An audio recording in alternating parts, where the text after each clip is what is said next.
not really that much of an epidemic. Not really. But that's just me. Anyway, back to things less about world politics. See, Kiri says he's not going to be here, and then Daniel said he was going to be late, so we'll go ahead and get started without him.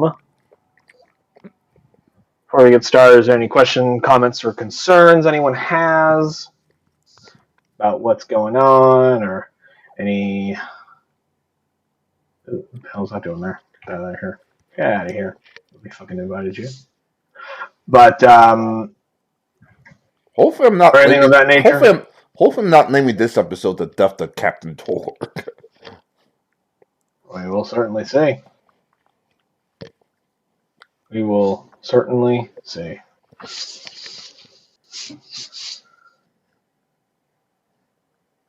I'm going to get Daniel's sheet up.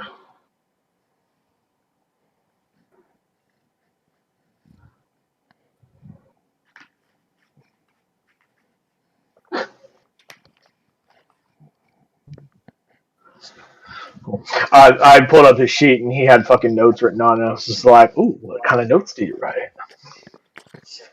Alrighty. As I will have to run him while he is not here. Because he had to be late. Alright. Which of you gentlemen would like to take control of the recap, since there's only two of you? Regale us with an epic tale of titanic heroics and sinister piracy, and tell us what happened last time. As Captain, I'll leave the taste to you, Arcanist. Ooh, fucking delegated.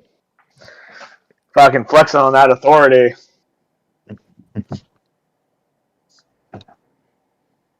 Not that much. Nothing happened. Don't worry about it. Move on.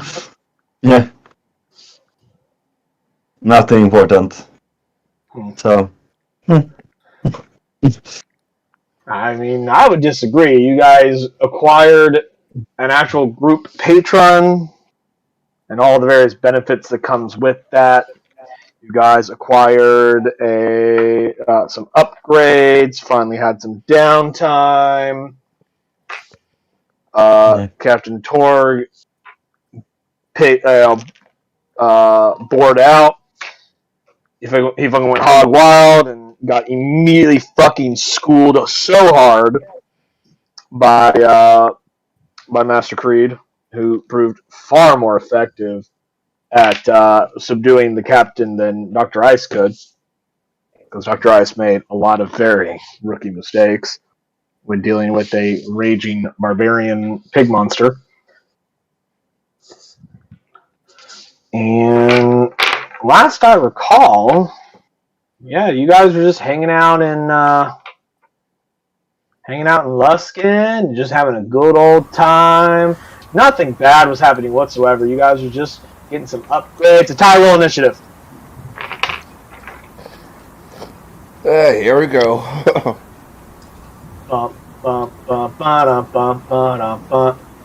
Ooh, you gotta be at 15. You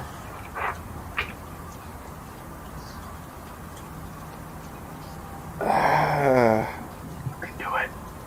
I believe in you. I believe in you who believes in you. I believe in you, Stormbreaker. That's a reference that I don't think anyone's gonna get.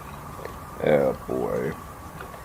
It's been a while since I actually wrote on the sheet, but whatever. You always use the back rows. Ooh, shit. I mean, it would have been helpful if you had had your token selected when you did that, so it would have added you automatically to the initiative tracker, but that's fine. See, if you have it selected and you hit the initiative macro, it goes, boop, adds you right in.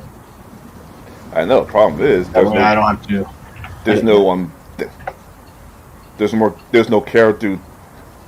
There's no thing to select. I'm on the main map. You're right fucking there. What are you talking about? There's no way you can tell me that you do not see your token. Yeah, the world map. Are you serious? Did I forget to check? No, I'm sorry. Okay, that's egg on my face. I fucked up. That was on me. That's on me. Yeah, now I can see me. Okie dokies. That was my screw up. Alright, Captain Torg. After, what, 2 weeks? I don't remember. How long have you guys been in this fucking place?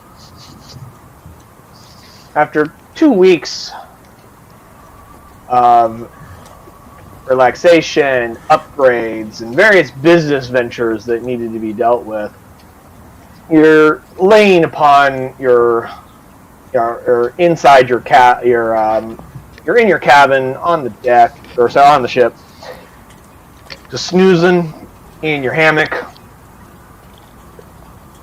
not really paying attention to what's going on, and then suddenly you sense a disturbance in the force. I mean, you sense something wrong, and in a flash of instinct, you awaken to find Were Rat standing above you, blade poised to stab you. Like, what And, the? And for your ability to work in this circumstance, you have to go into a rage right now. Need to say yes. Like, Cool. what the? Like, You wake up before you even can think. You are in a mad rage as lightning arcs you as you reach for your weapon that's not fucking there, because obviously he fucking moved it before the fight. It's on the other side of the room. Well, what do you do? Hit him with lightning, of course, then rush my weapon and pound the door at the same time. Cool. Alright, let's first resolve you doing your lightning ability. It's a dex save. Alright. That's an 18. So he'll only take 1 lightning damage. Yeah, your weapon's like over here on the other side of the room next to the door. Which means I want to give him an attack of opportunity. If that's what you want. You can also just punch his ass. I don't fucking care. I mean, that's up to you. Yeah, I'll punch his. I'll punch him. Roll me an intelligence check real fast.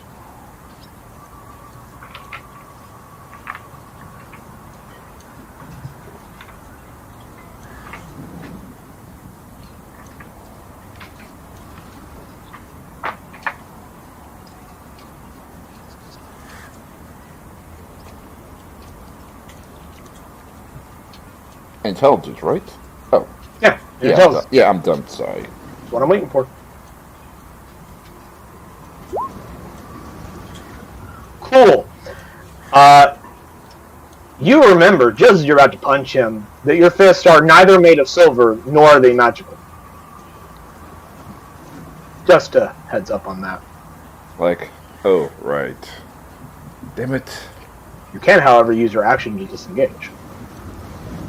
Disengage and run to my weapon and try to scream and shout along the way we're being attacked. Hopefully someone's awake to hear me. Jim Pan, if you'd be so kind to roll a perception check for Drusilla, since you're not doing anything right now. And when you do that, go ahead and roll a perception check for you with disadvantage because you're asleep.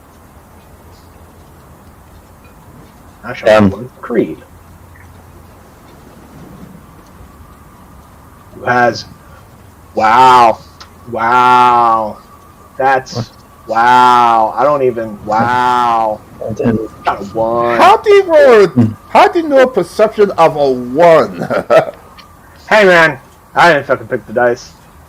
I didn't choose to have a +0 in that fucking stat. I know the dice have their own story to tell, but damn. 17. These little fucking math cubes, man, they sometimes just don't fucking like you.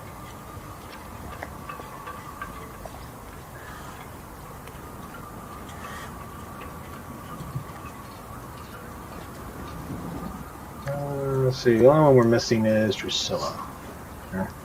Because Japan done it yet, I'll just pull her up right here. Perception. Where is it? Her fucking giant things. Here it is.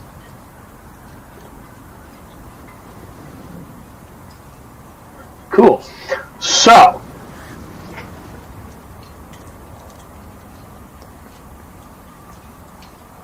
That's amazing. I like how everyone with elven ancestry are the ones who rolled significantly high. Even with disadvantage, he still gets a 17 for Argus Lanfarin. So, here's what happens. Ty, first go ahead and move your guy to the other side of the room, since that's where you're standing now. And you can decide if you want to continue moving or not in a moment. But Drusilla, the 3 drow deckhands, and Argus and Foreign, you wake from a dead sleep, hearing shouting. And you know the deep rumbling roar that is your captain. And you know him well enough to know that he's not just yelling to yell, he's not yelling in joy, he's yelling in, I'm being attacked, and someone is attempting to murder me, please come and help. Go ahead and roll initiative, and you will act on the next round.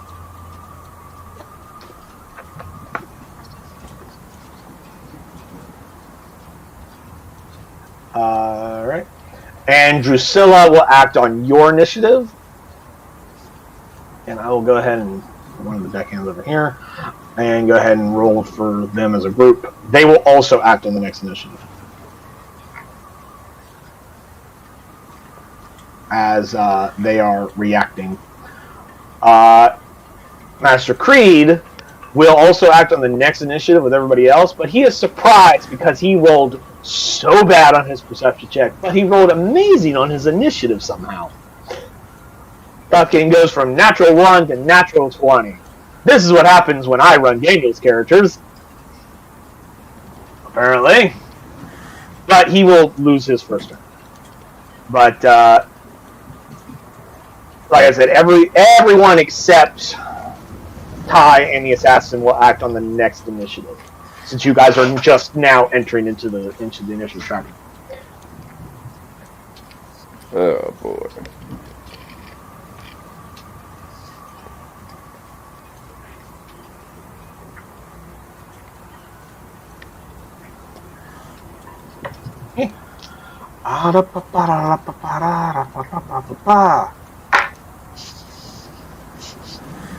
Where was I? Oh, yes.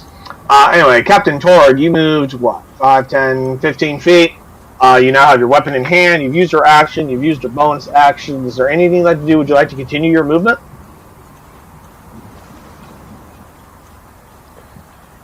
Where's the door? Where's the door again? Right next to you. I walk a couple inches out the door to make sure there's no other freaking assassins or. Okay. So you open the door? Yeah. To make sure there's no other.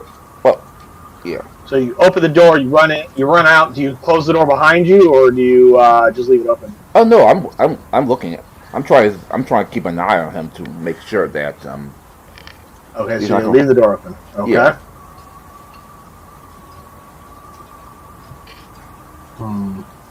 Alright, is that your turn? Yeah. Cool.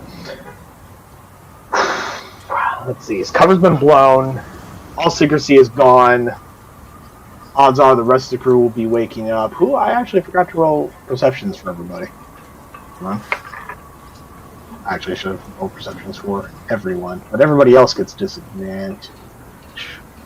Nope. Like my daughter took care. Like. Nope. My daughter took care of you lot already, or you didn't get the hint from last time. It's gonna be a nope.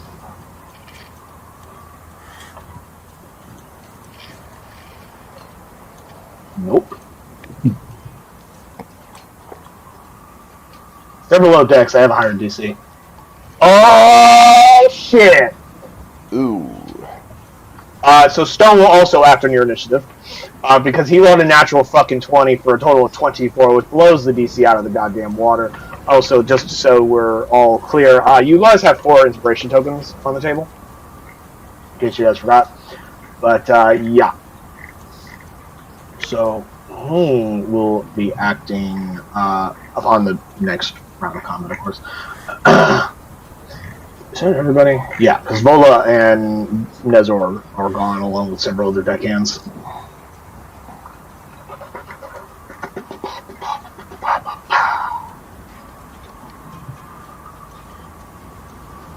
Brings us to the assassin. Alright. What would the assassin do right now? He's lost his element of surprise. He's got his cover blown. There's going to be more people on him super fucking soon.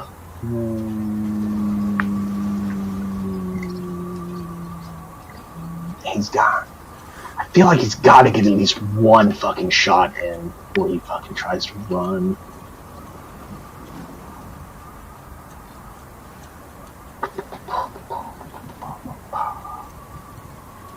Yeah, he's gonna pull out a light crossbow.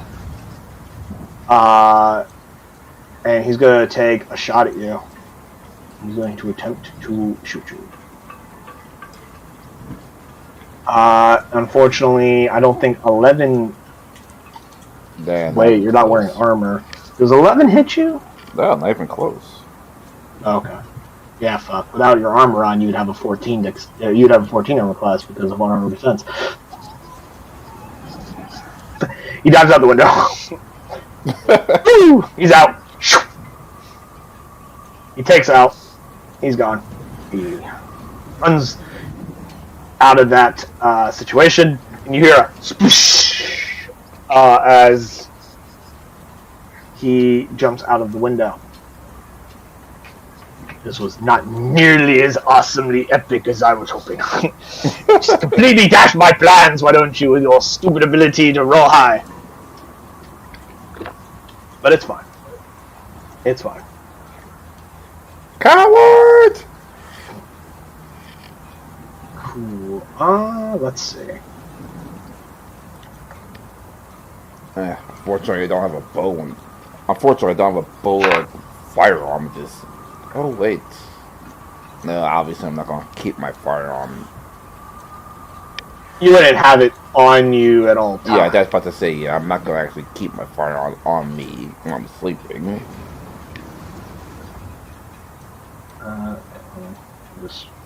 Yeah. Even if I don't have magic bullets. He went from nah to nah. I'll say he gets to there. Yeah. Swim, swim, Saru. Yeah,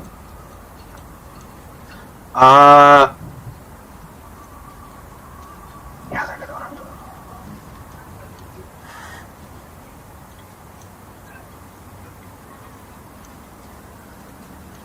Trying to decide what else happens because there's, of course, other things happening. Of course, going screaming out after the assassin's light, like, "Fan the ship!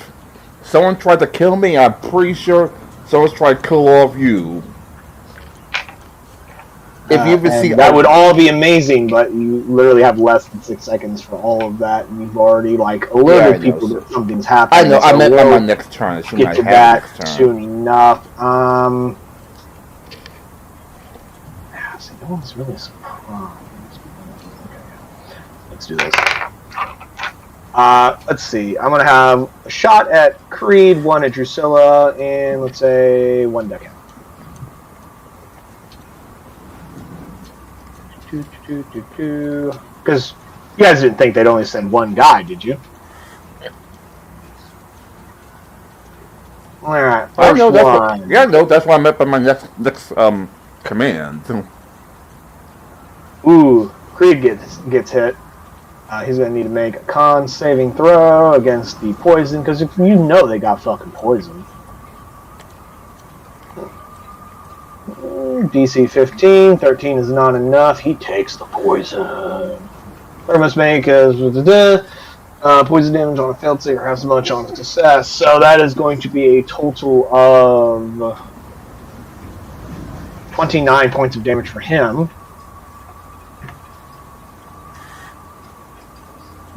Second shot to Drusilla was 23. They would have shot Arkansas Barn if she was out on deck, but she's not out on deck yet. So good for you.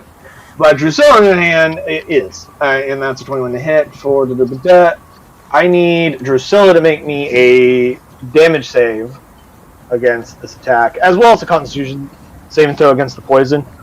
Do the damage save first.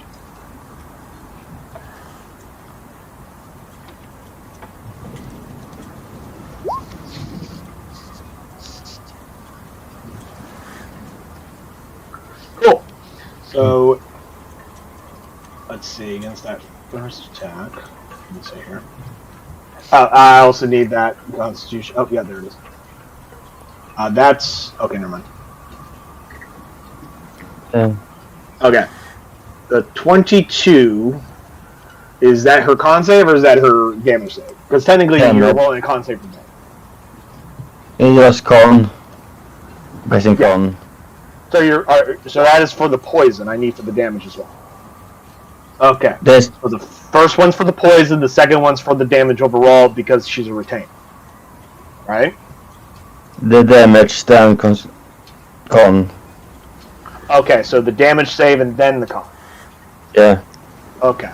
So the 22 against the damage, 15 against the con. So 15 saves against the poison. She'll only take half of the poison. A lot of math going on here. Let's see, that was 11 piercing. It was 25 poison damage, but because she saved half that, so that is fucking 12. There we go. So that's a total of 23. So she does not save against the damage because it was a 22. Also, I did forget to add a certain other caveat. Because they're attacking from hidden, she is not surprised, mind you, but they also get to add a little bit of sneak attack on top of that. So there's entirely possible that fucking Drusilla's about to go down. Okay. Yeah, sneak attack alone is 4d6, and yeah. So Drusilla goes down because she only has 4 health levels. Wait, no, have they leveled up since... I forget. What level were they when they became 4th level? What level were you guys when they were 4th level? When they became 4th level? Because they level up for every 2 levels you guys do. I haven't been keeping track of that. I left that to you guys. Well, obviously they level up at the same time we did, and That's what I mean. Every time you guys get 2 levels, they get 1 level. So what level were you when they hit level 4? it is after we resurrected Creed, so freaking a couple sessions ago. So they only just recently hit level 4? I thought they'd been level 4 a little bit longer than that. No, that's what I meant. They've been level 4 for a little bit now. Were they level 4 before Creed was resurrected or after Creed was resurrected? Because I recall them being level 4 before Creed was resurrected. I'd say before Creed was resurrected. Okay. How many times have you leveled up since then? Since they were level 4. That's what I'm getting at. What level were you when they were level 4? Have you gotten 2 levels since then? It's not a hard question. I can't keep up with your stuff, guys. You gotta tell me. I have like 20 other things I have to keep track of every fucking time we play. I don't know. Because this answer will determine whether or not Drusilla may or may not live. Well, it's incredibly important that I get an accurate answer.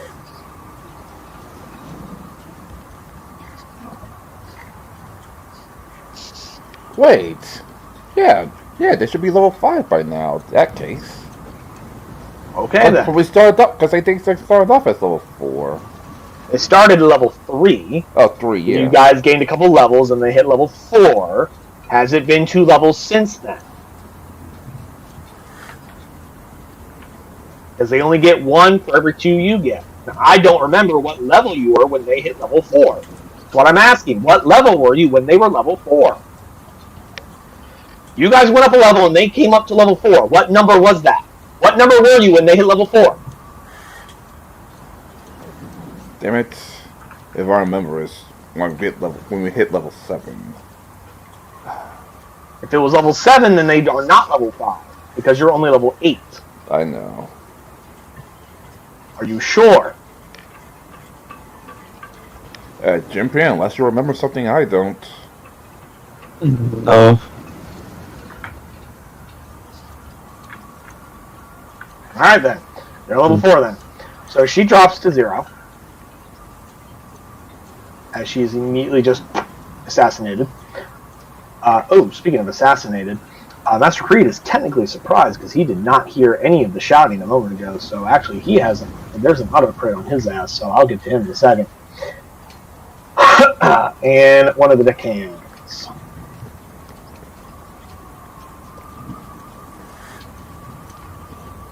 Let's see. Con save for the deckhand. Ooh, no.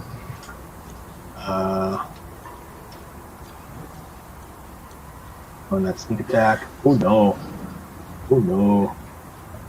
So one of the deckhands is fucking dead, I think. Let me see here. They have 8 hit points. We just hired these deckhands. You hired a few of them. You didn't hire all of them.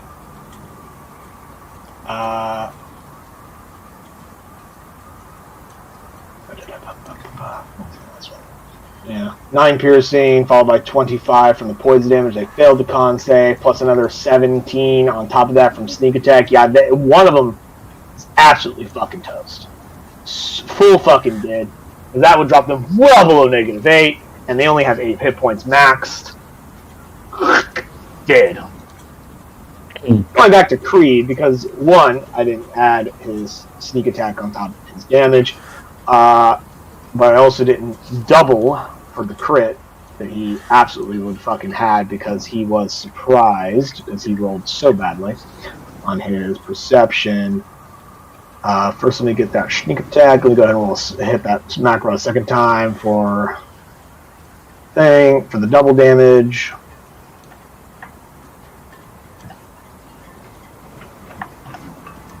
Oh boy.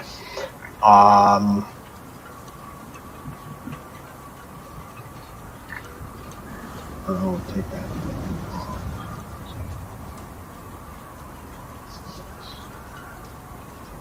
Don't tell us all that work and Creed's dead again. We will see. He is unconscious, but he is not dead. Because that amazing assassinate fucking only dropped his ass to -27. So he has to be dropped to -59 to die outright.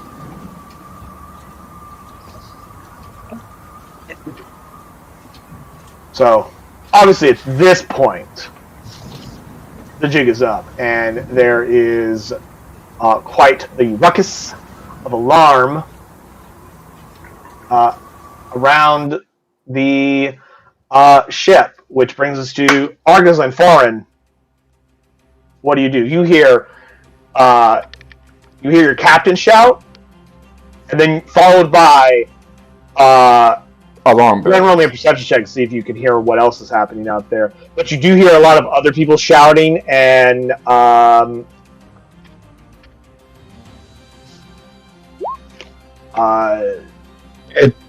they would have shot the one that would have run for the bell. Do what? Oh. 18. With your excellent hearing, you hear the sound of like twine slapping against wood, which you recognize the sound as a crossbow bolt being released. So somebody is shooting down onto your ship, or shooting at your ship, I should say. Not down, as that assumes they're higher. It could be lower. You don't know. You don't know where they are. You know your ship's being shot at.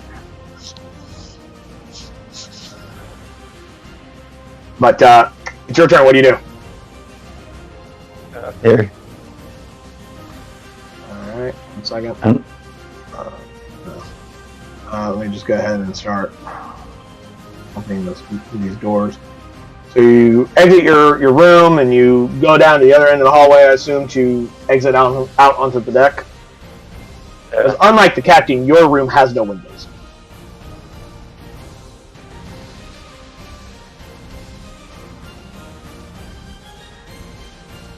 What do I see?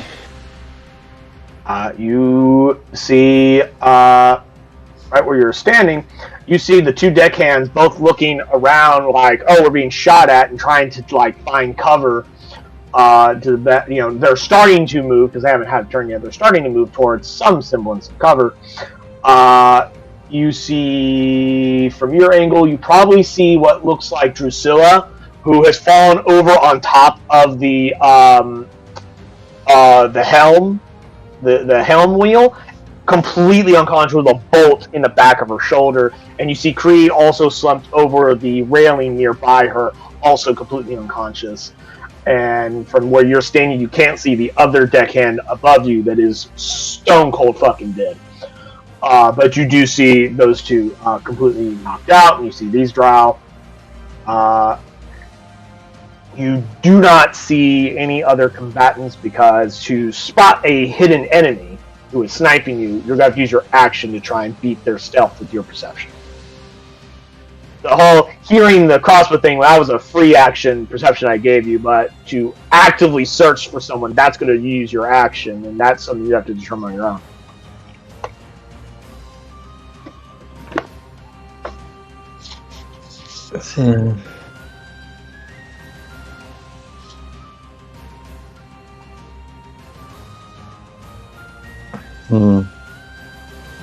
So you were right there, so 5, 10, 15, 20, 25, 30.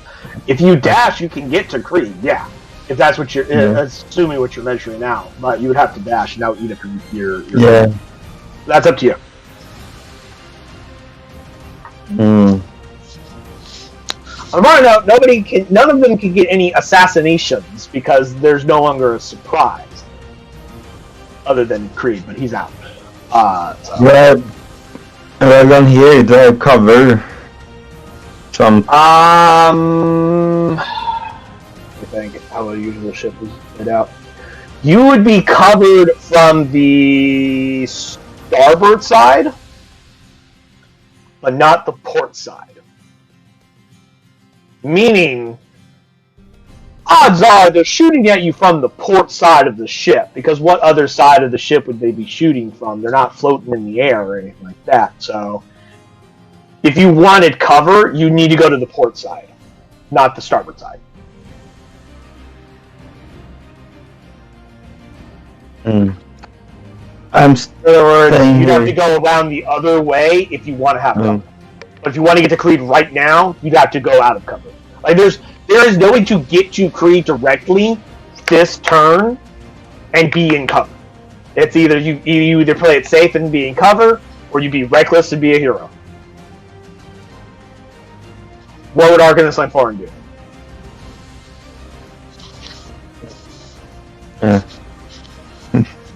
Going for the hero. Alrighty. I'm gonna roll Death Save for Creed. Creed? Creed. There's a D in there. That's 12. Huzzah! One success. Captain, your turn. What do you do? I stepped out to obviously assess the situation, so... Alright, let me get that door out of your way there.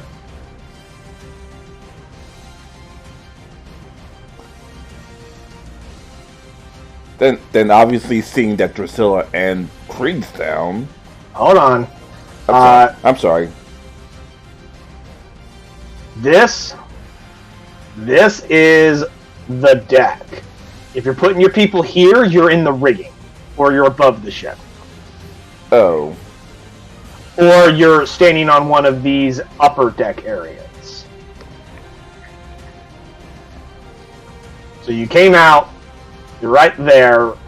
However many movement that took, I don't remember where you were standing. You were standing right there, so, yeah, 5, so 10, that's 15 feet. 15 feet, yeah. So to get here, is another 10 feet? Yeah, you can keep going around. 5, 10, 15 will put you right on the stairs. Coming up.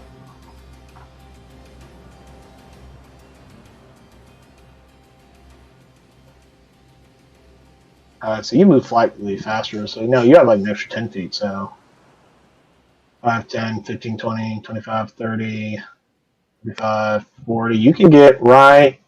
Oh, that's all I meant. Right there. You can get right there in one movement as you come around and up.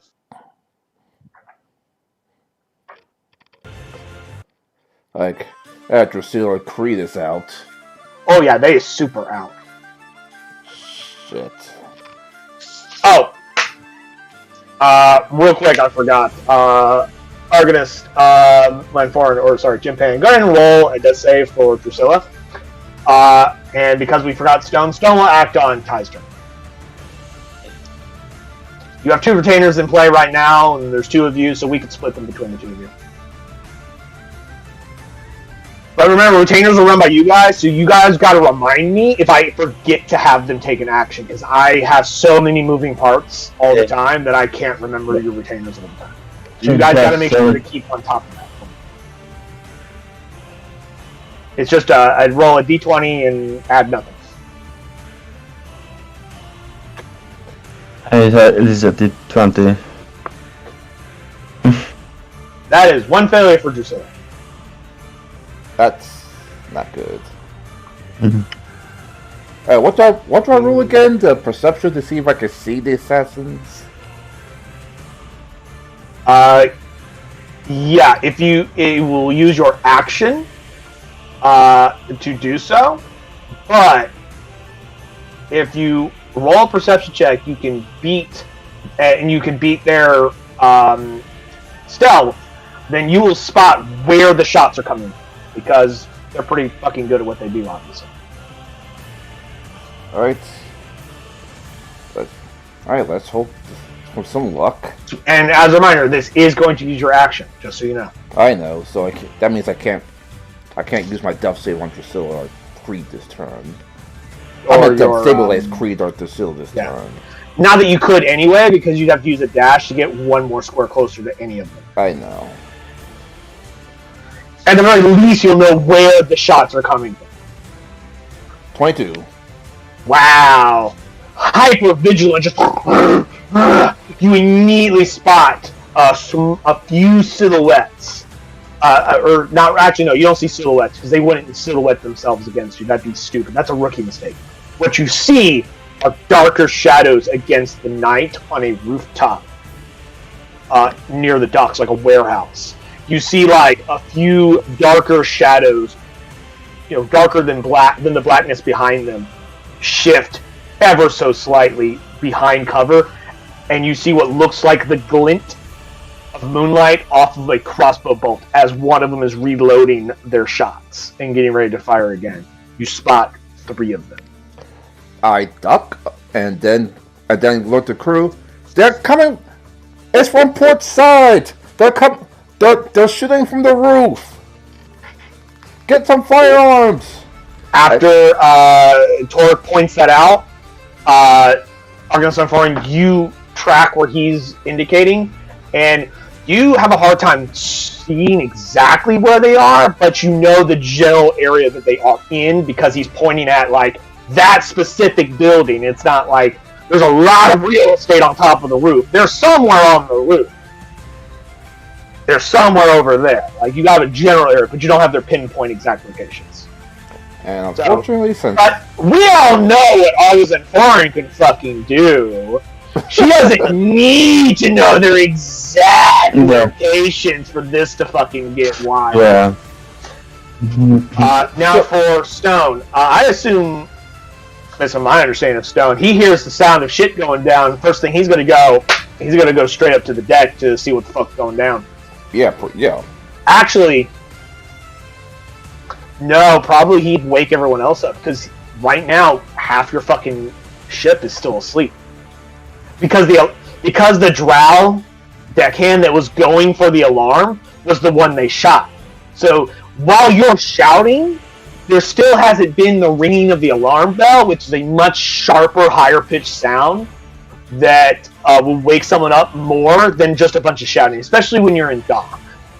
You're in the city, it's the middle of the night, but you're in the city, you're in dock, shouting. Like, that's a background white noise that a lot of people are going to ignore in this lifestyle. But you're not going to ignore that, but no one's managed to get to that. So Stone's actually going to fucking manually wake everyone up until he comes out and he fucking goes over here and he just fucking kicks the door and just boom, and both the fucking songbirds are like, ah! Because he's not a fucking subtle person. And he's just like, shit's going down, get the fuck up! And they're just like, ah! Poor Doc. He's probably going. 15, He's probably going to slip into a heart attack at his age. When 35, boom, kicks that door open.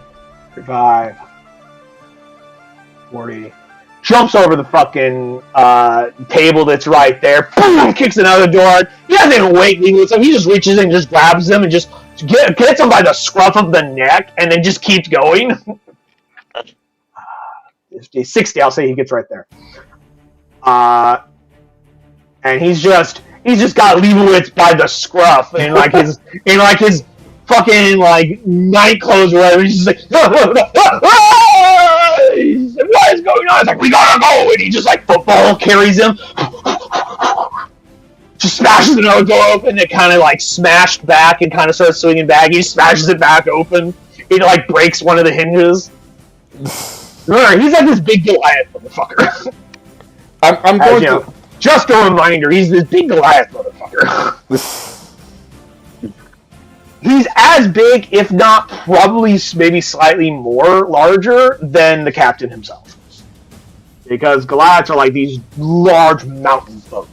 So he's like 6'5", 7 feet, maybe slightly higher than 7. He's somewhere around that ballpark. And I think Torg was like, what, only like 6'3"?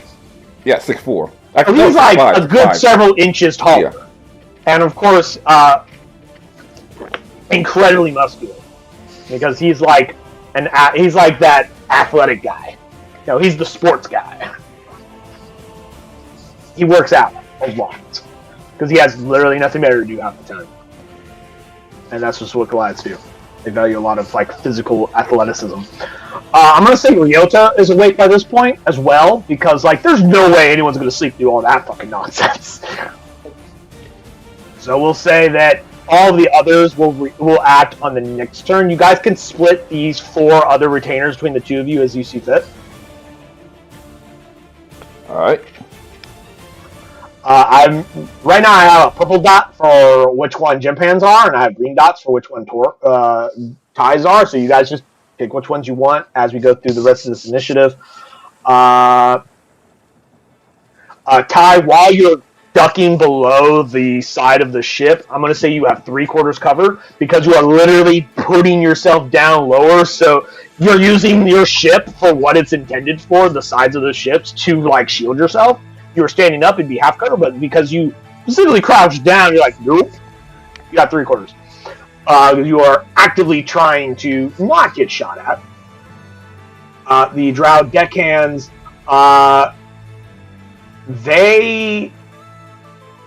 this one like ducks behind this mast.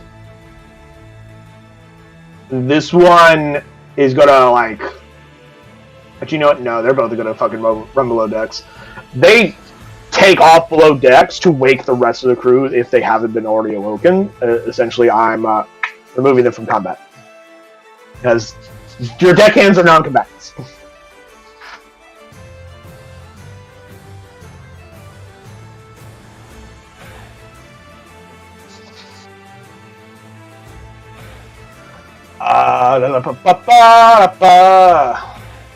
The Assassins. Well, first there's the 3 that are doing their thing. They're going to start taking shots. I'm going to have, let's see. Down, down, down. Not in play any further. Not on deck yet. In cover. Out of cover. One's going to take a shot at Ty, 2 are going for Lanfarin. Now, they are not hidden. They are not surprising you. You guys are not surprised. So, they do not get sneak attack because the assassin NPC, unlike the spy NPC, does not have the ability to hide as a bonus action. So, they can't hide and attack in the same turn. So, that's good for you. That being said, though, their fucking attacks still fucking blow ass because they have poison on them, obviously. So, 2 shots for Arcanist of Horn, 1 and 2, 1 for Ty. Okay, we got 22, 19, and 10. I'm sorry.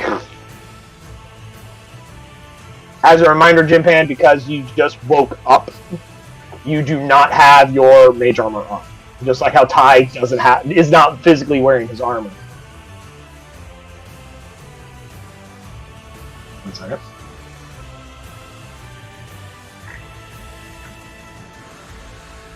For some reason, Ty's passive perception is listed as 25. That's weird. Ty, what is your passive perception supposed to be? Or what's your perception bonus, I should say? I think that number got fucked with at some point. Let's see, perception. I don't think yours is super high, but I don't even think you're proficient. Yeah, my perception is 4. Oh, okay, never mind. Yeah, actually you are proficient in it. Okay, yeah, that means your passive should be a 14. You're only 6 out of your token. I have the green number linked to your passive perception, so if I change, so it gets changed on the token, it gets changed on your sheet. For some reason, yours is like 25, and I'm like, there is no goddamn fucking way in hell. This motherfucker has a passive perception of 25. My ass. In that case, I wouldn't be a barbarian. Like, you would see beyond what can be seen. Like, you would see the fucking future with a passive that high. It'd be fucking stupid. There's no goddamn way. Like, I wouldn't be a barbarian pirate. I've been like a master assassin. You would be like the fucking. You'd be an elite sniper or some shit like that. But anyway, what was I saying? Oh, so with your extra cover and your just higher armor class, they don't hit you, Ty. But Jimpan, unfortunately, you get hit twice. I need 2 con saves for poison, please. Yep.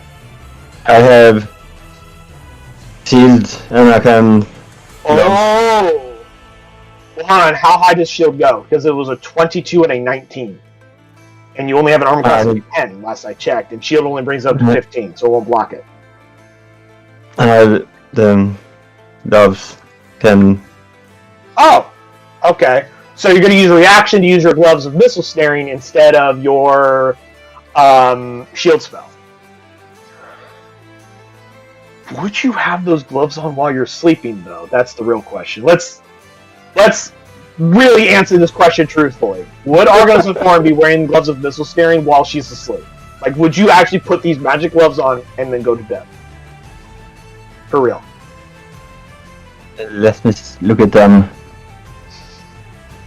Let me pull up their image.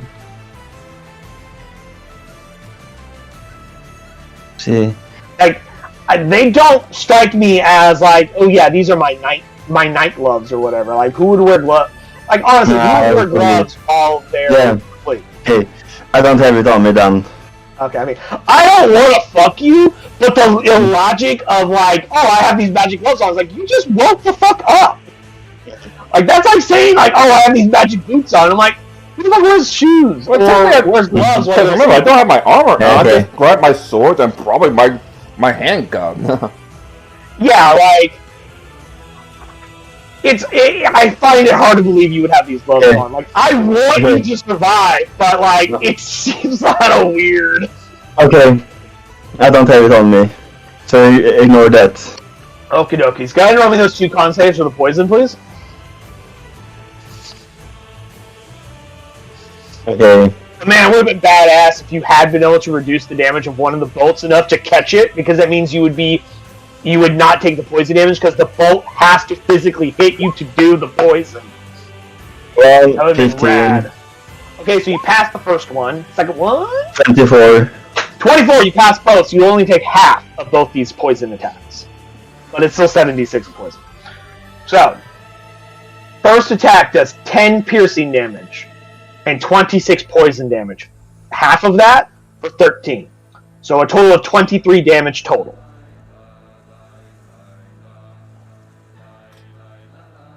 So once you got that, second one, 5 piercing damage, followed by 23 poison damage, but halved to 11 for a total of 16 damage. Are you still standing? Yes. Fuck. Wow. Okay.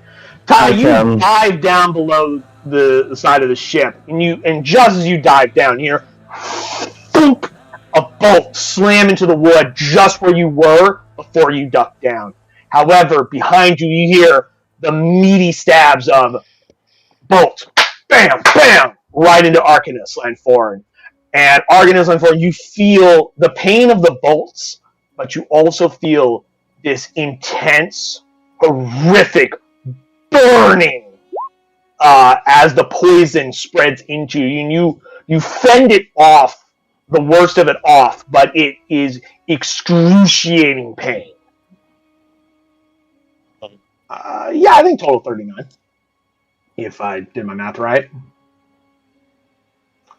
13, and then 16.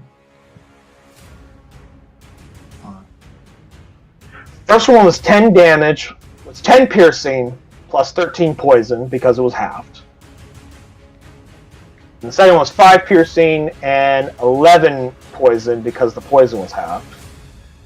So that's 15 piercing and 24 poison. So yeah, 39. It's 39 damage total. Still 10. That's why those little like fucking math bar things are super useful to me on the tokens, because it's like, oh, I took 5 piercing, minus 5. Oh, I took another 11 poison, minus 11. And you just track it in real time, because it's so much easier to separate it out as you receive it, instead of... I think that's what I do. That's what I do when you guys start throwing numbers at me, where it's like, oh, I did this amount of this type, and this amount of this type, and this amount of this type, and I'm just like, okay, so you did how much was that hex damage? 6? Cool. Minus 6. And you did how much with that Elder's Blast? Cool. Minus this. I don't add them together and then subtract it. I just subtract it as the numbers are thrown at me. It makes my life so much fucking easier. Yeah. I'm still alive, so yeah. Yeah, that's amazing that you survived that. That was fucking brutal. And we still have one more assassin who is technically... if we want to bring it up to this part of the image, he'd be right here because of reasons. Hold on. Let me move these two out of the way. They're not here. I'm going to have him do...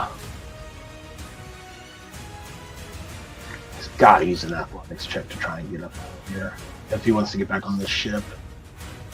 I'll say that's enough to start climbing. I'm quickly mathing in my mind how much feet of movement he needs to go from water level to top of ship. I'm going to say he's not going to be able to do it this turn. I'm going to say it's going to take him his next turn to get all the way up there. But he's slowly starting to climb up. Although there's no way for you guys to know that precisely without using a perception check. You guys are like really busy right this second. But that's all that. Artisan Farm, what would you like to do now? And I do a medical check on... Medicine check on Creed? Absolutely. Remember that uses your action. Okay. I can also cast a spell after that. Unless you had the ability to... Unless you had the Metamagic ability Quicken spell that lets you spend some sorcery points to bonus action cast an action spell. Like, you could, like, bonus action Fireball if you had Quicken spell. Unless you have that Metamagic, no. You can't cast a spell and stabilize Creed in the same turn. How far is it to the building? Creed spell's a pretty good fucking Metamagic spell, because there's a lot of times in the action economy where it's like, I want to do this, and I want to do this, but both of those things are mutually exclusive actions.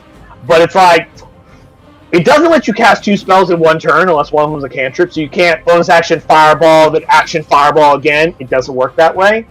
Just a heads up on that in case anyone was about to ask.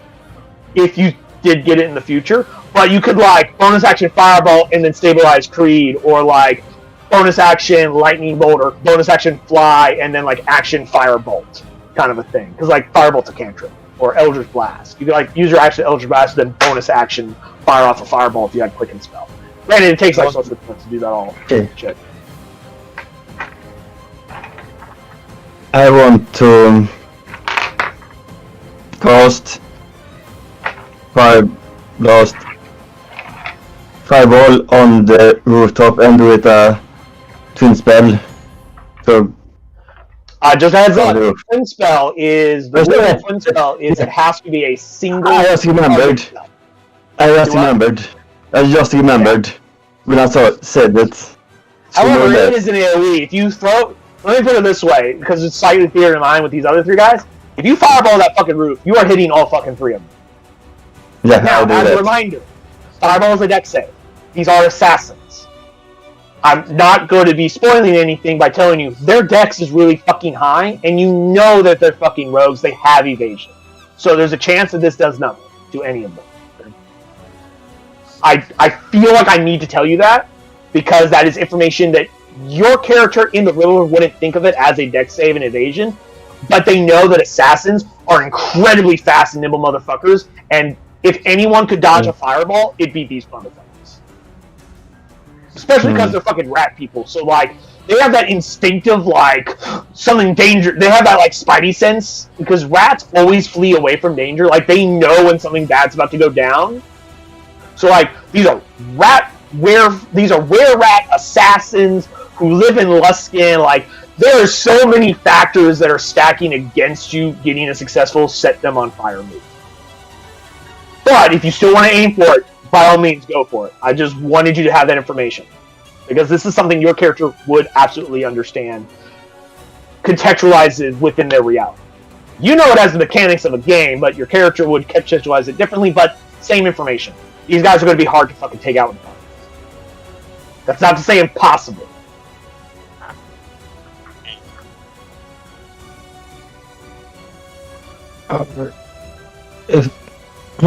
What's the plan, my friend? If I do a medical check on Creed, can I then move and do the same to Both of them are actions if you want to stabilize more than one person. So or you can't stabilize and then like duck into cover if that's what you want. Like you can hide behind like this mast over here. Like if you stand like right here, or maybe right here, I'll say you'd have like, this is a thinner mast. I'd probably say you'd have it. No, fuck it, I'll say 3/4 cover if you hide behind the mast. Because you're literally behind a fucking mast, and you're a very petite woman, so like you could probably hide behind this fucking mast easily. And then medical medicine check on Creed to stabilize him. Alright, go ahead and roll me that medicine check. You need DC 10. 9. That is an unfortunate failure, my friend. Almost makes you wonder, would the fireball have been more helpful? But that is the path, that is the road untraveled. That's a quantum physics there going into like, you know, parallel universes. Like if I had made a different decision, what would my future be? Yeah. What would be the future Jim Pan of the other choice? Yeah. But you move into cover. In my mind, it'd probably make more sense if you were actually no, technically. No, never mind. That's fine. Never mind. Ignore me. Anyway, is that all for you? Yes. Cool. Any retainers that are under your control, go ahead and go now, which includes your Scylla. And nobody marked what your other retainers are to. Never mind, you haven't marked them yet, because they don't go this turn. They go next turn. But you're taking the sisters. Okay, cool. That leaves the other two to tie. Boop. And boop. Cool. So I need a death save for Drusilla.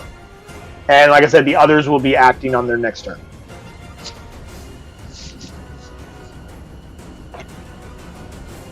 15. Cool. So that is one success for Drusilla. So she has one success, one failure? I forgot Yes. what her other one was. 1 failure and 1 success. Cool. Speaking of failures and success.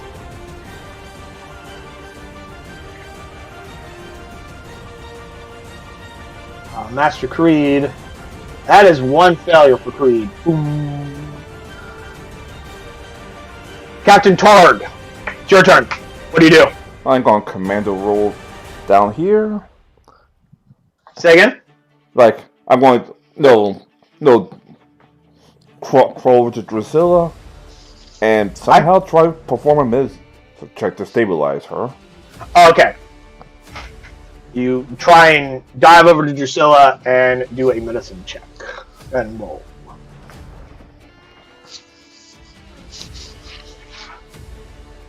"16. Drusilla is stabilized. Hooray! And I slowly crawl back over here. You want to drag Drusilla into cover with you? Yeah, of course. You're not moving very far, so you're just eh. You do the fucking thing. You grab her and drag her over, so you're in cover, and then you fucking pat, pull the bolt out or whatever, and slap it, you rip some of your fucking pants off or whatever and slap it on her.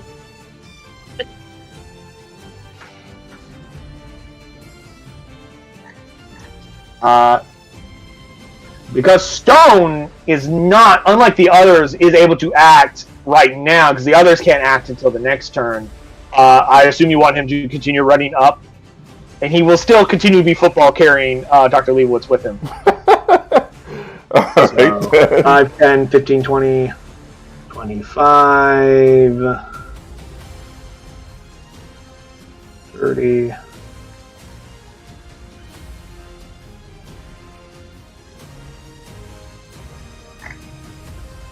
Puts him right there. If he dashes, he'll go 5, 10, 15, 20. We'll get him right there, carrying our fun little gnome friend. He looks around. He sees what's fucking going on. He still has... He has 15 more feet of movement. Where do you want Stone to go? At this point, he actually has options besides just go through deck. He sees that you guys are getting shot at. He doesn't immediately spot the enemy, but he can make the assumption that they're somewhere on the port side, obviously. Where do you want him? He has 3 squares he can move.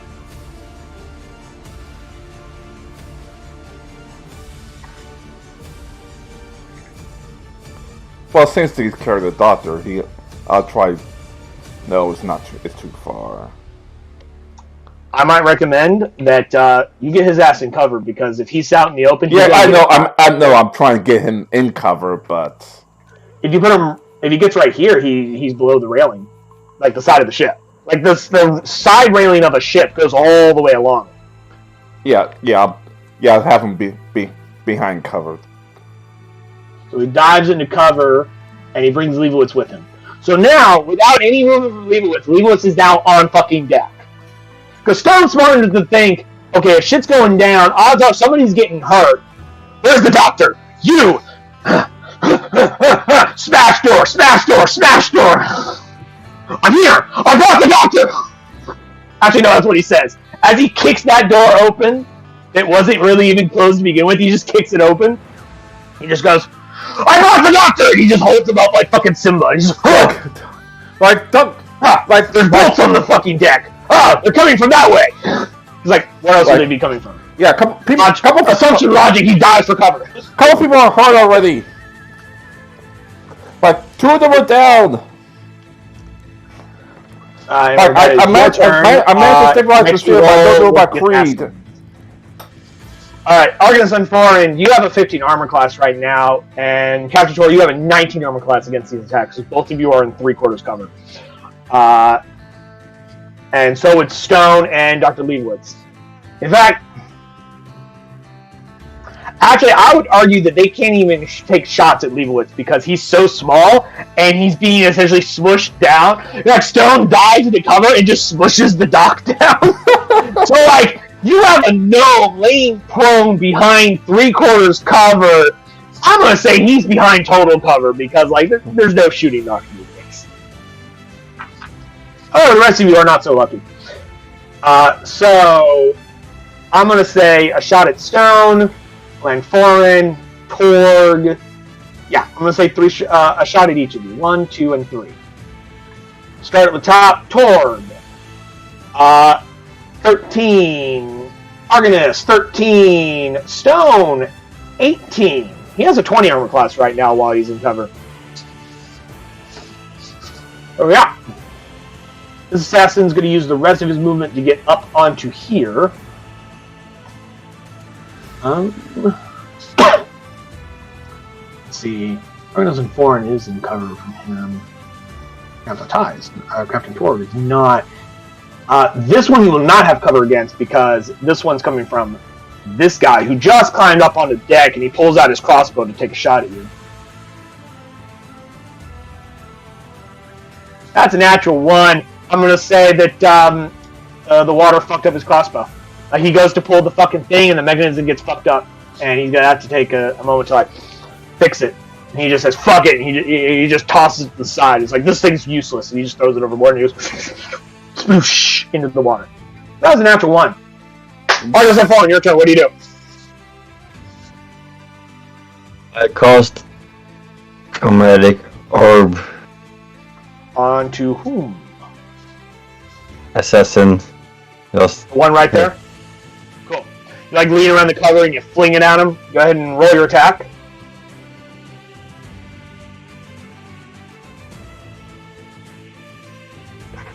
$14, unfortunately, is not enough. He has a 15 armor class. That looks like... Oh, I see higher level cast. Which level did you cast that at? 3. Level 3? That is Yeah. unfortunate. That is an unfortunate use of a level 3 spell slot. I'm sorry, my friend. Yeah. You do have 4 inspiration tokens on the table if you want to burn them. What you say, Ty?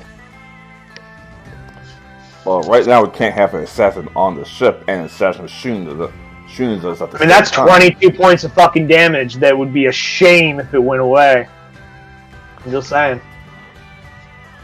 No, let's burn one of them. We have to get the assassin. We have to get that assassin off the ship, or else I have to stand up and get shot at, and not try to revive Creed. Captain Torg cannot fight in cover. He cannot fight and be in cover against the other assassins because his fighting capabilities require him to be standing. Yeah. Okay. Alright, that's 1 inspiration. Go ahead and re-roll that attack. Roll better. That is. What? Jim Pan, Jim Pan, Jim Pan, Jim You Pan, can do it. Jim Pan, Jim Pan, Jim Pan. Yay. Oh, hey, a 19 will hit for that 22 sweet points of damage. What type of damage are you using with the Chromatic Orb? Fire. Fire? Cool. As a note, you can cast Chromatic Orb as a 1st level spell and save your 3rd level spell slots for other things, just so you know. Because I know you always are upcasting Chromatic Orb a lot. Yeah, it already does a pretty good amount of damage just as a 1st level. Yeah. I feel the need to point that out. But that was minus 22 points of damage. Sorry. Needing to pay. Let me get that extra 1. Alright, so you fling it and it just onto him and he's like, he didn't like it.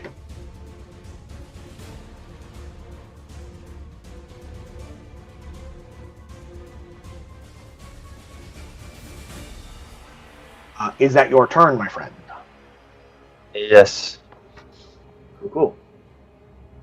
Master Creed. That is an 8. Captain Torg. Wait. Forgot your retainers.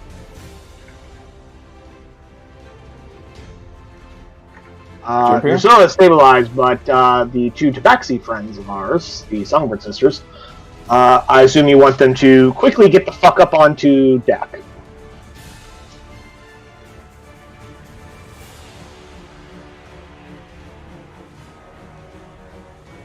Champion.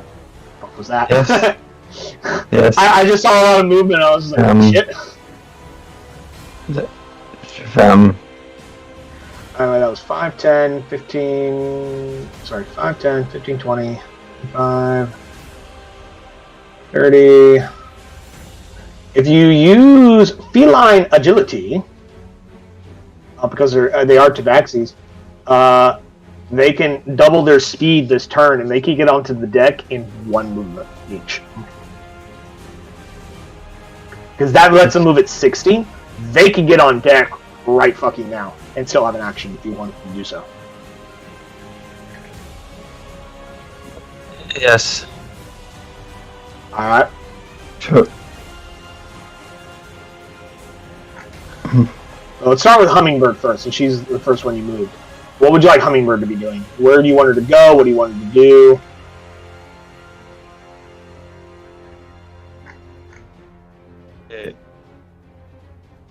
She has 10 feet of movement left to go somewhere once she gets to where she is standing right there. Look into it. See, there. Do we have any range attacks? Hummingbird does not at this time. She has a lot of like reactionary abilities, like Insult. But that's a reactionary thing. Could be useful at some point.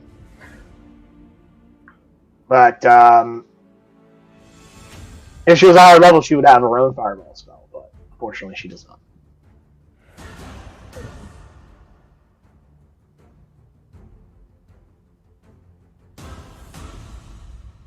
You can have her start to run up the stairs and get like right there where Captain Torg is. Yeah. Or you can have her move behind the mast. It's right here. She can do that in 10 feet.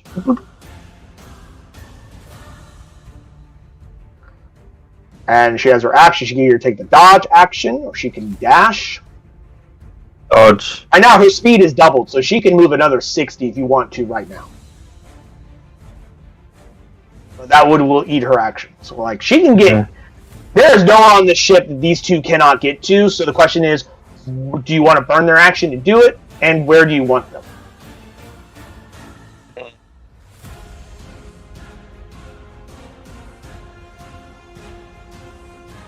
No, this is good right now. So you can do that. Right there. So you would. What are you going to use your action with? Dodge. Dodge. Cool. So Mockingbird will also can get to there and still have 10 more feet of movement. Where do you want her? You can stay there and dodge. That puts her in the open. Do you want her in cover first? Oh. She had to be like there. Yeah, there we go. Which also means that she is in line of sight with the captain, and she has a cheer ability, right? Yeah. Ally within 60 feet that she can see makes an attack. So if at some point Captain Torg or just Ty just whiffs on his attack, she can add an extra d6 to this attack because she could see him from there. Hummingbird has something that's the opposite, but it works on enemies and subtracts from it. But she has to be able to see the enemy. Which, from her position, it's a little hard for her to see most people, especially those within 60 feet. If I'm not mistaken. Yeah, it has to be within 60 feet. But it can't... Well, actually, it applies to... for the insult ability, it applies to an ability check, attack, or damage roll. So you can do it to an attack, ability check, or a damage roll of an enemy and subtract that result. Mockingbird only does it for attacks, but it's to allies that you can add to it.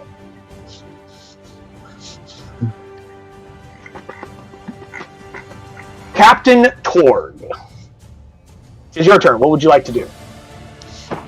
Okay. Let me see if I can pull this off. Alright. 1, 2, 3. Dying to see. Try to give a medicine check. Just so you know, this helm does block movement, so you have to actually move around it. Ah, crap. I saw you move your token across it, and I just wanted to point that out to you. You cannot move through this square because that is literally where the wheel is sitting. 3, 4, 5, 6, 7. So I think I have just enough movement to run there, try to stabilize Creed, and run back into cover. You could do that. You could also have Leibowitz just use his minor healing ability on Creed. Oh, because he's on. Because that's right. He's on deck now, and he goes on your turn. So you can focus on something else and have somebody else handle Creed. In that case, no, trying to shoot them would be a waste. But I can shoot this. You don't have a gun on you. Oh, that's you grabbed your sword. You didn't grab your gun. Ah, crap. I might have to take a couple shots, but get this assassin off the ship before we actually concentrate the rest of the assassins. You can if you want. You can just use the shove action and just shove them off the ship. That's what you'd rather do. Or you can attack them. Up to you. Either way, I have to stand up, so... If you have enough movement, you can then duck back down. But I will say that if this guy is on the deck while you're ducking down into cover, he's going to have advantage to stab your ass because you're putting yourself in a vulnerable position against melee. I know. Like, if you're ducked down over here and he runs over and stabs you, he's going to get advantage. And you don't want an assassin to have advantage on you ever. Yeah, I know. That's why the first focus is take out the assassin before. But to do that, you got to go over and hit him. I know. Either push him or drama.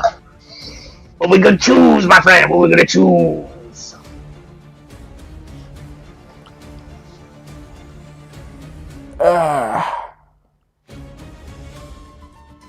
This encounter has been a long time coming. Like they've really been waiting for you to come back so they can fucking assassinate you. Oh no! Shockingly, they're still mad. Oh no! After this account, assuming we survive, we're going to stay on deck a little bit longer to finish the job. Because apparently they didn't get the hint the first time. Are you telling me that you're going to stay in Luskin and try to exterminate all the were-rat guilds that are in this city? Really? Or the were-rat guild whose want to assassinate us. So you're going to try and find a were-rat guild in the city of Luskin. Good luck. Remember that the captain isn't thinking clearly right now. No, because he is raging. Yeah. Well, speaking of it, actually, speaking of it, that's to pop to a new rage because obviously. I was about to say you have to use a new rage because you haven't attacked or been attacked in the last 2 turns. Yeah.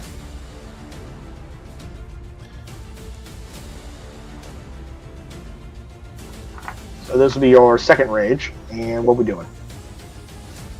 Fuck it. Run over this guy and try to bash him in my head with the sword. All right, go for the slice. Oh god damn it! That is a natural 1, my friend.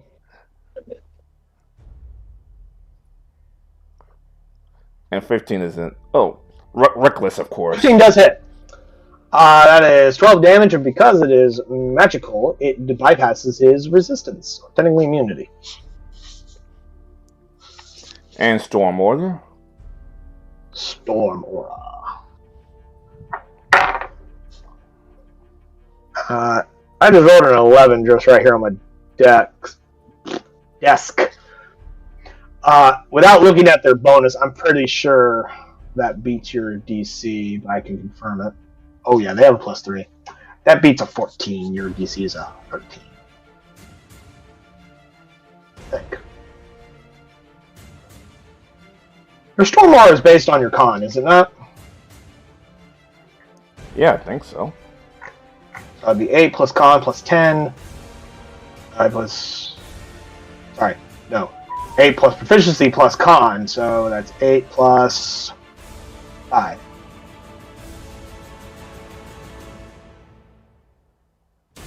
Yeah, it's 13. Proficiency is a 3, and your con is 2. feel like it should be higher because you just recently increased your constitution. I don't recall anything that basically. Yeah, shouldn't be. It has to be, to be honest. Do what? Not. No, I'm just thinking off the top of my head. Yeah, we're about another time. Either way, he makes it. So he only takes half of 5, which is 2.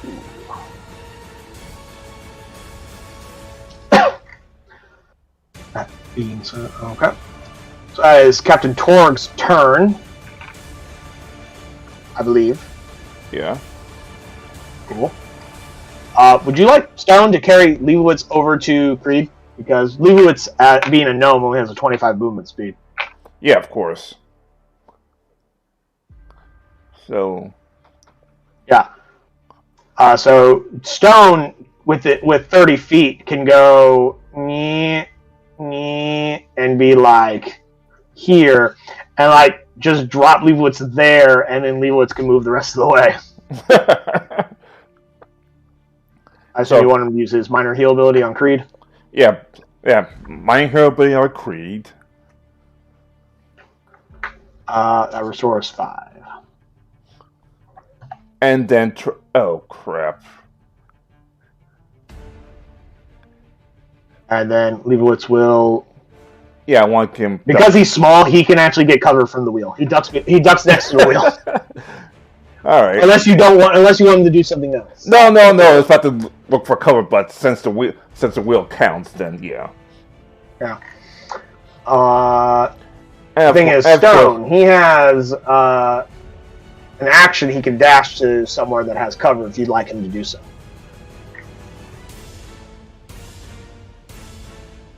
How much does the wheel cover give them? Stone? No, none, because he's Leibowitz. not small enough. Oh, Leibowitz? 3/4. He's a small dude. He's a gnome. He's like 4 foot nothing. So I think he'll be fine. He'll be fine unless the assassin's like super. Stone. Where do you want Stone to be? Well, Stone's exposed right now based on where he moved. I know. I guess both, and of course, Realtor's going to run to get to Jack as well. So.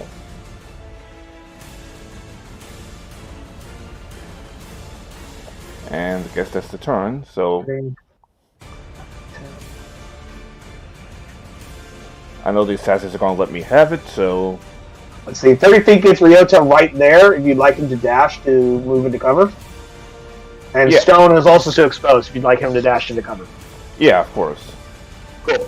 Where would you like them to be? Essentially, okay, so... where are you going? I'm sorry, I was trying to put him here. Are you going to move him up onto this image? Yeah. 5, 10, 15... Yeah, 20 gets him right there. He has 10 more feet if you like to go somewhere else. Yeah, good. And Stone... Well, would you like to go up the stairs or back down the stairs? Down the stairs so it could actually get... Because your aft deck here is getting a little full. A little crowded. I know.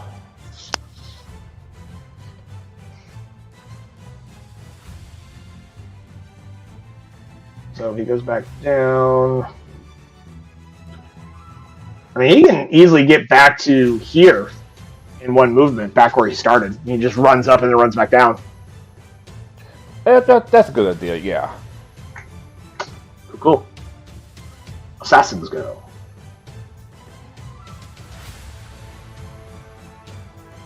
Alright, Captain. I have good news and I have bad news. Good news is, because you're the most exposed, they're going to be taking shots at you instead of everyone else. Further good news is that you take half damage on piercing damage. Bad news is you don't take half damage on poison damage, because your rage doesn't affect poison. I also have additional bad news. Because you're next to another enemy, the 3 that are taking shots at you, if they hit, they get sneak attack on all of their attacks. Oh, damn it. I mean, like, how else are you gonna fight? Like, there's no I other know. option to. Like I said about an hour ago now, I didn't want the assassin on the ship. He's on the ship, we have to deal with him. Yeah. If an ally of the assassin isn't incapacitating, the assassin does not have disadvantage on the attack roll. So, yeah. So, the three of them, all three of them are taking shots at you because you're their target. So, 1, 2, and 3 attacks. First attack, 15. Second attack, 22. Third attack, 13. So, the first one, I believe, is a hit. And so is the second one. The third one, though, is a miss. So, huzzah! Let me go ahead and slap the 2 sneak attacks on there. Ty, I need 2 con saves from you.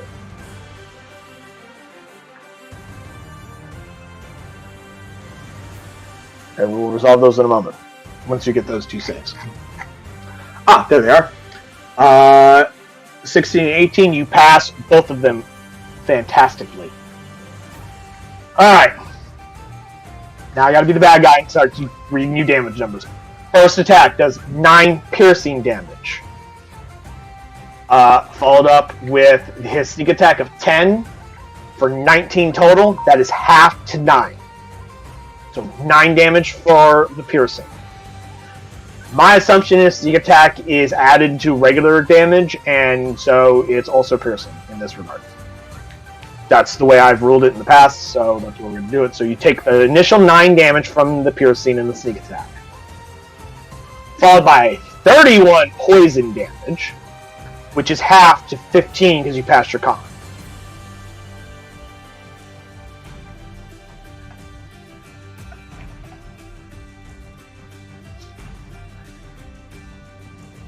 Second attack did 9 from the attack, 17 from the sneak attack. So 17.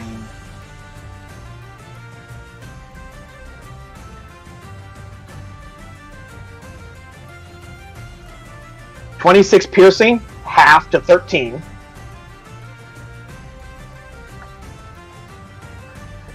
Followed by your poison damage, which is 27 poison damage, half to 13 because you made your con save. By my numbers, you should be at 9 right now. Yeah, same thing with my numbers. Cool. And of course, the third guy, he missed.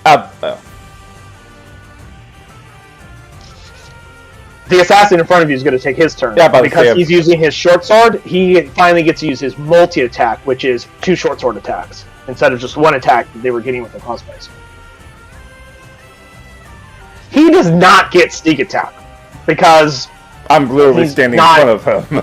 Exactly. He doesn't have advantage, and there's no ally near him. So, stab. We got a 10 and a 20. Obviously, the 20 hits. Yes, it does. I need another con save.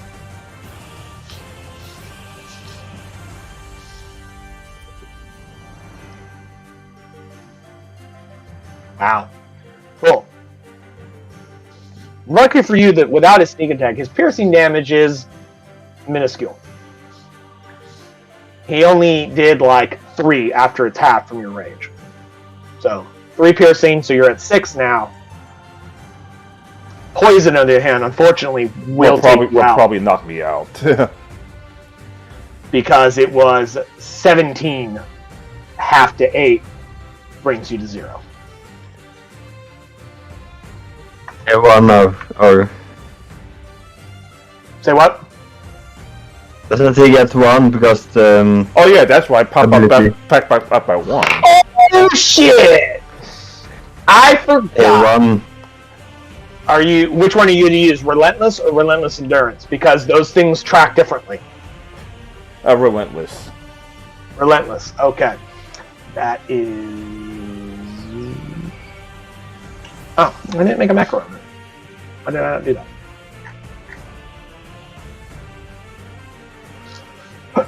If you take 14 damage or less, which you did, that would reduce to 0 hit points. You are reduced to 1 hit point instead. Once you use this feature, you must take a short rest or a long rest to use it again. That's what you get for being a wereborg.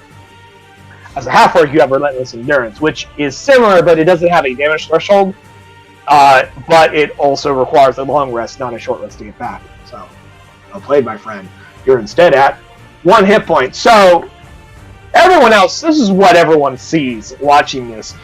The captain stands up, lightning arcing off of him in his usual stormy fury that you've seen him before in, and he wields his newly uncursed magic longsword and runs up to the assassin, just shing, shing, just starts slicing into this guy who's trying to barely avoid the attacks as more assassins crank their crossbows and take aim. Thwack, thwack, thwack.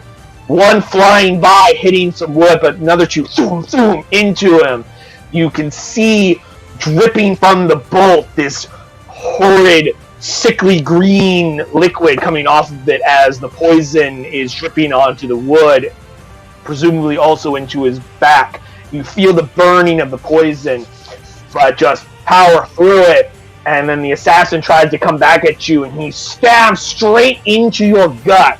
A fatal blow to any lesser man, and he's thinking, I got him. And then he waits. And you don't go down. And he goes, what the shit?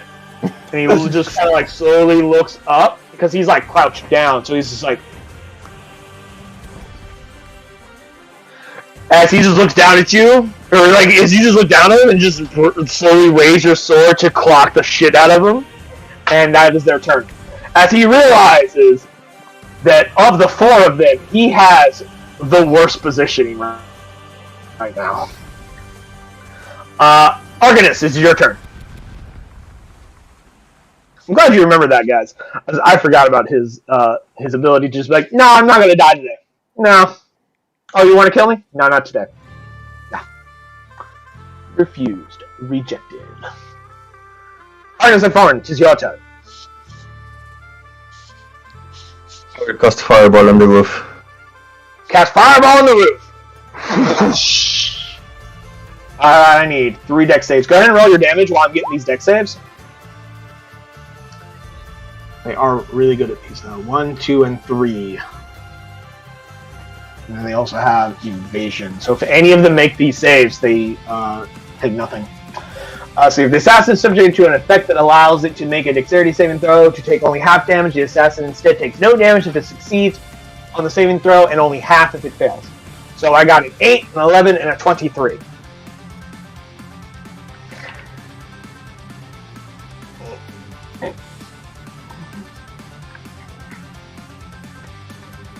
You actually put 3 assassins. That's 3 separate assassin tokens over here now.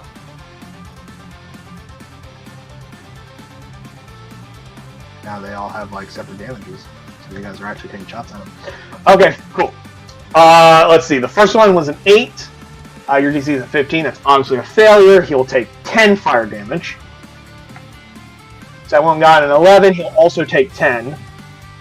Oops. There we go. And the third one, he had a 23, so he takes nothing because of evasion. I know. I'm sorry. Evasion's fucking bullshit, but hey. Yeah. But you did set the roof on fire. So, like, if there's anyone else in this nearby area, you've essentially woken up the neighborhood.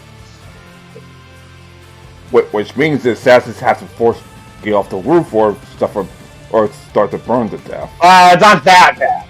Like, it's not going to be instant conflagration. It's going to be like you've created a large light source. Or not really a large light source. You threw a ball of fire at it, it exploded in flame, and it set some parts of the roof on fire. Because, like, this is like fucking... This is wet wood, because it's right near the fucking ocean. Like, there's no way this shit's gonna catch fire that fucking goddamn fast. There's no fucking way. It's hard, lumbered wood. and you know it's fucking damp from the constant salt air. Salty sea air.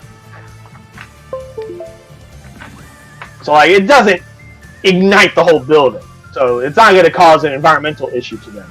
However, it does. Anyone that is nearby is going to see, hey, there's a giant explosion of fire over at that building.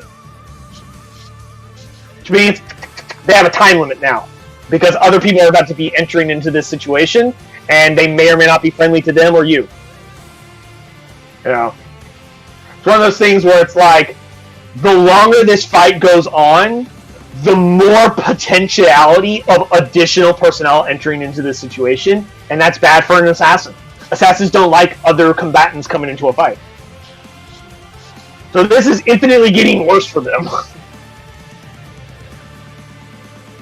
Especially now that Creed's up. Creed will stand up. He will take off into the air, because that's what fucking Creed would do.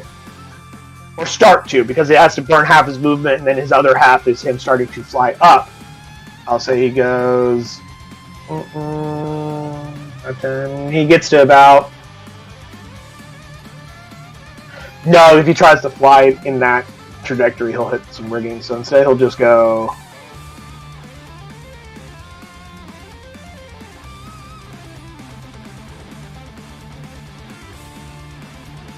What spells do you have, bro? What spells you got? Didn't he change his spells? I don't remember. He doesn't update his sheet on Roll20. Why is this always an edit? He doesn't edit or update his sheet in Roll20. I'm gonna say he's gonna cast Hex, and then he's gonna Eldritch Blast this dude.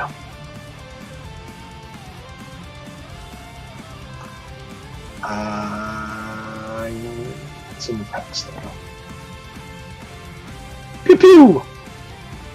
That's a natural 1, second one's 21. That's that. So that's 12 damage. Boom. Captain Torg. Like, why are you still on my ship? Because I haven't gotten a turn to leave yet? Sure. Boom. Oh, god damn! That looks like a crit. It is a crit. Ty, remember, you're a half-orc. I need you to roll me an additional d10. Because of Savage Attacker. So that's... let's see. First attack was the 13. Let's do this separately. Followed by an 8. Followed by a 3. You attacked again for another 16. He's dead. Just as these like weird aquatic-looking shadowy tentacles start to enwrap around him from Creed summoning his magic onto him, you just fucking take your sword and just decapitate him. It's like, why are you still here? And the head just flies off into the darkness, splooshes into the water, and the body just... and then slowly starts to morph back into its humanoid form, because that's what happens when a lycanthrope dies.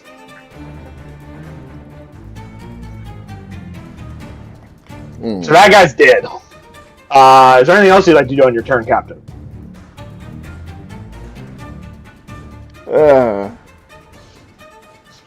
Leroy still has mind healing, or is a one and done spell? Once per fight. Alright, so they can use each retainer has 3 different special abilities they can use, but those special actions can only be used each once per fight, and then only up to a limit to how many times per day. I think Leibowitz can use his minor healing like 5 times a day, but only once per fight.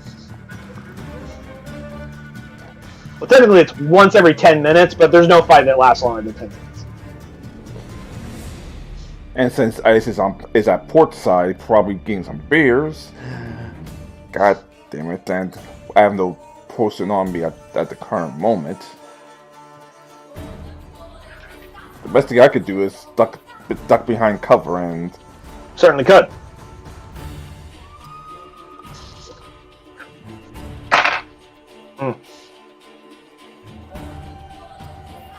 Alrighty. Those assassins on that rooftop, they just faded to the fucking shadow. They're leaving. They saw their fucking point man just fucking decapitated, and they already have one fireball thrown at them. They're out. They disappear into the shadows. This is where the combat ends, unless you guys are really desperate to try and pursue them, but it will be incredibly hard because they already going to have a head start by the time you even get there. Practice, go back to bed. She's like, fuck this, I go back to bed. I'm like, what? God damn it. Once Drusilla's up, increase the guard. Drusilla will wake up in 2 hours. Unless you have a way to increase her hit points, because she is stable but unconscious. Yeah, I know. Also, whoever keeps track of it, Martha, you are 1 deckhand less.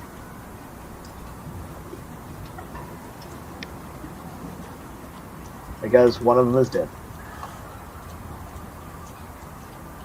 I think this was Creed or Daniel did that. Yeah, I'll tell him when he gets in. If he gets in, he's already almost 2 hours late. Well, then hopefully he watches the recording, or listens to us on the live stream. He'll figure it out, I'm sure.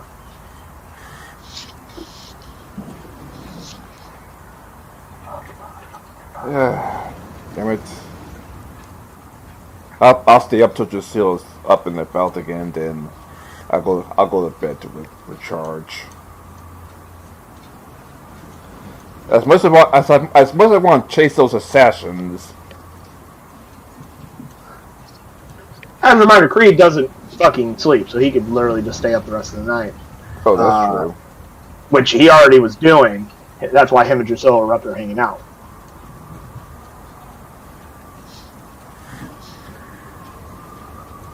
However, considering both he and Drusilla are incredibly injured, you can go to bed and let somebody else take care of it. I can still spring up one more time just in case some other assassins try to take their chances. I mean, this is an Night Captain. You're also incredibly fucking injured. Yeah, but I'm the captain. I have to actually do captaining stuff, even if it hurts me. While you're deciding on like how things are going to work and what's going on, some dudes show up. And they're like, "Oh, there! What's all this going on here? What the fuck?" And there's like a couple of dudes. You assume there's some kind of like local watch. There's not really much of a law in Luskin, but you definitely know that the Dockmaster's got some private fucking muscle that like keeps an eye on shit. So like they fucking walk up because that's what they're paid to do, and they're like, "Hey, fuck you doing? Why are you throwing fireballs at the Why are you throwing fucking fireballs at the fucking warehouses? Which one of you did that?" Sorry. A couple of assassins decided they wanted to have some fun. I point at the floating assassin. I assume sailing on by now. Sorry, dude. Persuasion. Well, this is still on board. Persuasion from Captain Torque, because you're the one talking. Of course, I have no persuasion. Hey, 15. Alright. You gonna pay for the damages? You know who owns that place? Who owns it? One of those. I don't know, that's why I asked you. They don't fucking know. Jeez. They're not privy to the registration of that particular warehouse. But they definitely know somebody fucking owns it, and you just set their roof on fire. I'll talk to him tomorrow morning. See if we can work out a deal. Alright, Dogmaster will be here tomorrow morning then. He has to collect his pay anyway from you guys. Fine. No, wait, no, you guys paid him in advance. Never mind. Yeah, but I say, yeah. He'll still show up tomorrow morning. All right.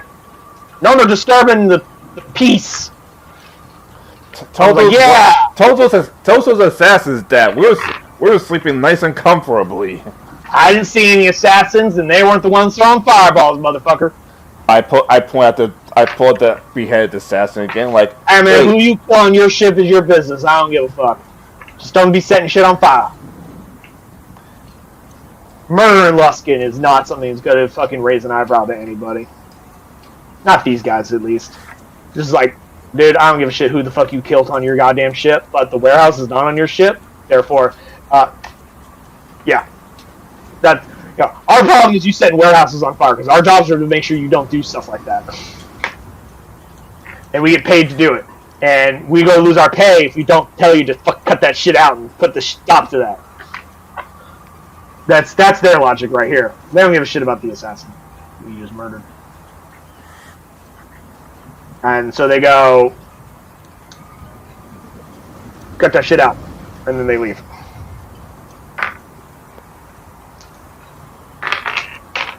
I say 15 is good enough to convince them, hey, back the fuck off.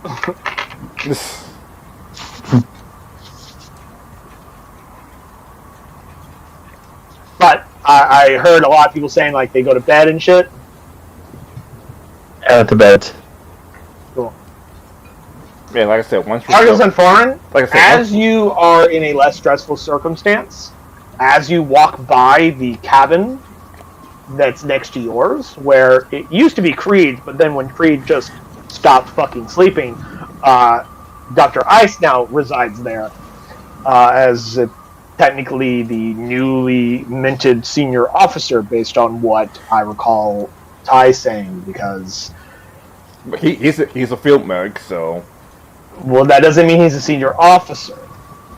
I asked that because of the situation of he gets paid the same amount as Creed and Lenfarin, but has never officially been promoted to the status of senior officer.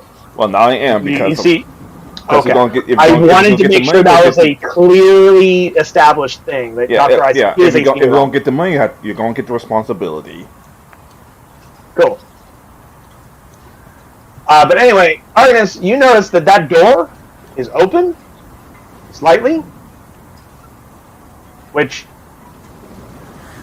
you recall that would normally be closed, and like as you kind of walk by it, as it's slightly open, you see there's no one in the hammock. Dr. Ice is not in that room. I'm going look inside. Then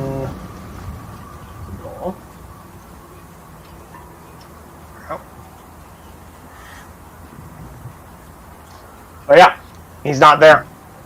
He's completely gone. Because if you recall, he never came out on deck. Everyone else came out on deck. You didn't see Dr. Ice during that whole fight. And he's not in his cabin.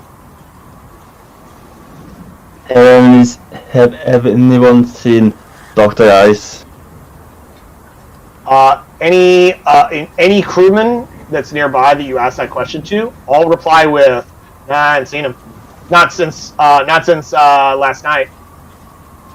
/ like none of it, they all deny having seen him prior to going to bed.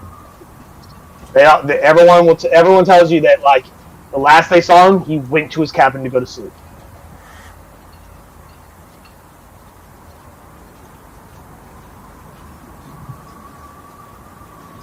Dr. Ice is gone. Wait, what? You heard him. Dr. Ice is gone. I thought it was right. He went to his cabin last time I checked. He's not there. Ah, shit. All crew members that all crew members that freaking is still conscious, active, and not beat the shit fan out through the ship and throughout town to see if you can find ice. Hopefully that those would be frickin- essentially Ryota, Leibowitz, Mockingbird, Hummingbird, and Stone. Creed technically does not fit that category. You said not beat to shit. Neither does Argos Vorn or Captain Torb. All of you are technically beat to shit. So pretty much all of your retainers that are 1 here and 2 not Drusilla. So have all 4 of those individuals roll me investigation checks, please. To see if they can find any form of trace or notice where Dr. Ice seemed to have disappeared to.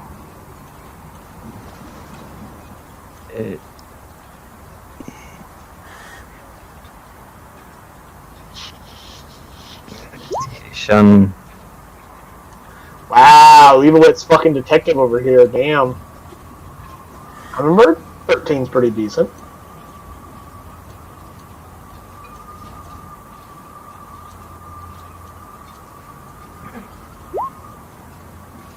$19 from Yota, pretty good. 13 from Mockingbird, cool. So the Songbird sisters, they both like leap up onto like the riggings and they like climb around all over the fucking ship, like looking around and out. They're like looking at the out part to see if they can spot them like on the docks and shit like that. Meanwhile, oh wait, no, I haven't gotten one from Stone yet.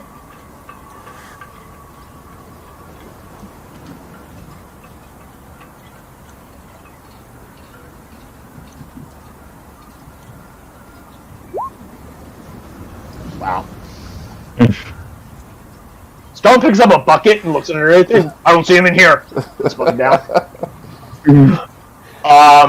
He's not that stupid, but his investigation was too fucking low. Ryota and especially Dr. Leibowitz, your bosun and your ship surgeon, not to be confused with your field medic, your ship surgeon. Fucking Dr. Leibowitz goes fucking full Sherlock Holmes, walks into the fucking cabin and starts fucking looking at shit, and Ryota comes up behind him and like is like his Watson to his Sherlock Holmes, and both of them start looking around, and Leibowitz comes back to you and goes, no sign of struggle, none of his things are missing. As far as we could see, he just walked out and didn't come back at some point in the middle of the night. And he says, I already talked to several deckhands. Not a single one of them that was on night watch saw him leave. Not one person. There was 5 people on this fucking deck before the assassins showed up, and not a single one of them saw Dr. Ice leave. Because Creed will also confirm he didn't see Dr. Ice leave either. He was standing right next to Drusilla. Both of them, based on where they were standing, have a completely clear view of that cabin door. If he came out of that cabin door, both of them would have saw him, because they didn't leave that spot. And the other deckhands not noticing him, that's one thing, but there's no way he got past Creed and Drusilla without one of them spotting him, without something else happening. And there's no windows, so he doesn't have any windows now. It's as if he disappeared without a trace. Like, how can he disappear? What? Well, I mean, he is a druid. True. Actually, no, sorry, this would be Dr. Leibowitz saying this. He goes, well, he is a druid. He does have magic. But the question becomes, why would he need to use magic to disappear in the middle of the night to make sure nobody notices him leaving? Yeah, why would he teleport or move around without at least alerting someone, or just walking out like normal? It is very strange. I don't see any sign that he was taken against his will. And we've seen what happens when you mess with him. Like, last time that the Songbird sister, one of the Songbird sisters, I think it was Hummingbird, playfully attacked him as a cat attacks a bird. He made a lot of very obnoxiously loud squawking noises. So, like, it's not like we wouldn't have noticed him leaving. I mean, yeah, being taken, I mean. So, if he left, if he's gone, it means he left of his own accord. He was not taken. Again, loud squawking noises. that he tends to make. This is very peculiar. And because of the 5 people we had standing on the deck, 2 of which are very, have a very clear view of it, there's no way he could have exited through this door without one of them seeing him. Or someone hearing him. Like, Captain, I don't know if you noticed, it's hard to move around this ship without making any noise. Yeah, I didn't exactly get the most stealth ship in the world. No, like that's just common of like typical ships. Like I know. there's the creaking floorboards, doors open and close, walls I know. thin, I know. Sound travels super easily. I would say, yeah, I know he was joking. He just goes, "There's no possible way he could have left this ship, short of magic, without someone noticing." So that means either he was taken by magic or teleported by magic on his own. I feel it's strange if he was taken by magic because he would have resisted and made squawking noises. So as far as my deduction goes, I think he left of his own accord. But that is based on what I can see. There may be something I did not see with my aged gnomon eyes. Plus, I'm also tired. It's like 2 in the morning. We're all tired.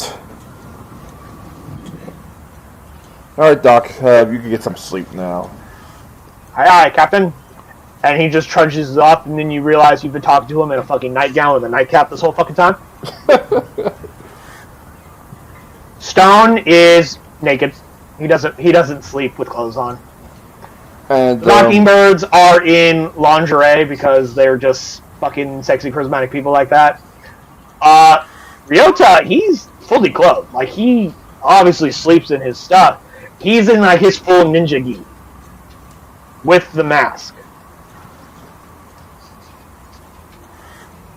And Jim Really, he sleeps in them. I have a silk robe with golden border. And you have Artisan Ford, who is wearing her newly acquired silk robe. So you have a most wonderful view of her very long, shapely legs, because the robe only goes just past her ass. Because it's one of those kinds of robes. It's the rich woman robes. Oh boy. Doesn't go all the way to the knees. Now it goes just past the ass. Enough to be covered, but just short enough to let the imagination go. Yeah. It's still tasteful, but erotic. Oh boy. Jokes aside, though. But yeah. But yeah, for right now, we're gonna do the original plan, and then tomorrow morning, after I talk to the freaking the person who warehouse I burned, I'm gonna actually look for Dr. Ice to see what the hell's going on. Indeed. Of course, before that, I need some rest. Indeed. So, you guys go, you take a long rest. Wake up the next morning. Huzzah. At this point, I would like to take a quick 5-minute break, because I really need to use the bathroom. Alright. And while we do so, we can grab lunch real fast. I'm going to make like a sandwich, because I'm kind of hungry. I didn't have a lot for breakfast. Go ahead and set that ambience up to play in a moment. I shall return in 5, maybe 10 minutes. Okay. Alright, in that case, I'll call some laundry real quick.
I return Yay. Welcome back. with glorious food.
Is Shindu okay?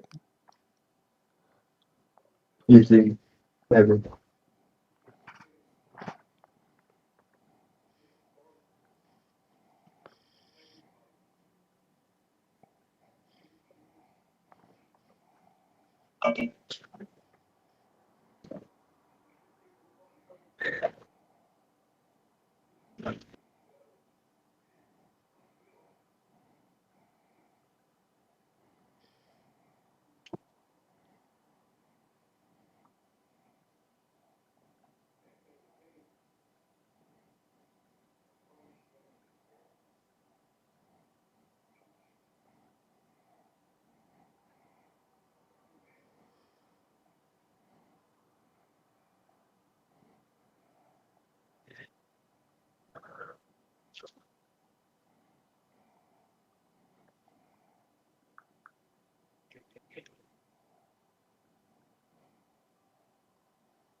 There it goes. Like, what the hell happened, dude? I don't fucking know. Like it, the camera itself would not turn on, so therefore there was nothing. There was no input to send to Discord. I literally got under my desk, unplugged it, plugged it back in. It worked just fine. My computer is fucking retarded. Hey, don't feel bad. That's why I still have my camera off because for some odd reason between Discord and freaking Norton, I can't find my camera back on right now.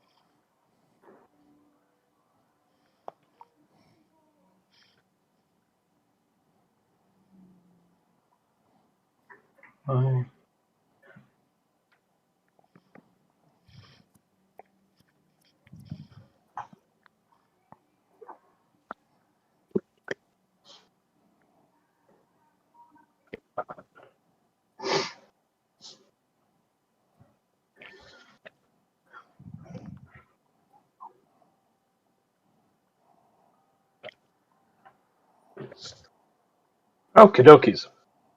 So we're ready to get back to it?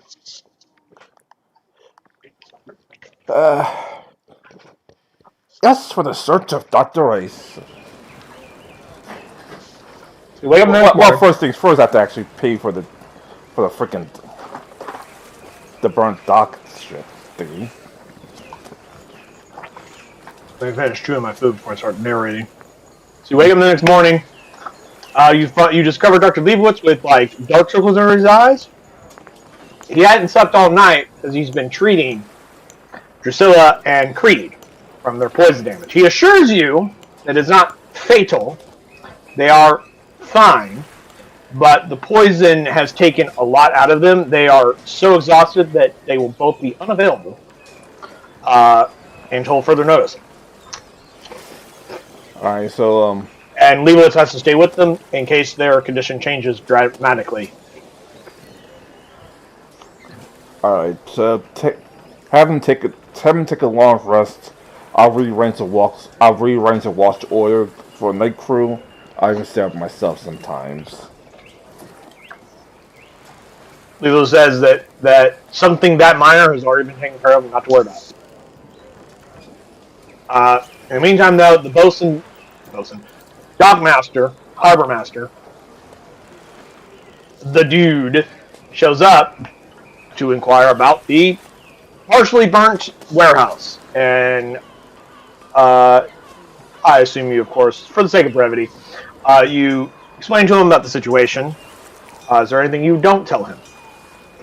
No, actually explain it in detail, like, hey, this is what happened. A couple of assassins tried to shoot at us, and our lovely organist tries to burn them alive, and unfortunately, Parville Wolf gets caught on fire.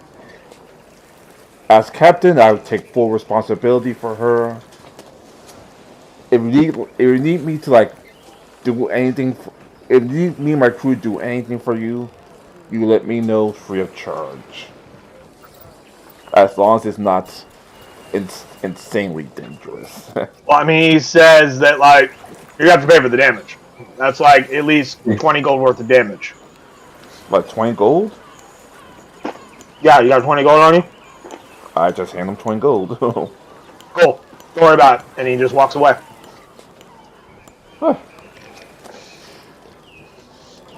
Anyway. Things are, like, way more smoother here in Luskin as long as you know the right people.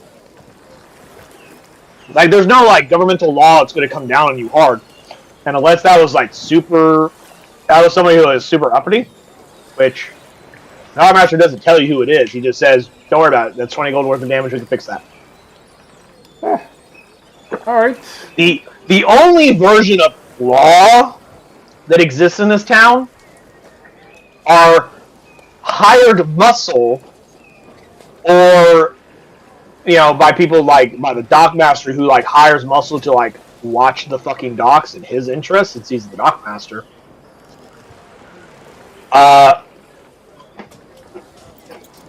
Or the hired goons and or street guys of, like, one of the high captain's ships. Depending on what area of the city you're in. Because different areas are controlled by different high captains. There's 5 of them, and they're the ones who run the city in a holarchy, as what it's called. They get together from time to time to decide on, like, what they're going to do overall. Like, what you know, trade good policies are we going to have for right now? Like, what are we going to make legal? What are we going to make illegal? What taxes are? How are we going to do the taxes? You know, administrative stuff that is citywide, or in times of war, how do we deploy our forces? But other than those, like, macro level governmental stuff, they control different sections of the city, and they control them as they see fit. So, like, the way things are run in, like, Ship Rethnor's territory may not be the same way as the way things are run in Ship Suljak's territory. Those being 2 of the high captains. And Ship referring to essentially, like, the mob family. Essentially, the mob runs this fucking city, and there's 5 head guys that run a different ship or family or gang they're all interchangeable terms, but the particular term they use in the city is ship because they're high captains. That is their official governmental title. So like you, And you know from your background, every one of these guys used to be fucking pirates and very good pirates. Well, one exception. Ship Rethnor is currently run by shit. What was his name? Can't remember.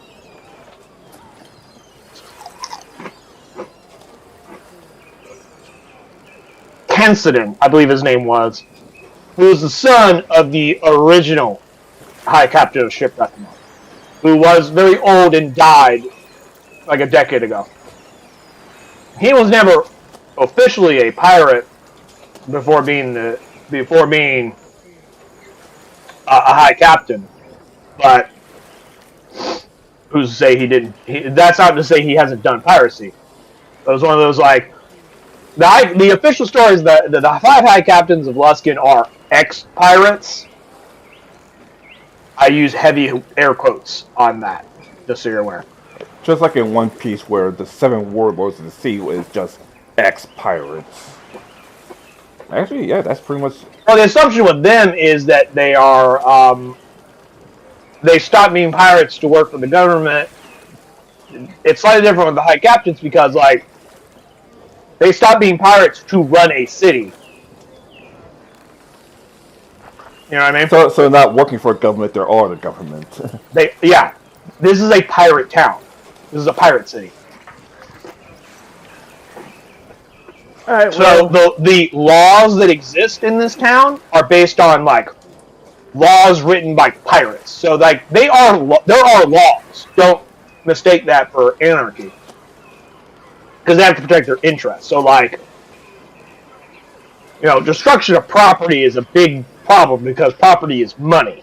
You cost someone money, they're gonna be pissed, and if they have the authority and influence to exert that authority, then their pissiness resolves into you having a bad day. Which makes sense. And if you really fucked up, you get sent to what's called prisoner's caravel or carnival, which is a public torture/execution location, where if you fucked up bad enough, then you get sent there. For the public's enjoyment, you are tortured and eventually killed. We're talking like some brutal shit, like taking a rat, putting it on your chest, taking a box, putting a box on top of that rat, and then setting the box on fire, so the rat only has one direction to go. Jesus. Or having you drawn and quartered, which is where your hands and feet are tied to 4 different horses that are all set running in opposite directions. Yeah, I saw plenty of that. Well, you know what? Or tarred and like cowboy just movies. hang you. Like the list goes on. It depends on and for some odd reason, I'm thinking about Dead Man Wonderland type of stuff. Two prisoners fight to the death. No, there is no fighting. There is the magistrate. Is like this performative, like executioner type guy, and there's no fighting. There's just him making you scream in horrible ways, the most horrible ways possible. And like many of the people get off on that. Like it's weird. Boston's a brutal fucking place. You don't fuck up here. Obviously we don't want to push too many buttons, but yeah. We're supposed to set sail today, but we're missing our field medic. So 2 by 2, go. Now, unless he tried to another plane of assistance, which if he did, we can't exactly follow him. We're gonna go 2 by 2 across town. See if we can find him. Report back if anything. Like a few of you is gonna stay behind just in case those assassins want to do some sneaking when we get back. Drusilla and what's it called? Stay behind. Drusilla and Creed stay behind to recover, and if something happens on the ship, you can actually you know, you actually direct traffic. Like, any other questions? I have one. Who's staying and who's going? Obviously, I assume you're going, and I assume Jim Pan's character is going with you. Are you taking any retainers with you? Well, Nestor and Volo should be getting back from their date by now, so they're going to stay behind on the ship. Okay. I like how you guys always assume it's a date. They just had shore leave together. That doesn't mean that it's a date. Anyway, Hummingbird, Rockingbird, Ryota, and Stone will be going with us. Okay. So you're taking the Bosun, Stone, and the Songbird sisters. Yeah. Alright. And about 2 or 3 deckhands. I remind you, the deckhands are non-combatant individuals with no skills. So yeah, the Stormbreaker sisters, Stone, and Ryota.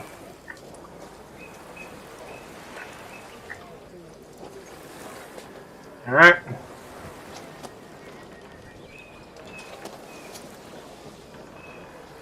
These two guys came back.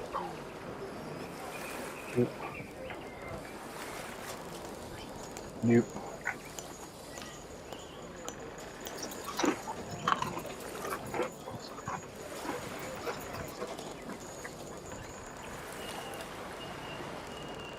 Lola seems pretty beat up that she wasn't here when shit went down.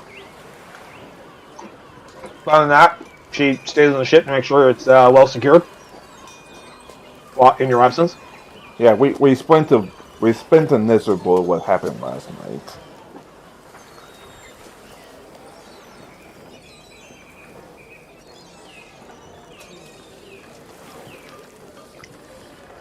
Like, hey, Alrighty. There's okay, so let me explain the situation where you're gonna leave. Where a few assassins try to outright murder us. We shoot them off, but we found out that Dr. Ice either somehow voluntarily left by magic means, and now we need to find out what happened, because he didn't actually inform us or let us know of anything.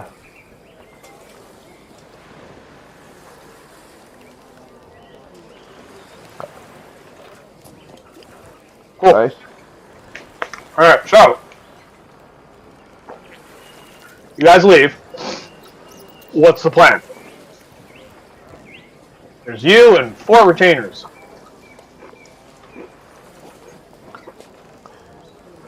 Well, me and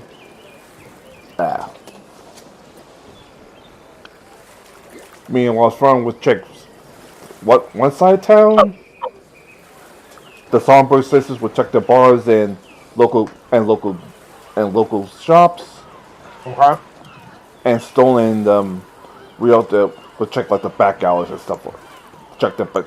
So you're going to split into 3 groups of 2 and just spread throughout the city and see if you can find them? Yeah. Roll me an investigation check, but instead of intelligence, use charisma. Because I assume you're going to go around and ask people, hey, have you seen an Eric Crocker running around? Excuse me, miss, have you seen an Eric Crocker in town? You, sir, have you seen a giant birdman?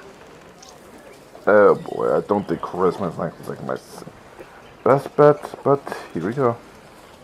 Now, if you're proficient in investigation, you can have proficiency on that. In the meantime, if you're not, then you just get your charisma. Which should be good for Jim Pan being a sorcerer.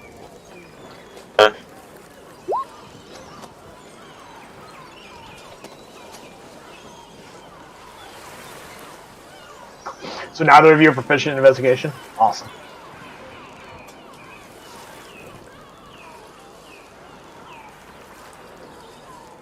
They want my investigation check. Here we go. Oops. Well, it was one of those. I wanted an investigation check, but using charisma instead of intelligence is what I was saying.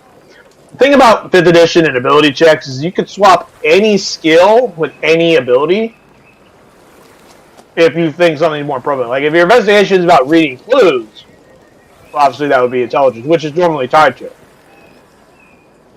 But if your investigation involves walking around town and talking to people, you can still use investigation to look for clues, but more social interaction clues, which uses charisma. Because that's technically the way it works. Because 5th edition, unlike 3.5, they're not skill checks, they're ability checks. So instead of it being just investigation, it's intelligence investigation, charisma investigation, meaning you add the modifier of the ability that it asks for, and it names a skill that if you're proficient, you add proficiency on it. So if you're like Jimpan, who has a high charisma, and if you're proficient in investigation, that's great. If you're not, then you just get charisma.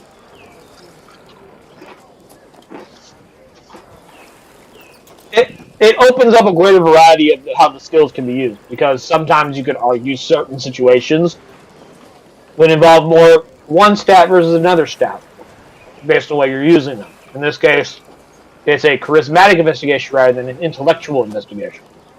That makes sense.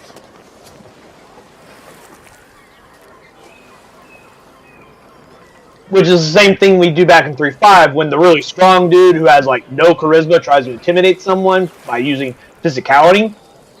What's the one house rule that a lot of people have always seen? Use strength instead of charisma for intimidation because you're using physicality and you're just mass. It'd be the exact same situation. Oh, intimidate. You do a strength intimidation rather than a charisma intimidation. See what I mean? Makes sense.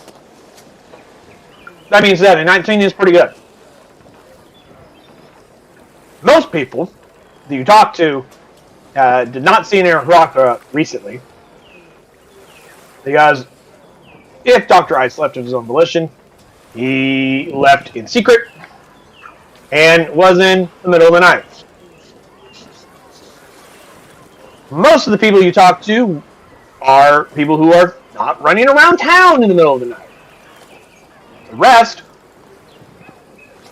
are less than helpful, because if they were up last night, they were up all night drinking. So not super helpful first thing the next day.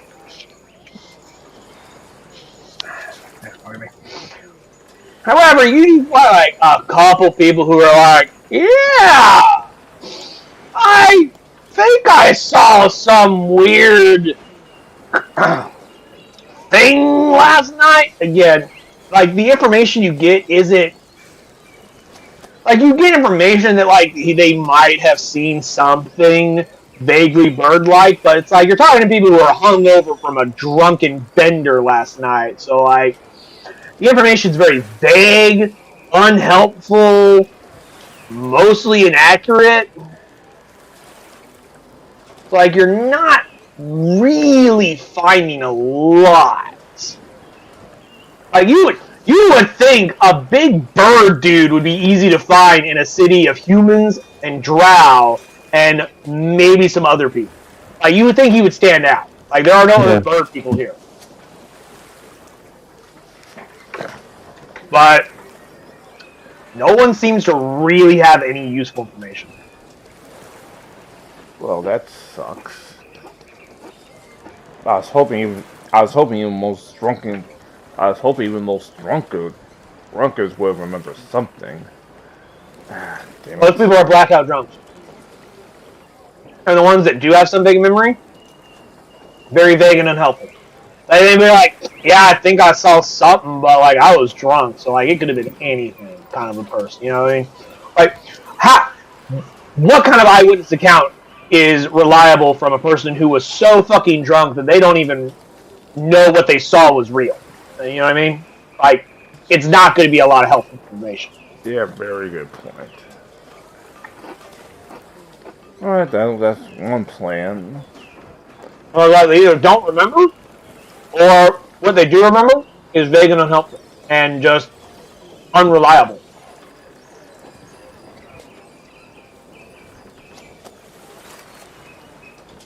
Damn it. I want to stay in the bar and see if we can actually overhear some things. Maybe we can overhear some clues or something like that. Even though, if he disappeared in the middle of the night. Sorry, what did you say? I was about to say, on one hand, we can sit in the bar and see if we can overhear some clues, but if he disappeared in the middle of the night, then.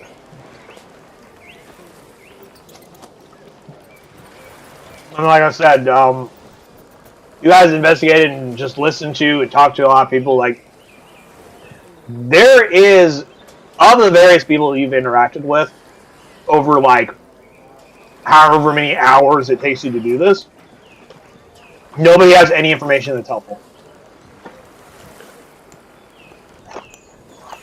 So either people just really don't know because they just don't know, or too unreliable to be useful, or people just aren't telling you shit. They either don't know or they're not telling. So I guess we have to reluctantly go back to the ship, pretty much with our heads held high, with our heads hanging low. Like, damn it! Everyone's too drunk or unreliable to even know a big bird person when they see one.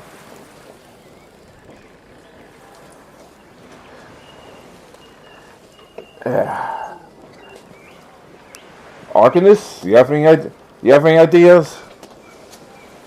Nope.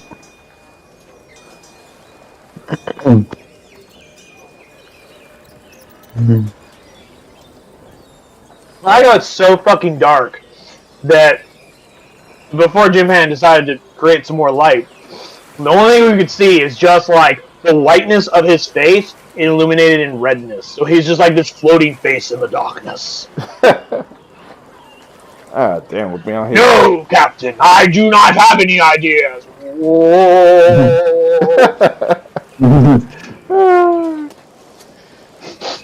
We've been out He here leans this forward and he leans back and he actually disappeared. He's like, oh, I'm here now. And now I disappear in the shadows. Like, Arcanist, are you sure? You're not supposed to be the ninja! I mean, Arcanist maybe not, but Jim Pan, absolutely.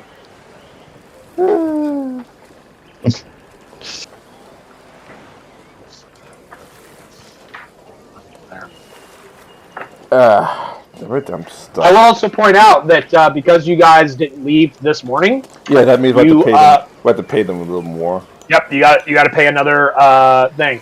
The ship is out of dry dock, so it's only like 1 gold per day, rather than 2 gold if you're not using a dry dock. You're just using a wet dock. But it's still 1 gold a day every time you for every day you spend taking up a space on the docks. You got to pay a gold. So go ahead and mark off 1 extra gold from your ship treasury. All right. Which will then get that information to Daniel if he ever shows up tonight, or when or we'll send it to him on Discord.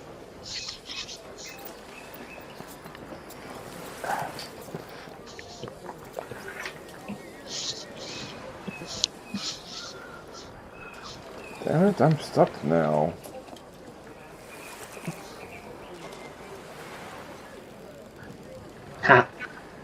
Just minus 1 gold from ship. Oh boy. Well, like I said, unless he took off to another plane, I don't want to abandon him here because It may just appear magically. Who knows? But we do have things we have to do.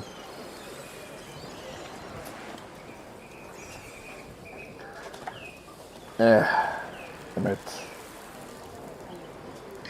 Oh! Hey, Daniel. Just in time, because we're pretty much stuck at this moment. Yeah, they really stumped.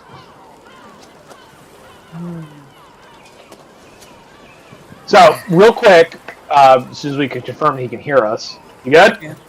Cool. Here's some recap. Fast recap coming at you. Coming at you hard. Coming at you live. Got attacked by assassins. There was 4 of them. 3 on a rooftop. 1 on the ship. 1 on the ship got killed. 3 on the rooftop got thrown fireballs at. And after the 4th guy got killed, the other 3 were like, you know what? A lot of attention happening here. We gotta go. Disappear in the shadows. Not that they were super afraid of the fireballs because of the evasion, but still, more attention equals bad things for assassins, so they fucked off. It's the next morning, during the night. Your character almost died again. Just bad circumstances. We rolled perception checks to see if you noticed the assassins. You didn't, and so you got surprised. So you went down. Drusilla went down.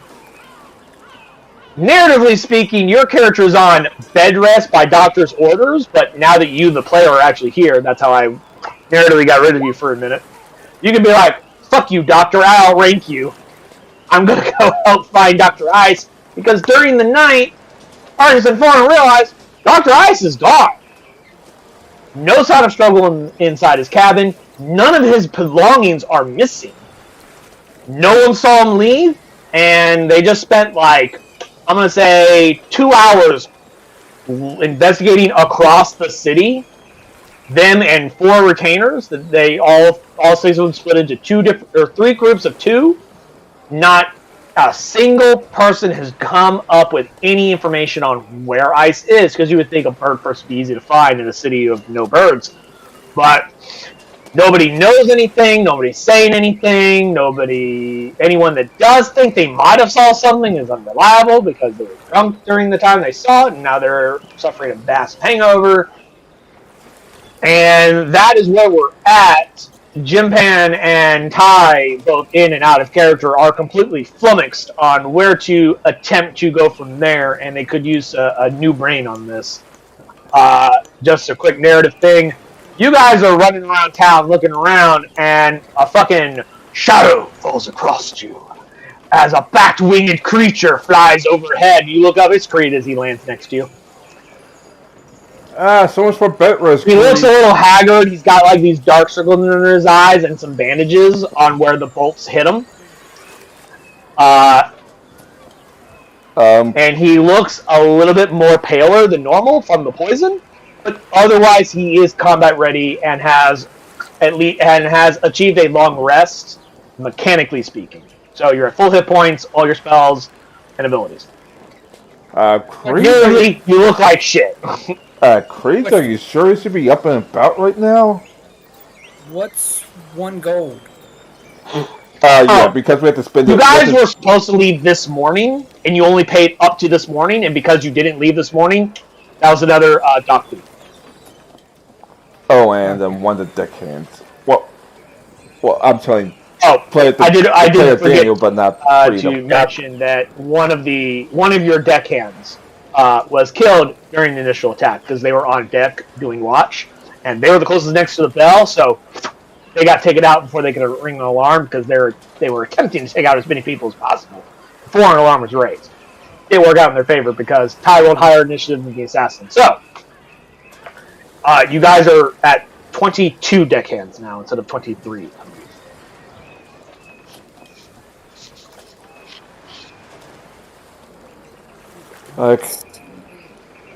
Creed, I guess you're... Creed, I assume you should be up and about?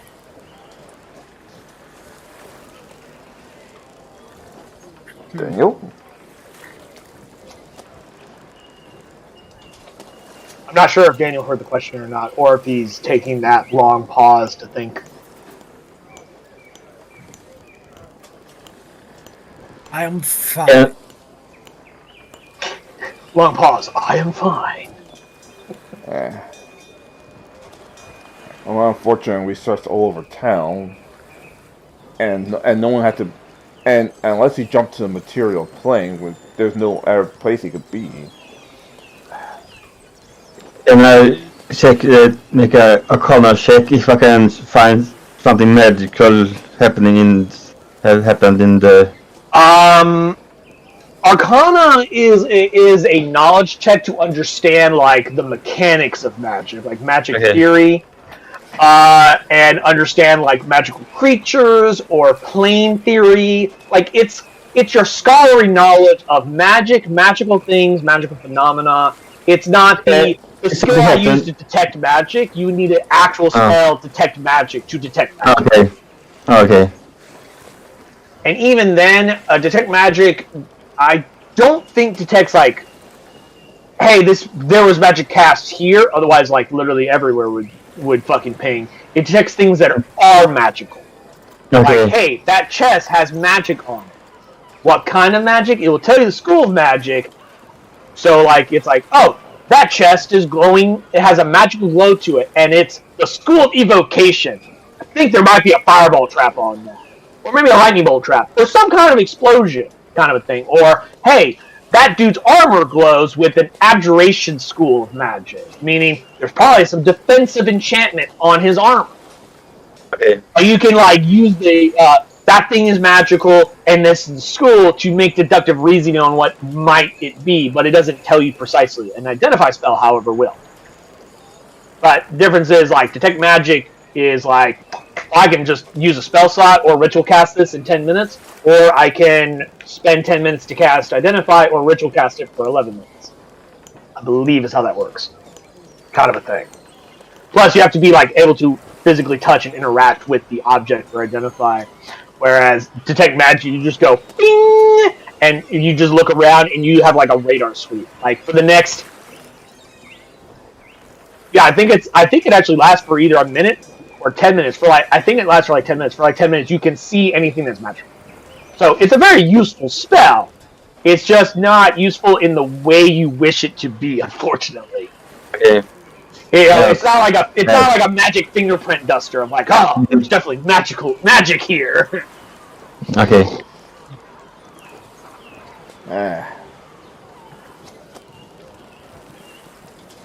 All right.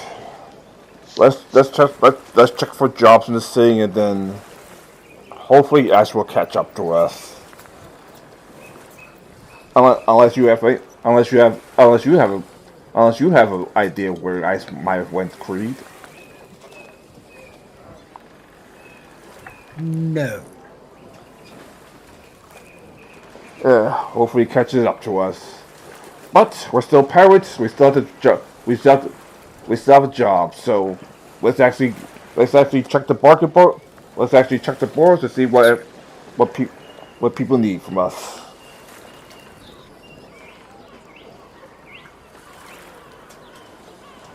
Also, Daniel, as I like to ask you because you may have had a better memory.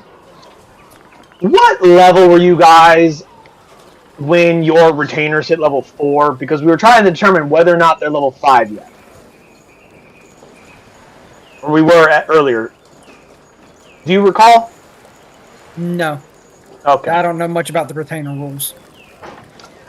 They gain 1 level every time you guys gain 2 levels, and nobody could seem to recall whether or not you guys have gained 2 levels since the last time they leveled up. That is something that will have to be reviewed at later, since nobody remembers. But for right now, we are working on the assumption that they have not gained 5th level yet. I think 7, but I don't remember. Like I'll probably look at the first section recording after this to check.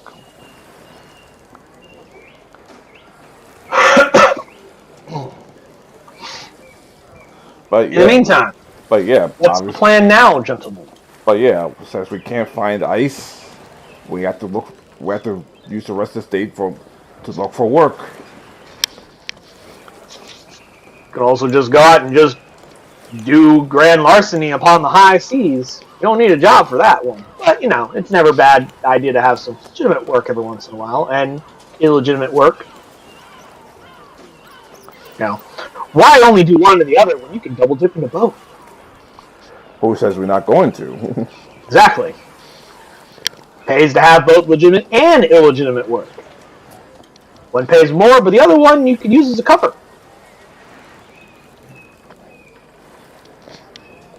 Like, that's what I meant. Let's see if we can find some jobs before we go out there and try to knock some ship over for money.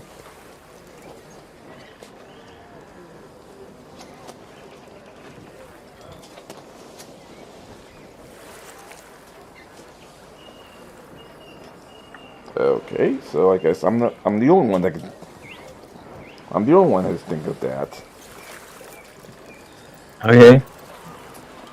I am just thinking. Trying to solve the problem of Dr. Ice.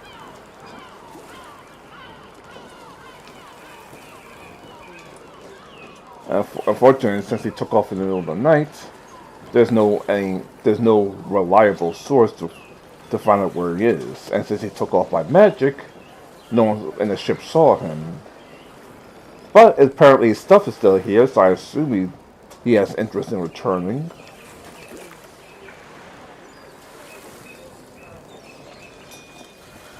And obviously he didn't get kidnapped, or else we would have heard loud, and then you would have heard me why try to raise an alarm.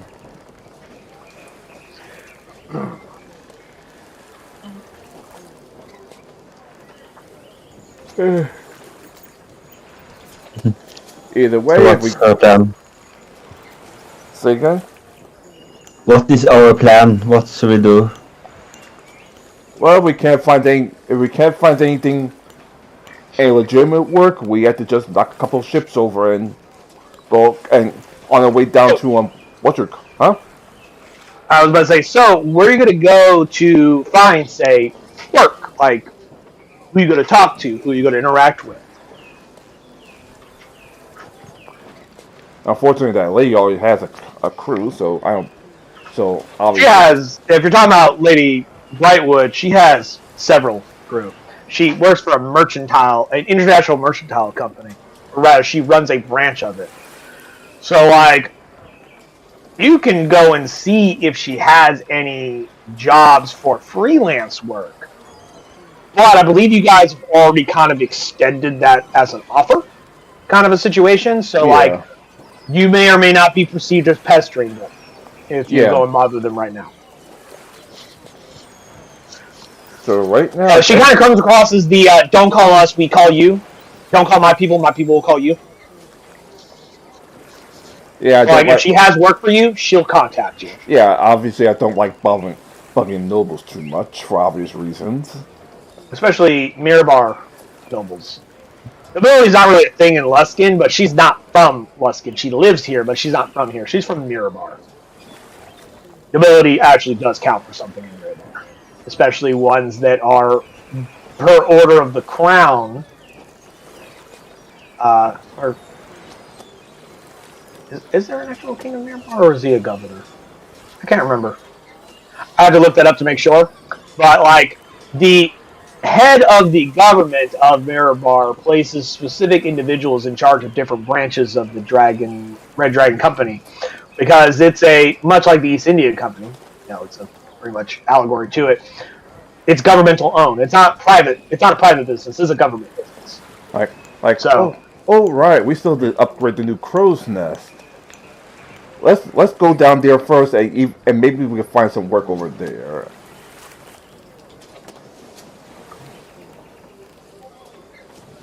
So you want to leave Luskin and go to Neverwinter? Yeah. Cool. As you guys approach the docks, or as you guys start to begin to approach the docks, because you're obviously not physically at the docks right this second, you're like in the middle of town. You're on your way towards the docks. You start to hear some interesting things coming from there.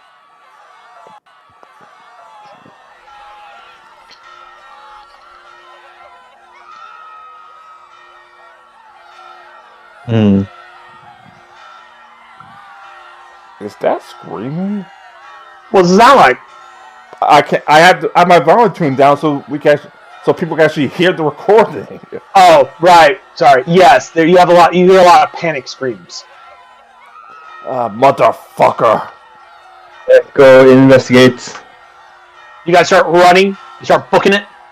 I'm asking them. We're booking it. So obviously, the docks is where your ship is, so you have an invested interest in the area. So you guys start running down the street, and as you approach the docks, you continue hearing the sounds of screams as people start running away from the docks, like random civilian types that are like not fighters. But you also hear you hear the sounds of like swords clashing against weaponry, and you hear gunshots of people pulling out pistols and rifles and opening fire onto something. There is a fight happening on these fucking docks, and as you get there, you see. Do what? Let's run for the place. You guys are starting to book it. As you arrive upon scene, you see lots of different pirates. I use air quotes because, like, they wouldn't call themselves pirates, or maybe they would. You don't know. Sailors of fortune and opportunity upon the docks, and crawling up out of the water are Sagain. They are swarming the docks in massive numbers. Like, you've never seen this large of numbers of Sagain before. Like, you've seen several dozens of them show up onto a ship. You saw like several of them the last time you fought sea devils, as they're called, Sagain, or Sahooligan, however you wish to pronounce it. But like, they are here in force, like invasion level of numbers. And I'm gonna take you over here to the map. Let you just take in what you see. Lots of them are in the waters. Many of them are climbing up onto the docks. Like, Shit is going down. Like, what in the hell?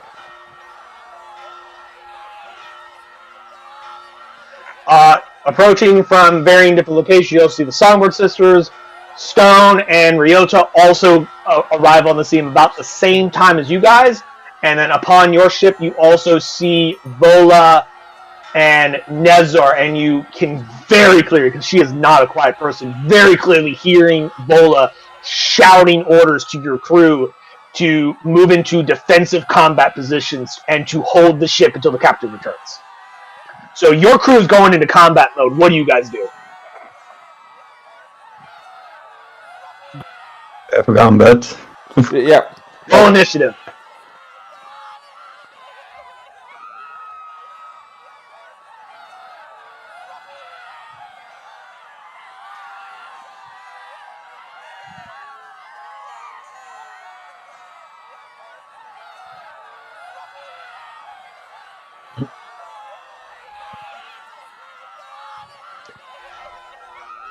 Also, go ahead and mark your tokens and color code your retainers. Who wants who? Drusilla and Leibowitz are not in this fight because Leibowitz is down below decks dealing with like medical stuff, and Drusilla is still exhausted from the previous night's battle. So you got 6 retainers in play right now. Your bosun, Stone, Vola, your helmsman, Nezor, and your musicians, the Songbird sisters.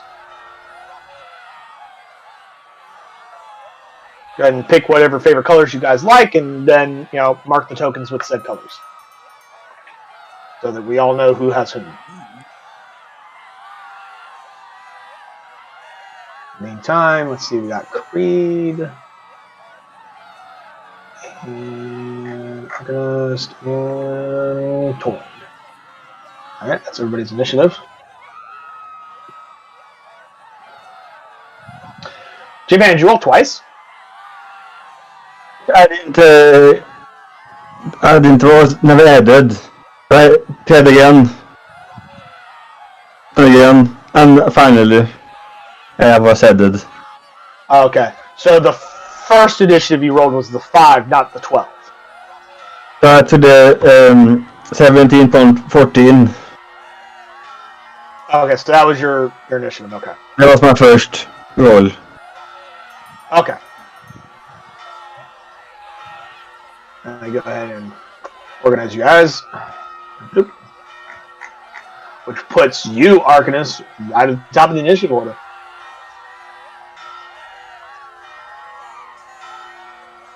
Looks like Daniel is taking Vola and Nezor, and Torg is taking the Songbirds. So I guess that leaves you with Stone and Ryota, my dear friend Lenfarn. Yep. Go ahead and pick whatever color you wish to mark them so we don't forget. Meantime, though, I actually forgot one combatant. Coming out of an alleyway behind you guys, you also see Rose, who is also on these docks. And she rolls some pretty piss poor initiative.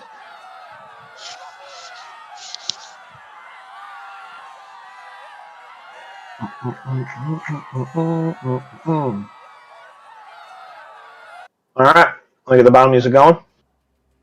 Japan, you're first up. What do you do? Stormer. Mage armor!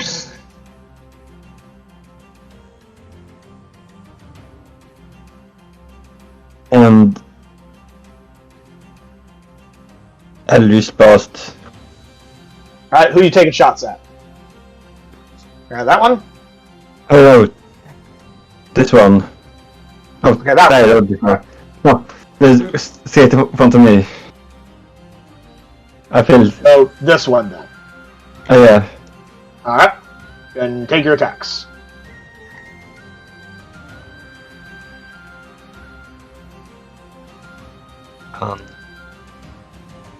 Sure.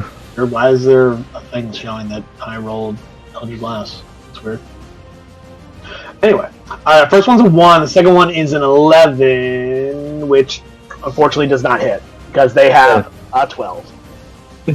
So you just panic shot from the hip. Pew, pew, pew! They go flying wide as the Sahagin crouches down on all fours. Just it's got its fins just go as it readies an attack. Is that all you do?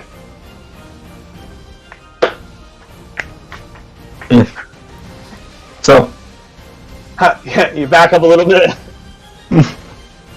Alright, your retainers, what are they doing?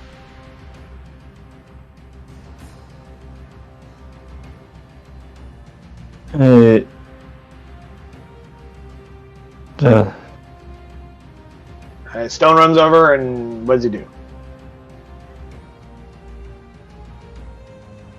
Punches it with his signature attack. 14 is enough, and 9 is pretty good bludgeoning damage. So, like, Stone runs over, and he just fucking just heel drop axe kicks this dude as he's coming up onto the deck, just ka-ka! And you swear that he just broke this dude's face. But he's still technically not dead. But he certainly took quite the hit, because 9 damage is not insignificant damage to them. It's pretty good. And Ryota runs over, fucking does his little ninja sneak. Does the same thing for another 22. 9 bludgeoning damage, so... This poor Sahagin. Fucking axe drop kick onto the Sahagin from Stone, and then emerging out of the shadows, as silent as the fucking shadow of death, Ryota also fucking does like this eagle talon strike into its throat and fucking just closes its fucking windpipe. Almost killing it, but it is still standing because it has 4 hit points left. But, excellent turn. Master Creed, what are you doing?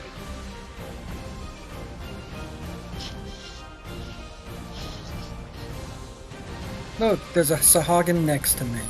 Yeah, he crawled up onto the thingamadoodle next to you.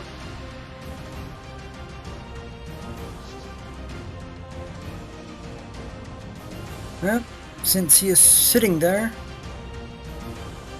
shocking grasp. He's not wearing metal armor, so normally you wouldn't get advantage, but he is wet, so I'm gonna say you get advantage on this guy. Doesn't matter. Oh, cool. So 6 lightning damage to him, and he is now denied reactions until your following turn, I believe. Yes. So, what would you like to do now? Well, why don't we break out the Raper? You gotta go hentai on me? Yes, I am. Did either of us ever fix the macro on that? I don't remember. We're about to find out.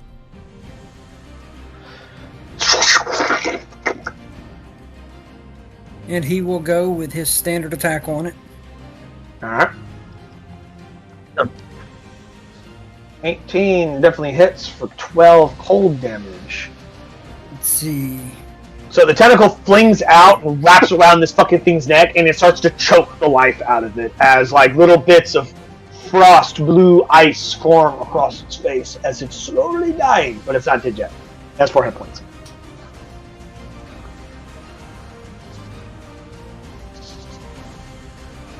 And I will take to the sky. To the sky. Yep. I will exist 20 feet in the air.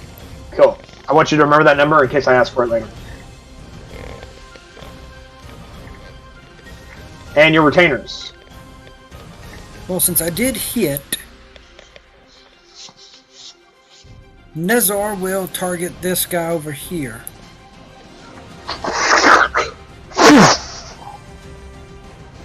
And See that sweet damage. He'll begin with his Hunter's Mark. Oh, it's actually Hunter's Mark? And firing signature attack with Hunter's Mark. 5 and 2.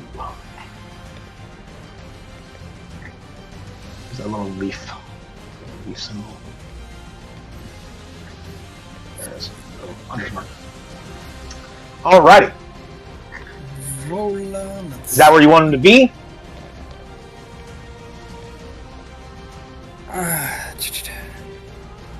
As of right now, yes, because it's a decent high point. The aft castle does afford him a very excellent view. Especially because all the sails are full, so there's a lot less sail and rigging in his way. So he's got the perfect shot from where he's standing. For now, just because, Vola will shift to the center of the ship. And then she'll ready an action for dodging. Alright. After Creed, the Pirate's Mage. Okay. We only have one on the field, right? Yes. Which is over here. From her perch. She's actually going to move to the edge here. Despite being adjacent to this thing on the map, she's technically above it, so there's actually a distance between them. Because it's below in the water. So she's going to point at that thing, and she's going to target 2 others. She's going to fucking start casting. She's going to fire off a Scorching Ray. Because she ain't fucking around.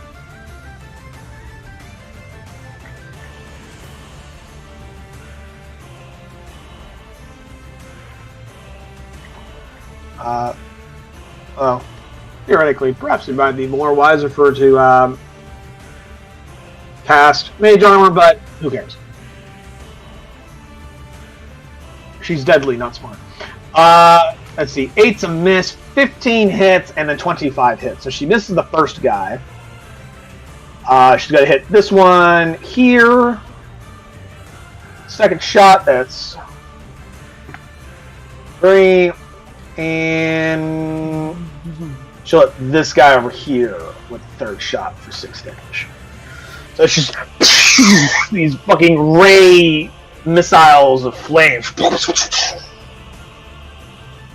strike into these Sagains. And she can use the rest of her movement to 10, 15, 20. Yep, she'll move there.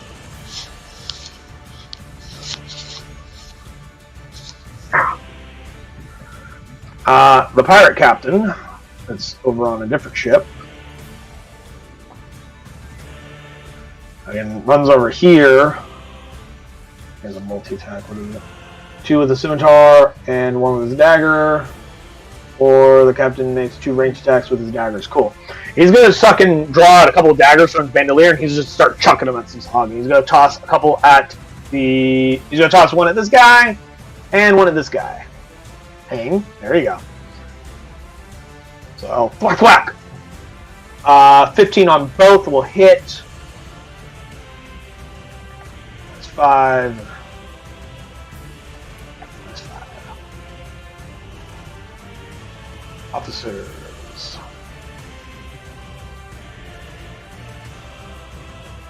So moves over here. Fucking shoots a heavy crossbow. Not enough. Ah, fuck.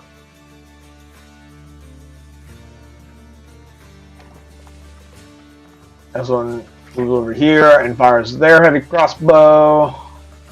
Oh, wow, that was terrible. Saga Warriors go. You already took flight, so it'll move here. Wow. Technically, it's going to move here, but oh, come on. I'm going to move you up 1, Daniel, just so you're not in my immediate way. Yeah, But you're technically, you and him are in the same square, but you're at different elevations. Here.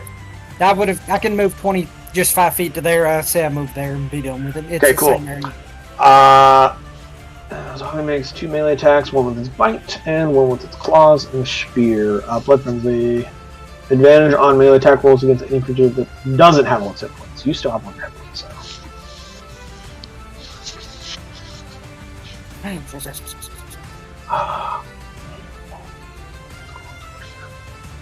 Okay.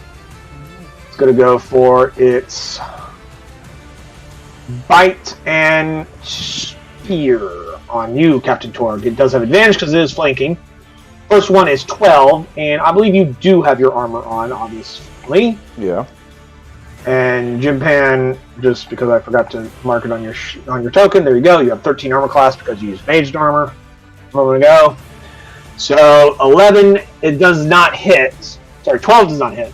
And 21 does for 3 piercing damage from his spear. Because you have got rage that is not halved yet. The one on the other side will also do the same thing. Spear and bite. Spear, 17. Bite, 22. That is 9 and another 2 piercing damage each. So for those 2 attacks, for those 2 enemies, that was 3, 2, and 9. So 9, 10, 11, 12, 13, 14 damage total from those guys.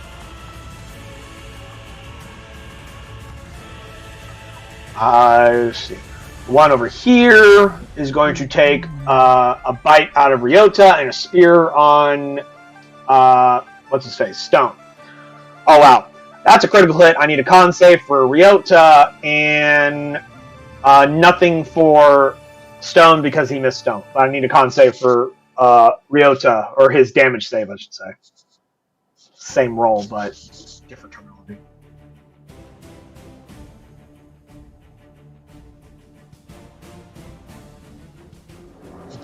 Well.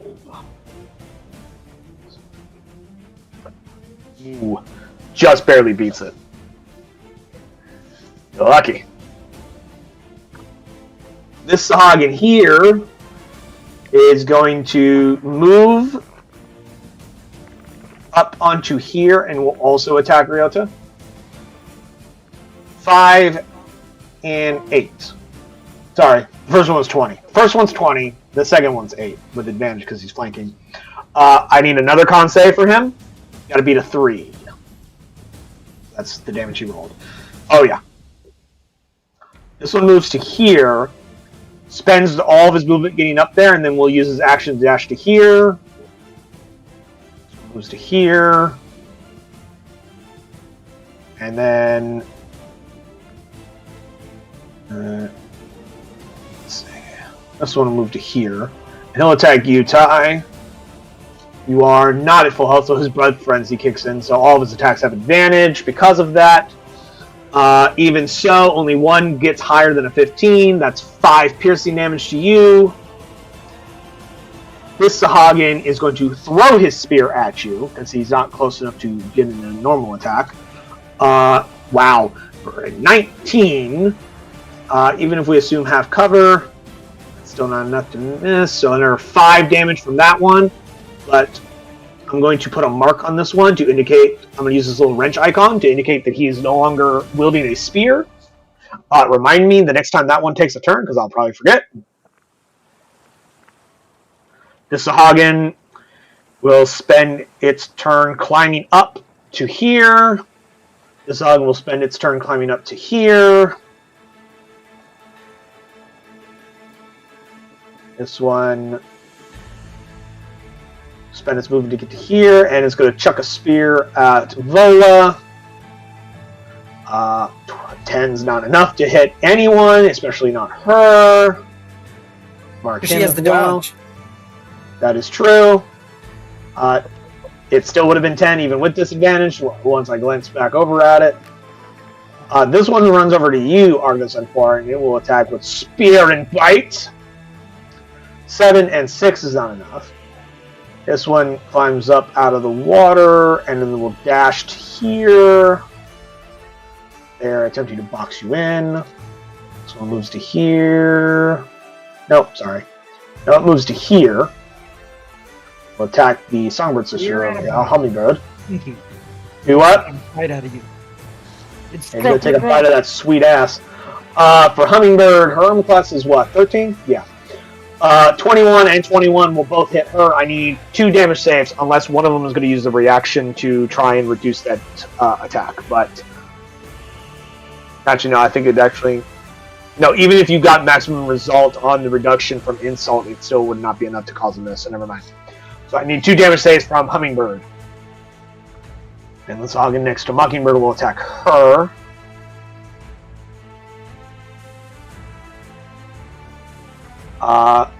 Only 1 hit, so I need Mockingbird to make me a damage save as well.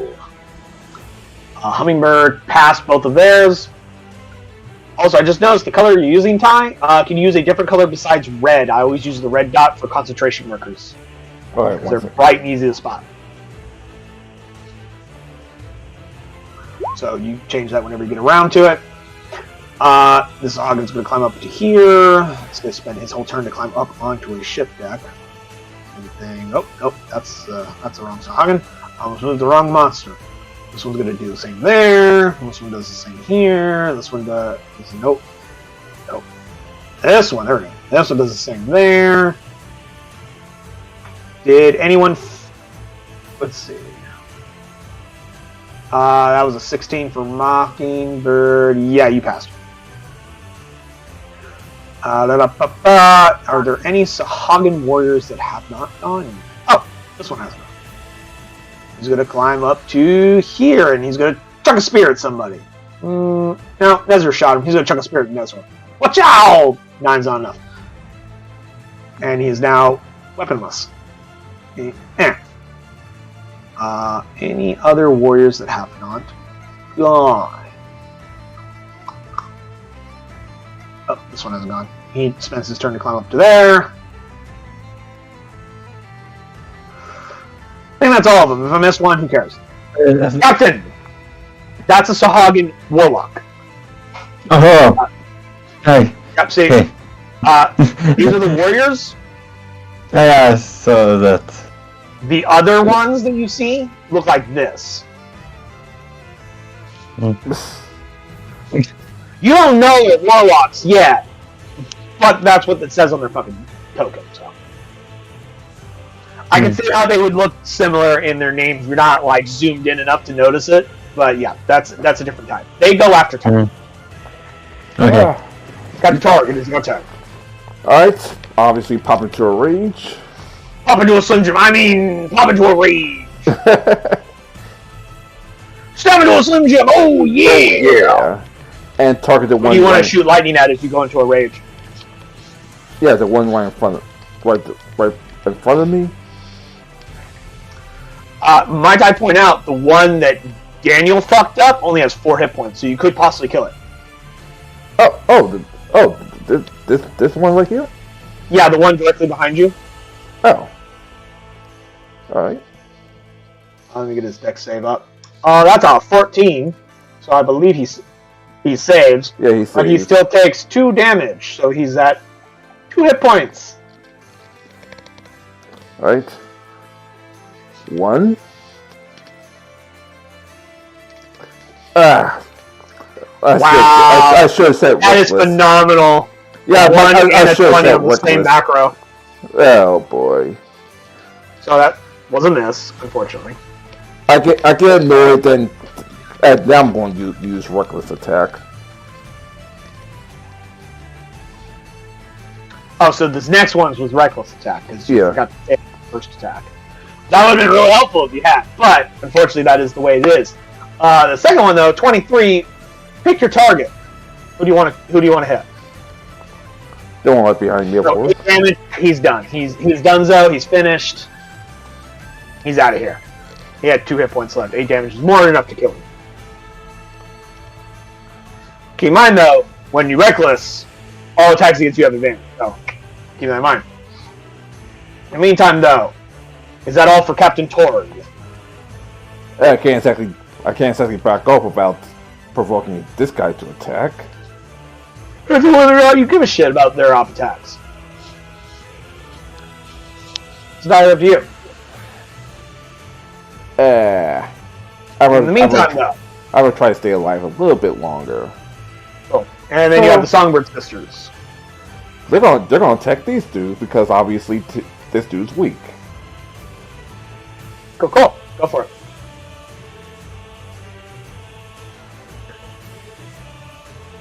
Alright, that's 8 damage.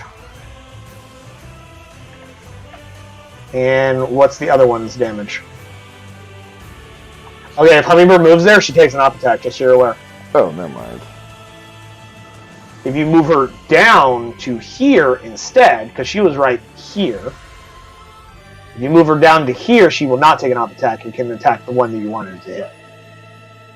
So, like, down 1. There you go.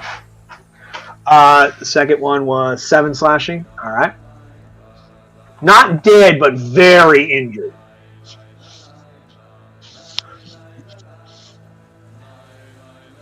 For those of you keeping count, they have 22 hit points. Alright, I guess that's my turn. Yeah. Sahagin Warlocks go. These individuals, they look different than the other Sahagin. They have... Like, Do what? their weapons look like something else. Yeah. It's all... They look definitely different. They come up out of the water. They're not wielding like spears or tridents or anything like that. The other Sahagin. They also have these very intricate looking necklaces that look like eyes surrounding their necks, and they have like eye tattoos on their flesh and stuff like that. And does anyone speak Sahagin? He asks with a rhetorical grin. Because I know Obviously not. No, of course none of you fuckers can speak that language. And he starts like, a lot of them, they come out and they start yelling something in Sahagin. You don't understand what the fuck they're saying. But they're saying something. And I cast... Speak common, mother. Common motherfucker, do you speak it? What was that, Jimpan? It's not my turn, so I cannot cast a spell. Oh yeah, I What was don't it, like have common it. languages or some shit? I just remember I don't have it anymore. Right, you retrained out of it. Daniel has it, I believe, but as a ritual only. And nobody gonna take 10 minutes to cast comprehend languages in the middle of this fight. That dumb. That dumb as hell. Or a minute. No, ritual casting is a minute added on top. Comprehend languages takes like what, a minute to cast? So it would be 2 minutes. I don't remember. Give me a minute.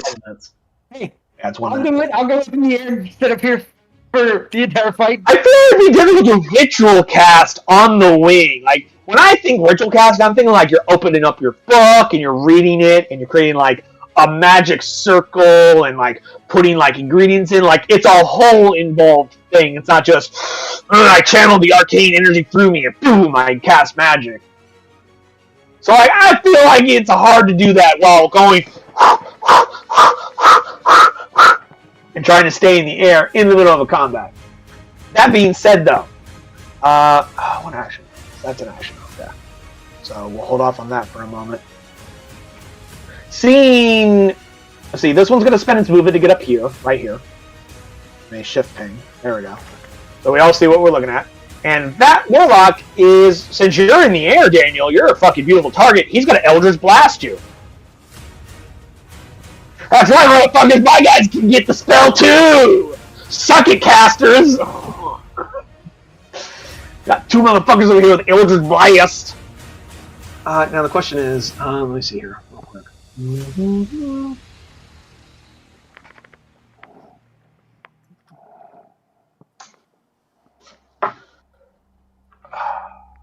Damn, it doesn't tell me.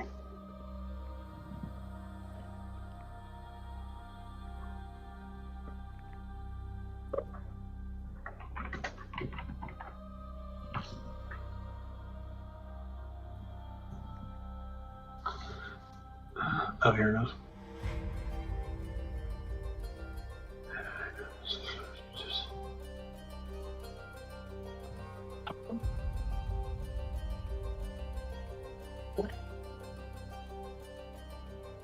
Okay. Alright, sorry. I had to confirm how many Eldritch Blast shots it gets. It only gets one. It's going to fire one at Daniel. So, pew! 18 to hit for 3 force damage, my friend. Okay. Zoggin steps up to here, and he's going to use his multi-attack, where he'll attack with his Sword of Fathoms and his bite. First, the bite. Nom. What's your cost? Oh yeah, that hits this dude. And then the Sword of Fathoms. Oh shit, that's a crit. I think this dude's dead. Or is a creature. Oh yeah. Ha! I haven't looked at these guys stat log in a while. I'm glad they can do that. I've had this encounter set up for a while. But yeah, this dude is dead. So it just crawls up and just bites this dude's throat out and just rams his sword up through this dude's chest. And this sword looks like it's this single blade, one-handed sword that's slightly curved, almost like a falchion. And it has this like weird coral like growth on it, and it looks like it's made almost like of like metal like water. They're very strange looking blades, but like that dude did as fuck. I believe I have more warlocks on the field. Oh yes I do. Oh yes I do. This one's gonna take its whole turn to climb up to there. And I'm talking about this guy over here. Those of you who don't play super zoomed out. Let's see, zoom out. I'm going to zoom out a little bit. I can see the battlefield a little bit better.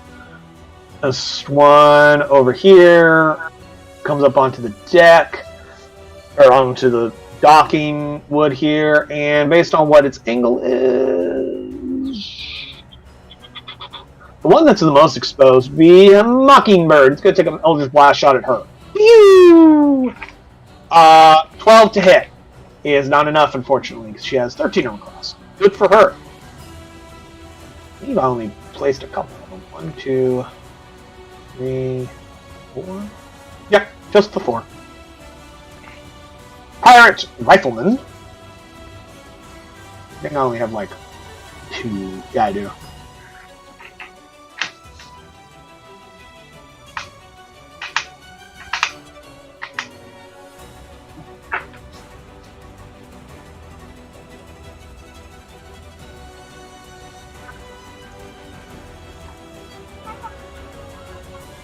Cool. This rifleman over here,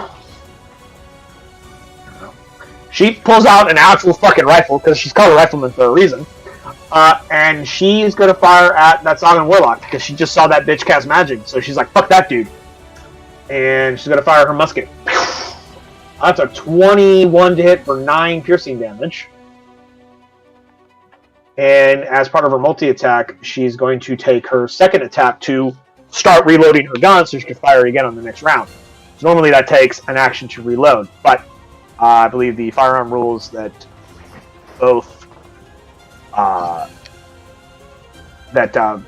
whatchamacallit uses that if you have a second attack, you can use the second attack to reload the gun. Unlike crossbows that can like reload as a free action, you just don't get multiple shots. Most firearms do require more than a just, hey, you just can't shoot more than once. Like, no, you gotta like take some time to reload this sucker. So that's what that one does. This rifleman over here, she's gonna take a shot at that Sagain. So 8 piercing damage, because it's 21 to hit. Rose's turn. She's over here. As she's coming out of the alleyway, she sees Creed take off into the air, and a fucking tentacle shows up and strangles the life out of this fucking Sagain. And shit.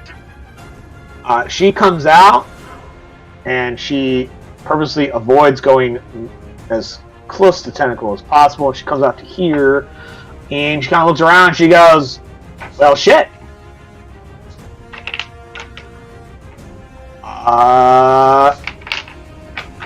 You know what?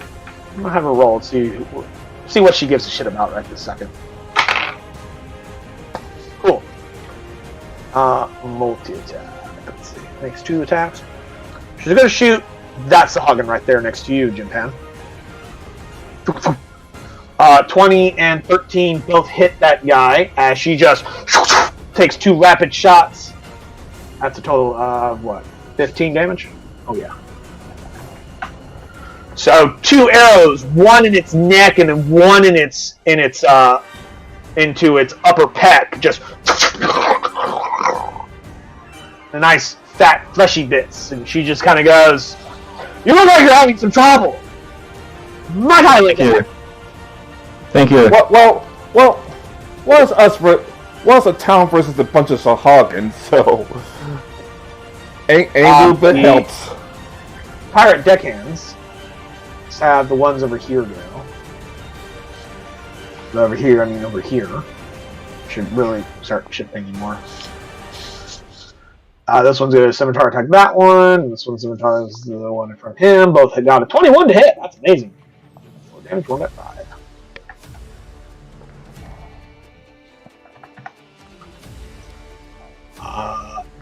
This one over here will attack the ones on him. Oh wow. Attack that injured one. The guy over here is going to also run over and help him with that same guy. For a whole 2 damage. This guy runs up past the mage to block the Sagain from reaching his ship wizard. But rolls awfully and is immediately disarmed. Like, he goes to swing and the fucking Sagain just lunges forward and grabs his fucking forearm by his teeth and just fucking does that fucking, like, dog head shake thing, and his scimitar just is gone. He just flings it out of the dude's hand. And now he's got this Sagain, like, latch on his form, and he's just like, ah! Ah! Audios at 4, your turn. I don't want to be here. I don't want to be here.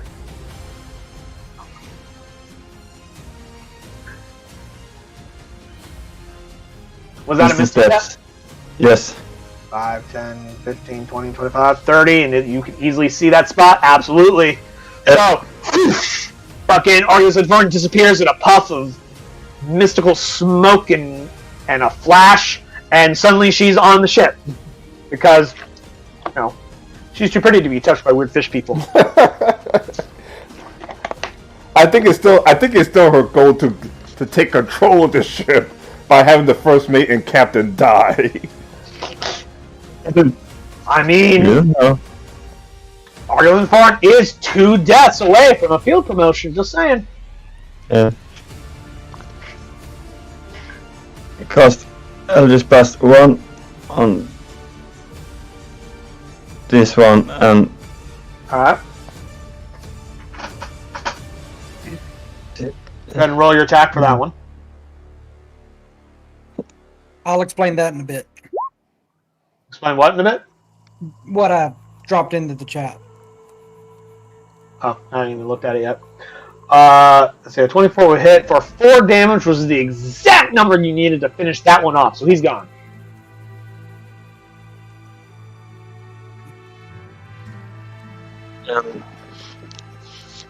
That one. Sorry, which one? Oh, the one that's on your ship. Got it. 20 will hit for 10 damage. Disappearing in a flash of smoke and light, Argus Return appears upon the forecastle of your ship and just fires off 2 Eldritch Blasts at separate targets, finishing off one and striking hard into another.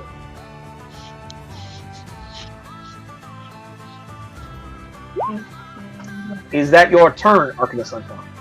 That's my turn.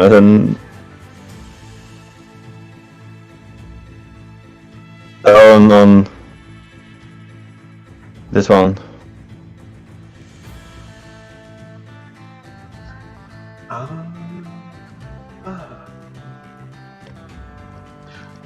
I'm sorry, which one are you hitting? Oh, sorry, the one next to him, I assume. Right. Yeah. That was 10 damage. Alright. And Ryota...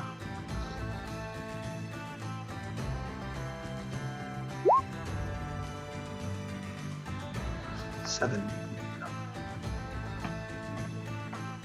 Alright. Now, looking at what you just dropped, Daniel, I'm assuming those are your recommendations on who should receive certain items? Yes. I will point out that the Ioun Stone of Awareness means you can't be surprised. Ty literally has a class feature that lets him ignore the surprise condition if he gets a turn in combat. So, like, if he's surprised on his turn, if he rages, he gets to take his turn.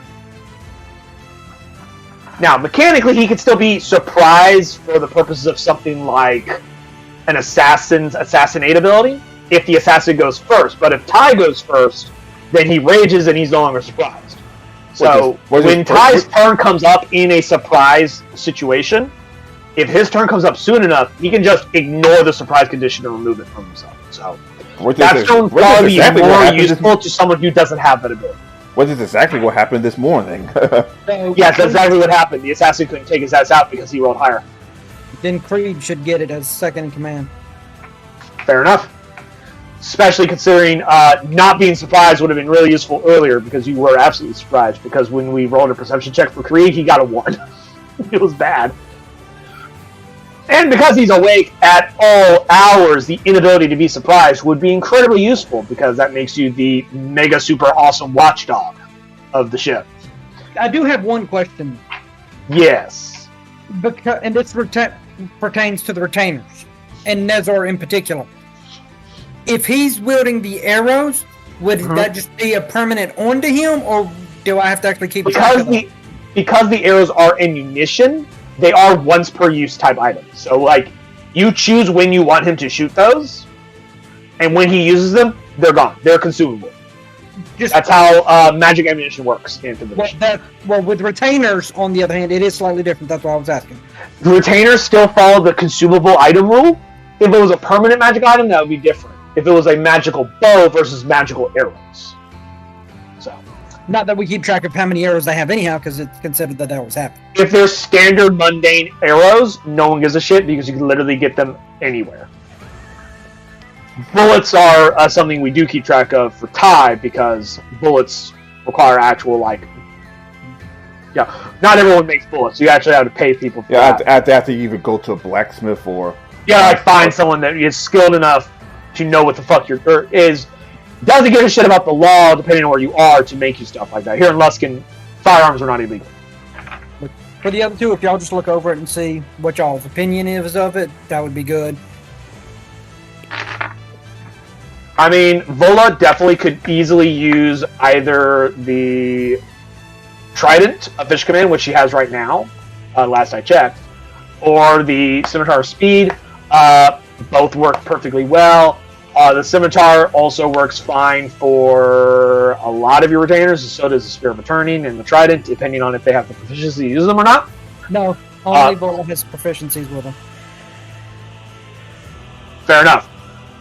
Spear, of course, everybody has, and the majority of your crew should have proficiency with spears because it's a simple weapon, with the exception of like your 2 monks. I think I don't remember what their proficiencies were, but I know they don't have all simple weapons. Well, I'm just.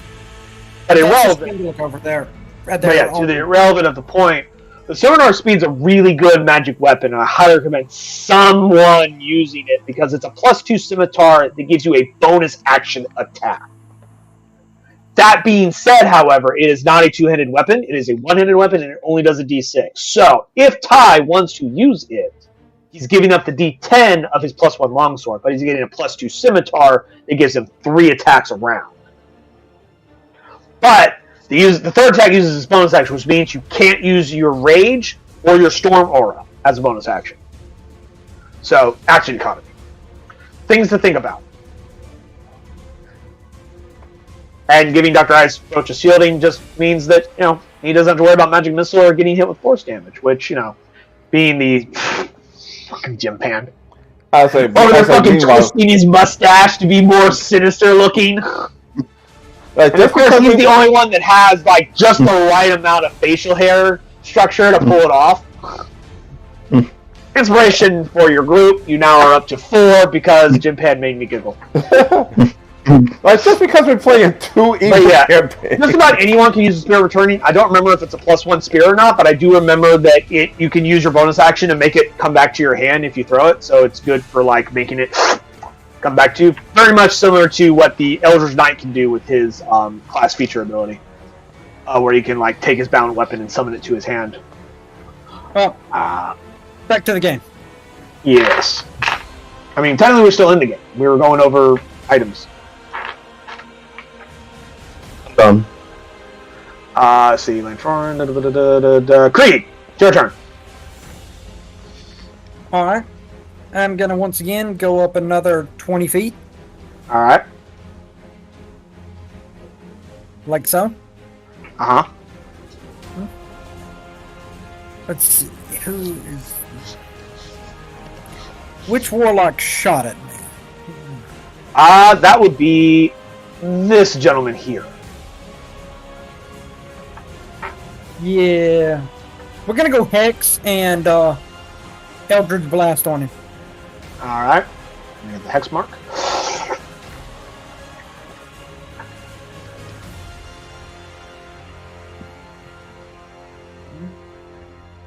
Nice. 25 and a 14. First one did 2 damage. Give me the hex damage for the first attack. There it is. 5. Second attack did 6 and 2 for a total of 8. He is still standing, but barely. As you summon up your shadowy tentacles that start to wrap around him, and then start firing your Eldritch Blast. However, when you start casting magic at him, and he finally sees you do it, he has a very interesting reaction. He looks up at you and he goes, ah!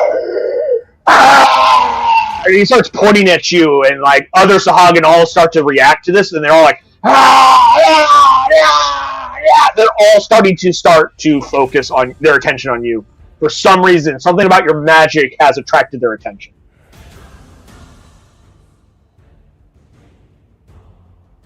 Anyways, is that your turn? Moving all the way to there. And I'm gonna fly 10 feet laterally now.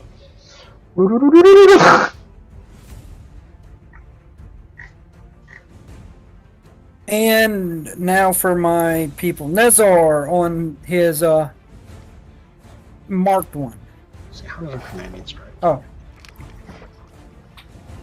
Ignore me, I was using the macro to make it appear in the chat so I could read it, because I didn't remember how her ability worked. Nezor for that, and so... Is he attacking the same one that he has marked? Yes. Alright. That's 9 damage total.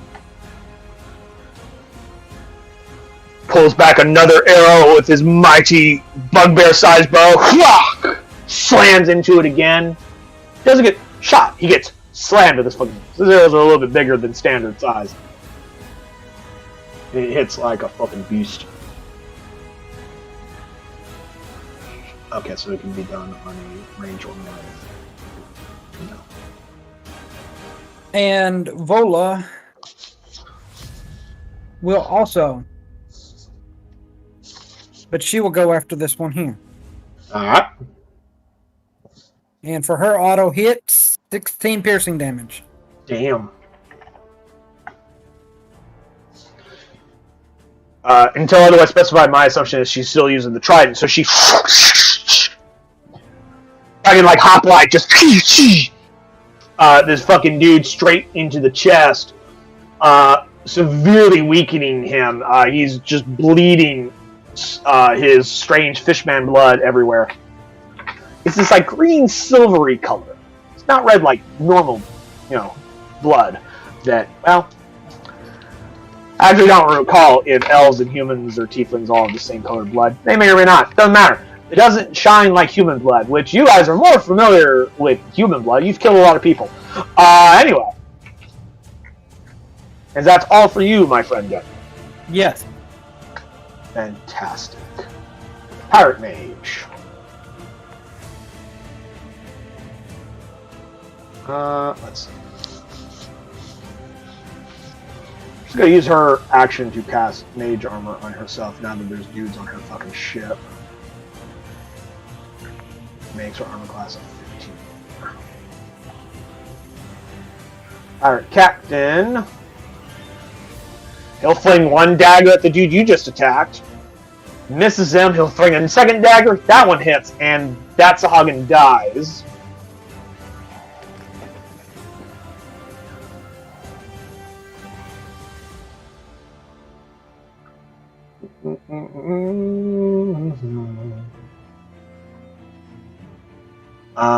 Pirate officers. This one's gonna move. Her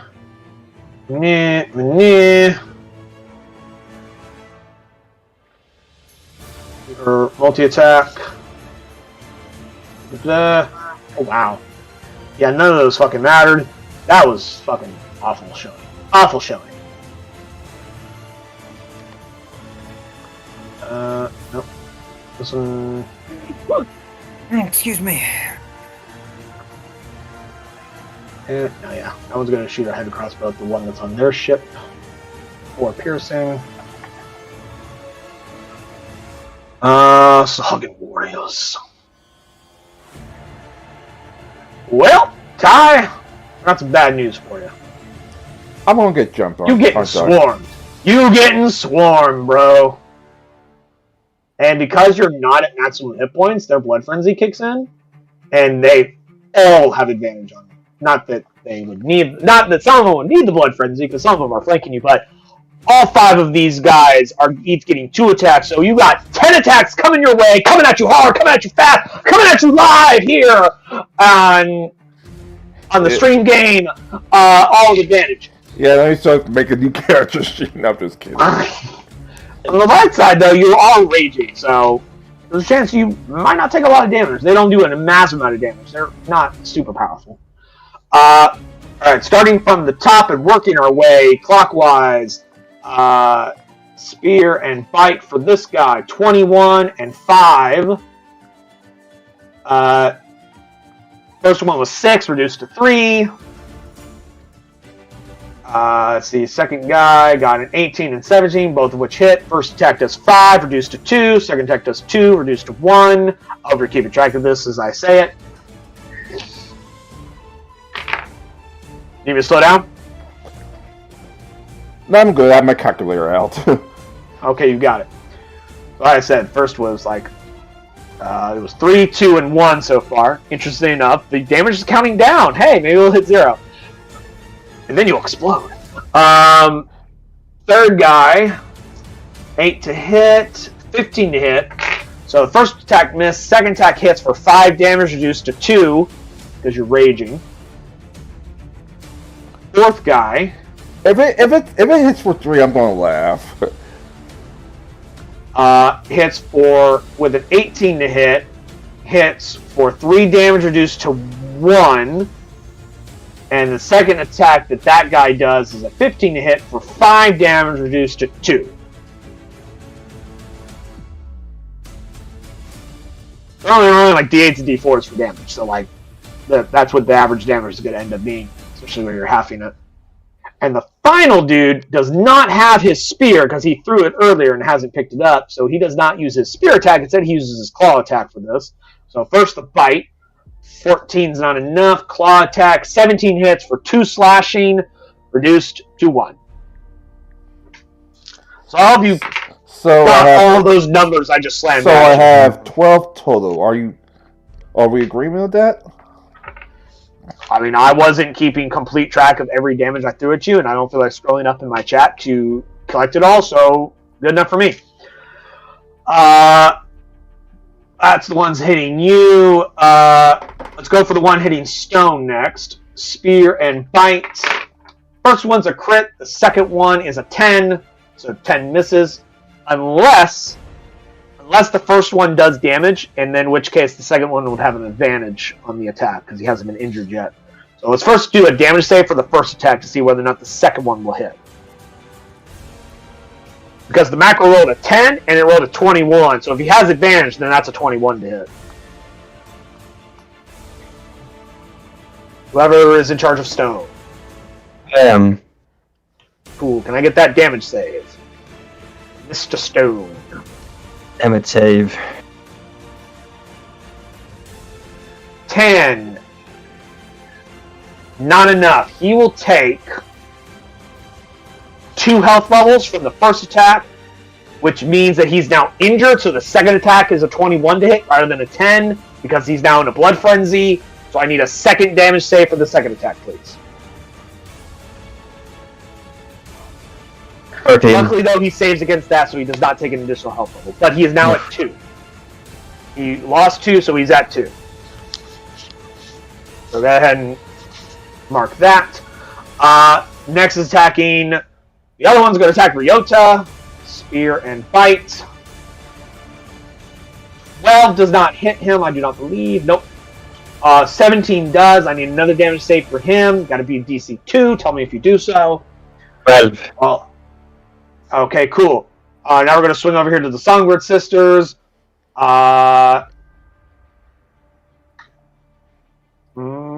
Sahag's going to move into a flanking position. So both of them are going to have 4 attacks on Hummingbird with advantage. So Spear, 17 to hit for 8 piercing damage. Roll me a damage save for Hummingbird. Second attack is a 15 because of advantage, because that means that her ass is injured. So the first attack dropped her down to 3 health levels. She loses 1, she drops down to 3. Second one, I need another damage save for her for the second attack. Because it went from missing to hitting because of the first damage. 13's enough to save her from that second attack. Third attack from the other one. 20 to hit for 4 piercing, need damage saves. And then the second attack's a 14 to hit for 3 piercing. First save succeeds, second save succeeds. So like these two Sahag are just and they're just going into this blood frenzy on her, and they're stabbing and ripping and tearing and biting at her, and she's not having a great time.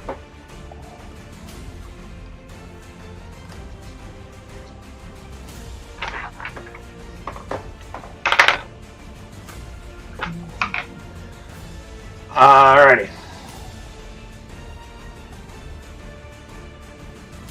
On the other ships, to streamline things a little bit, I just rolled to see what the average attack damage would be across the board on the various pirates around you. The deckhands, the pirating deckhands, are not doing super well. They're getting, quite frankly, ripped apart by these motherfucking Sagains that are swarming at them. Speaking of swarming, 3 attacks coming at Vola. three enemy combatants coming at Vola as they swarm around her. Let's have the one that's marked attack Vola first with its, well, it doesn't have its spear because I just saw its mark that I put on it. So claws and a bite. First attack 17, second attack 11 because it has advantage because it's flanking. Those hit. His flank partner will do a spear and a bite. Spear attack. Oh, for some reason it didn't recognize the spear. So the bite attack is an 18 to hit. That does hit. I need a damage save for her. Got to beat a 2 on that damage. You're good. Second attack is a 20 to hit. I need another damage save for 5. You're good. Third one does not have advantage because they could not injure her on the first string of attacks, so he does not get his blood frenzy. Spear and bite. Wow, 21 and 14. The 14 misses. 21 hits for 9. You just rolled 2 just because. Unfortunately, the one against the actual hits, you rolled an 8. Damage was 9. She will take 1 health level. That motherfucker should have been the first one to attack. So that could have done injuries. Although the other guys had advantage on her anyway. But she does lose 1 health level. There. Did I miss anyone? I don't believe so. Captain, your turn.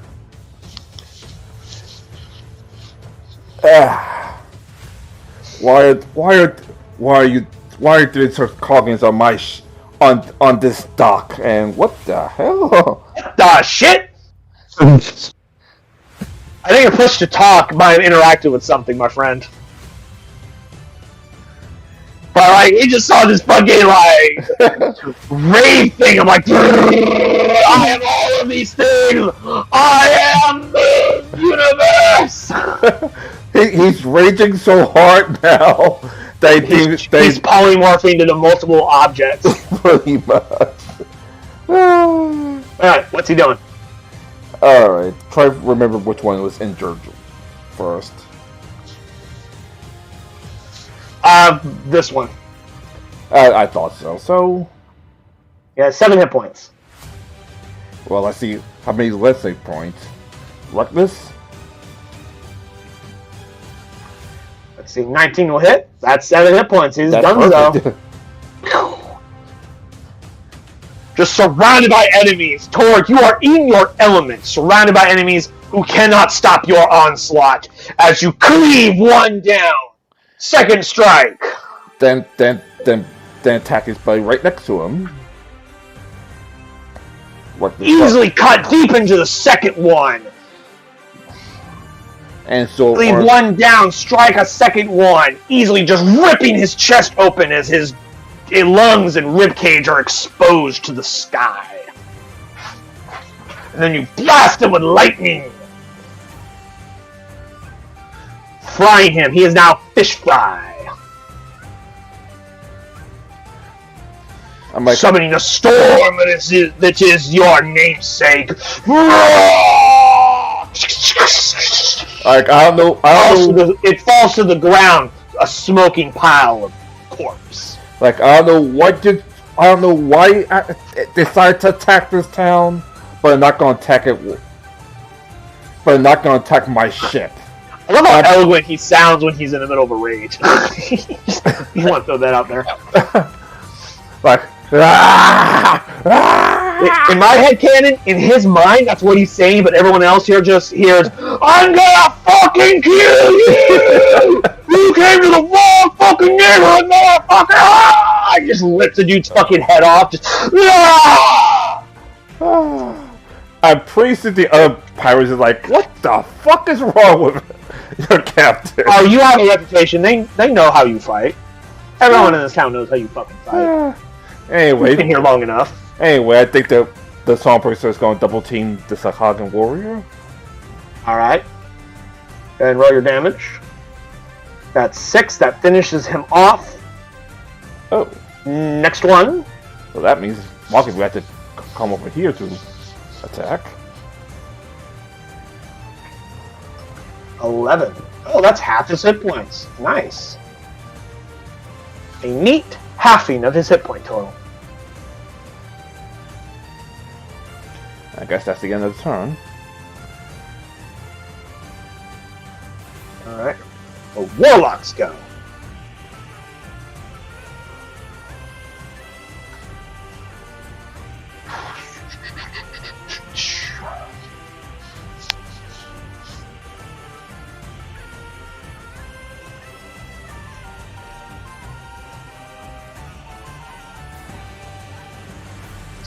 Does it have to anchor to it?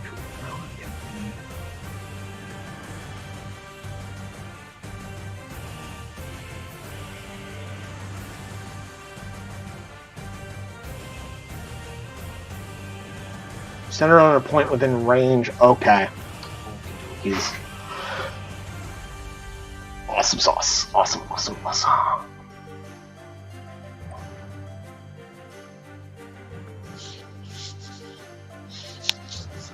Okay, this Sahagin Warlock way over here is going to use his action to cast invisibility upon himself. So he goes and disappears.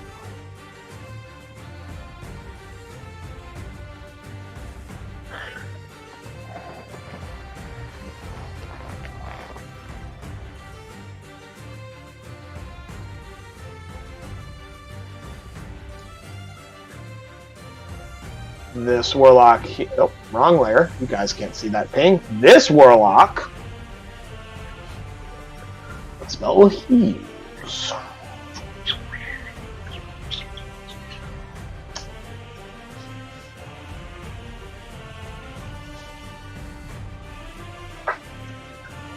He's going to use Hunger Havadar on Creed. He casts Hunger Havadar in the air around you.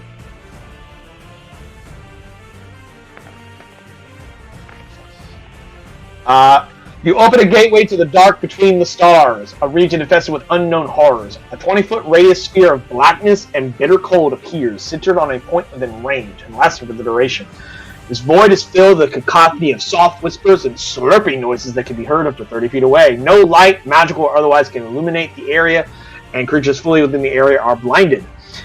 The void creates a warp in the fabric of space, and the area is difficult terrain. Any creature that starts its turn in the area takes 2d6 cold damage.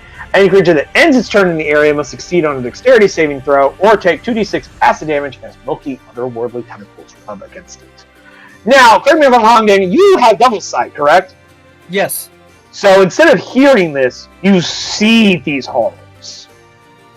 Essentially, my interpretation has always been with Hunger of Hadar is it rips open a rift into like the fucking far realm, which is a realm of insane madness where only aberrations do not go crazy. So much like if you saw like a great old one Cthulhu monster, just seeing it makes your brain slowly rot from madness. I don't feel that it's completely unreasonable to think that that might happen with Hunger of Hadar if you can see what you're seeing. Give me a wisdom save, and I will write it down in case it comes up relevant later. As you 17. See the horrors beyond the stars. Do what? 17. 17, cool. I'll write that DC down for right now, and we'll get back to you later on that. But you stare into the horrors of the far realm as this spell comes around you, and while it does not impede your ability to see, it does impede your ability to movement, and you're going to be taking some damage soon when your turn comes up. Meanwhile, that being said,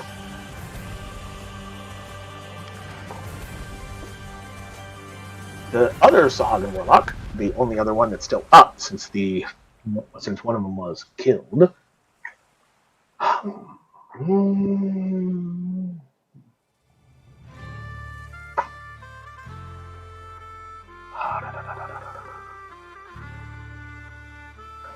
Yeah, he sees how hard Vola is to hit. He's gonna say, fuck this shit. He's gonna come over here to fucking Nezor, and he's gonna attack with his bite. 21 to hit. I need a damage save for Nezor. And then he's gonna do a Sword of Fathoms attack. Wow, that is awesome. You don't take damage from the bite. Sword of Fathoms does 18 on the attack. I need another damage save. You don't take damage, but the effect when it hits has a con save attached to it. I need a DC 13 con save for Nezor for the effect of the sword. Yeah.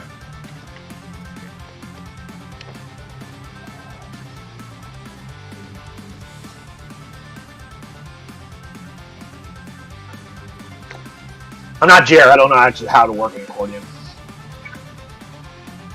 Cool. If the target is a creature, it must succeed on DC 13 con saving throw or begin choking. The choking creature is incapacitated until the end of its next turn when the effect ends on it. So as this sword just slices into Nezor, he just stops being able to breathe. He starts choking and water actually starts to pour out of his mouth. As if he was drowning, but he's not in water. Somehow his lungs are filled with water and he is incapacitated on his next turn.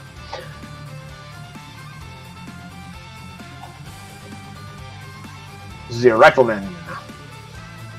Just gonna roll to see how good they are. Oh no, not good enough. Overall, there's enough moving parts in this. Rose looks up and goes, "Hey, does he always get encircled by darkness, or is that new?" That's new. Right far from the ship. That's new! That's not supposed to be like that! He goes, cool. I did forget to mark that that one is concentrating. Because Hunger of a Dart is a concentration spell, fun fact, if I'm not mistaken. Let me just scroll up and make sure. Duration. Concentration, there we go. Yep. I had to confirm. Rose goes, cool. She looks over at Stone and Ryota and goes, well, boys, you need to be getting back to your ship now, don't you? As she just longbow strike the Tusahagan next to them. 22 and 24. She's going to use her Archer's Eye ability to add an extra D10 of damage onto one of those attacks. Wow. That was only actually 2. Not as much as I would like. They fucked up, but they ain't fucked up enough to be dead. Argonauts and Foreign, go ahead and start thinking about your turn. You'll be on deck in just a second. Ooh, no. Not very good. Cool. Now it's your turn. What do you do? I'll just pass on this one and this one. Oh, first this one at least. Which one looks fresher or which one looks more injured? This one. Yeah, Daniel picked. Yeah, Daniel picked the right one. He's keeping track. Daniel's a smart boy. He knows who's been getting fucked up. At least I know who I've been fucking up. Yeah. Let me zoom in a little bit. Of the 2 that are there, the one Daniel picked definitely has less hit points. 25 to hit for 10 damage easily kills that thing. You immediately fucking obliterate him. His skull just explodes from the force of the damage. The one that Nezor has Hunter's Mark has less hit points. Yeah, this one then. Alright. And that's a miss. Anyway, so... Hunter's Mark should go away because he is technically unconscious. Or incapacitated. He's incapacitated. I don't recall if incapacitation in this circumstance actually breaks concentration. I don't know. What do you think is more reasonable? Yes. Okay. Hold on. Why don't we do this? We'll make it fair. Give him a concentration save. 20. He's still got it. Go ahead and put a red dot on him to make sure we don't forget that he's concentrating. Because I actually forgot. Oh, shit. Speaking of which. No, it technically didn't. Technically, while he didn't take damage per the mechanics of retainer rules, he still technically took damage because he did get hit. I need 2 concentration saves for his previous 2 attacks that he got hit with. Because he got hit twice, if I'm not mistaken. Well, he didn't lose health levels, he did technically lose damage. Lose hit points. He did took damage. Quote unquote. Cool. Both save easily. In the meantime, you are correct. 11 does not hit the Sagains, so the Arcanist's turn is done unless she wants to move or bonus action something. Oh.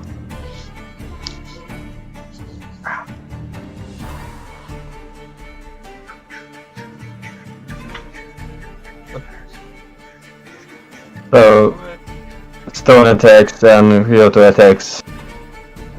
Cool. That's 8 bludgeoning and 9 bludgeoning. Did and did. As they both fucking circle kick finisher their guys. One does it really loud and heavy, the other one does it more gracefully. One's like a kung fu dude, the other one's a ninja. So like they both fight with a martial arts style, but they're very different styles.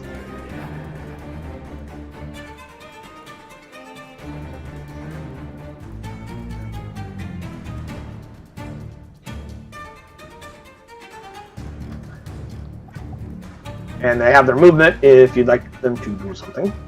It's 30 feet, or... Both of them move at 30. One's a Goliath and one is a human, so they both have a 30 feet movement speed. The only one of your retainers that has a different movement speed than anyone else is Leibowitz, because he's a gnome. His is 25.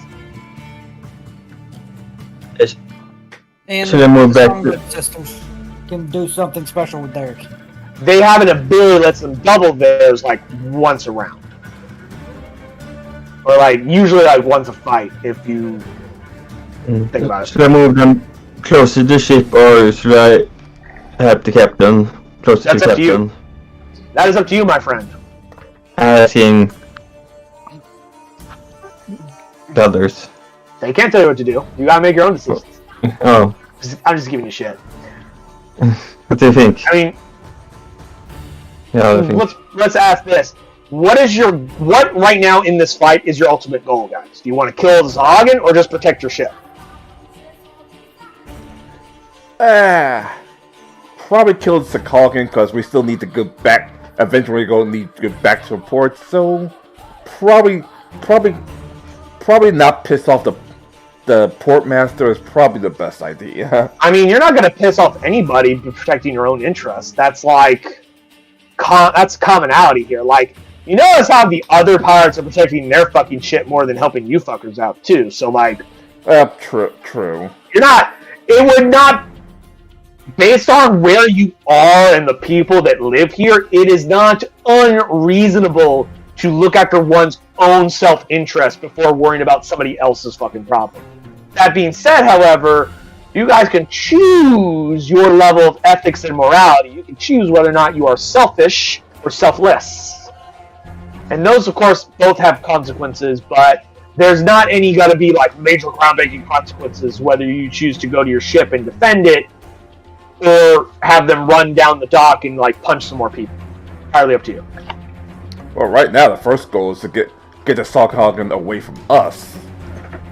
Once we've solved that problem, then maybe we see if we can help people out or try to bounce ourselves.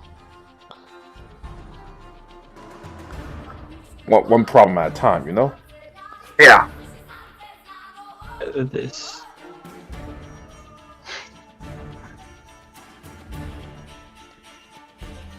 Okay. That's their movement. Alright. Creed. I need... Let me check. I don't believe there's a save for the cold damage, but there is for the acid damage. Let me check again. That's the one we did.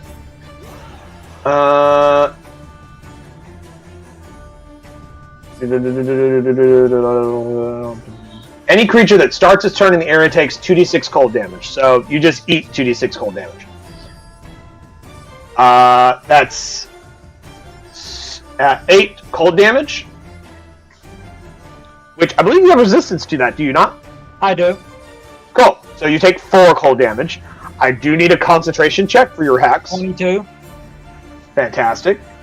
And any creature that ends its turn in the area must succeed on a dexterity saving throw or take 2d6 acid damage as milky, otherworldly tentacles run against it. Cool. Real quick, let me get a template so we know the exact amount of area this thing is covering. It's a 20-foot radius, so it's about the size of a fireball. Cool.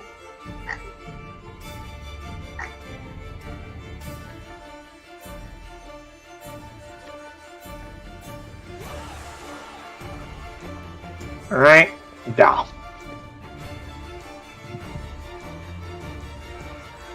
So this is up in the air, so it's not affecting anyone else other than Creed, so don't worry about it if you are also in this circle. But this whole area to you, Creed, is difficult terrain, and normally you'd be blind, but you could see just fine. For now. Who knows?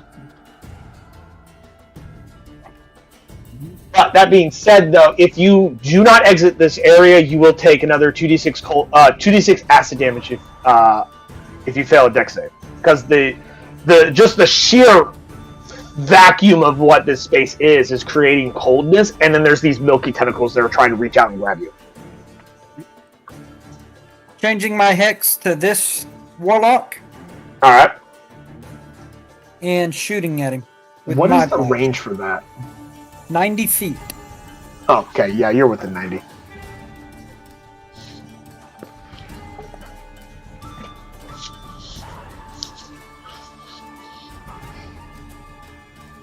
Let's see, 22 will hit. 14 is a miss.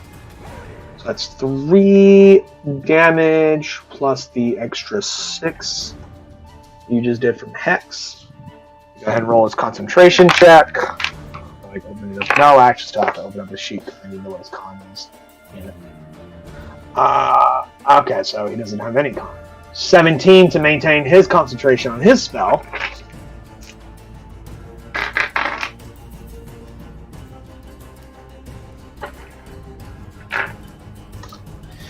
Is that all, my friend?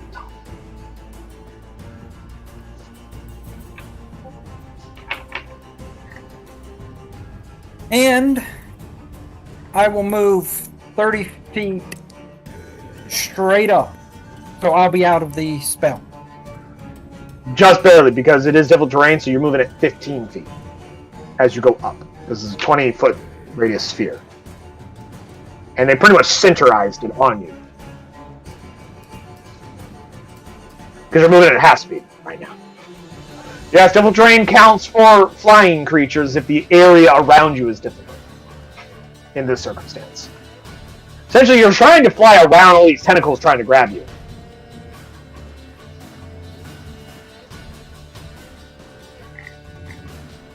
So I need a dex save to avoid the tentacles.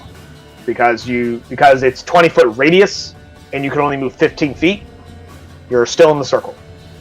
Alright, well, give me my damage. I need the dex save first. Oh. Yeah. The cold damage you eat automatically, acid damage you get a saving throw for. 14. 14. Let me check. Is it half damage on a success? 14. Oh, that was my con. You needed a dex. Yeah, I need dex. Just take whatever number you just rolled and just replace your con with your dex. Oh, then 14. Oh, so it's the same number. DC was a 13. You make it so you don't take any damage because there is no half damage on a save for Hunger of the Dark. You either take it or don't. So you avoid taking 2d6 of acid damage, which you are not resistant to if I'm not mistaken. Next, Nezor, he's...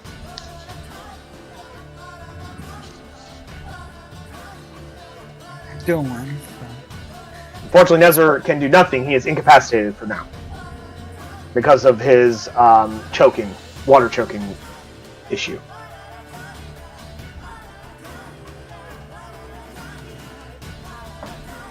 There is still, however, Vola. Yes. As a reminder, Vola is essentially battle master. So she does have maneuvers that she can do, one of which is commanding strike. Okay. I was just reminding you that it existed.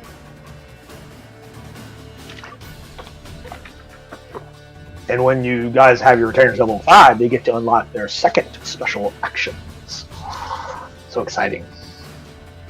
But that action does not actually help her in any way, shape, or form. Not in this circumstance, no. But Just she will reminding of take you if it does ever come up. odds are she's going to kill the Sahagin warrior that is Mark. Alright, go for it. 7 damage, easily kills him.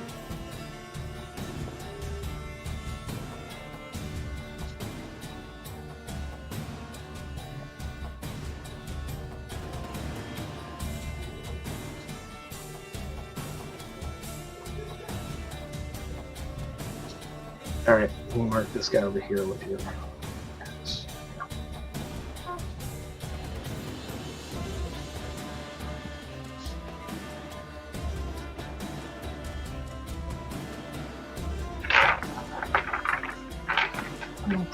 Is that it for you, my friend? Yes. Two.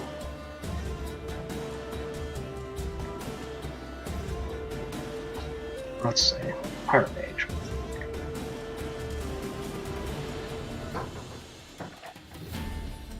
I brought you a sandwich. Thank you. That's a water. Thank you. She uses the third level spell. She gonna cast Fly. She go up into the air. Oh, what's that fly speed get? 60? She goes up 60. You what? People have disadvantage to hit me. They're hiding me from the spells.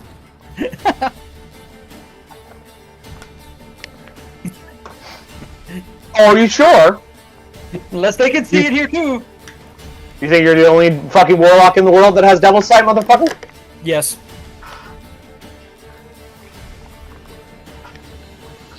But this is the Pirate Mage. She's not technically against you. She's not your ally, per se, but she's not your enemy either. She is another person that's involved in this situation. She just whoop into the air because she don't want to be on the deck of her ship right now. This captain, the pirate captain, he's gonna come over here. It's not actually on the map, but you definitely know these guys have fucking weapons on their ship. He actually gets a ballista and he fucking fucking just swivels it. Actually, no, it's not a ballista. Sorry, he wouldn't be able to operate a ballista by himself. He gets a swivel gun that's sitting there, and he fucking turns the swivel gun, and he lights a fucking thing on it, and he fires a shot at that Sahagin right there. Fuck that guy. I unfortunately don't remember what the stats on a swivel gun are. You guys have them on your ship. Do you guys recall what they are off the top of your head? So I don't have to look it up. Sounds like a no. That's cool. No. I'll pull it up myself. I think it was like 2d6 plus 9 dex or something like that. What's the damage? Here. Let's see, carronades. Blah, blah, blah.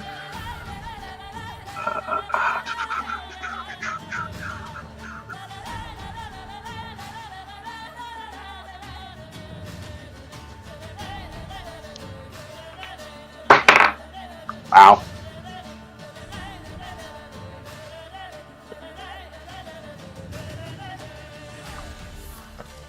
Yeah.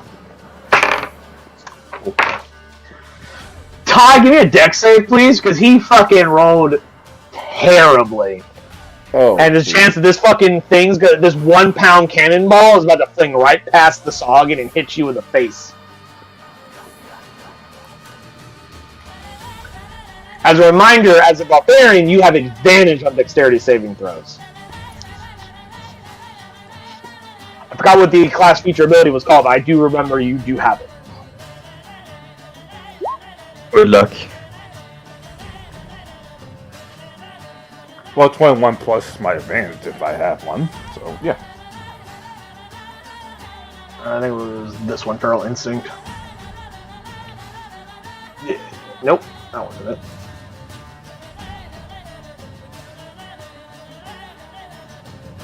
Hold on.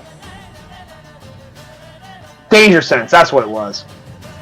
Uncanny sense of when things nearby aren't as they should be, giving you an edge when you dodge away from danger. Advantage on dexterity saving throws against effects that you can see, such as traps and spells. Or in this case, a wildly shot cannonball by a man who probably shouldn't be shooting a fucking carronade, and or also known as a swivel gun.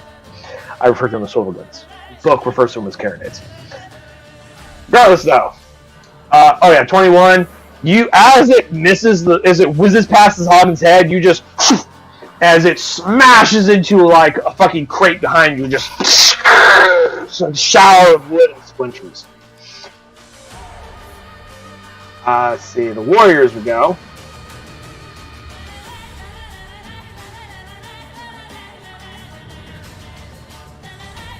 These guys, this one is going to disengage and jump into the water.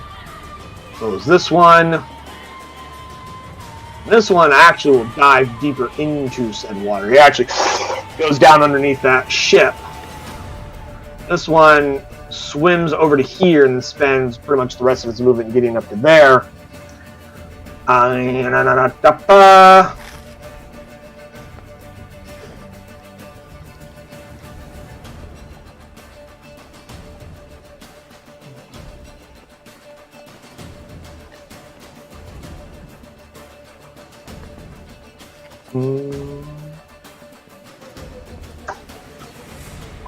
That one has no spiel.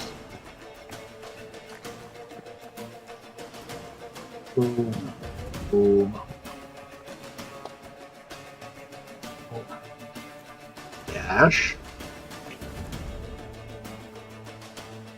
This one right here. Nope, he already uses action. Never mind. Now, normally, the Sahagin next to you, Ty, would be attacking you. They are not. All of the ones, the two that have spears, are flinging them up where your first mate is. They have these ones have disadvantage because they cannot fucking see him, because that would be insane. Plus, I think you're outside their short range anyway, so they're still taking disadvantage regardless. How high are you up? 55? Yeah, I think the max throwing range of a spear is 60, so 1 and 2. Wow, 16 and 14. I don't think the 14 hits, but I think the 16. Oh, wait, your armor class is 12 right now on your token. You hadn't had a chance to catch mage armor, have you?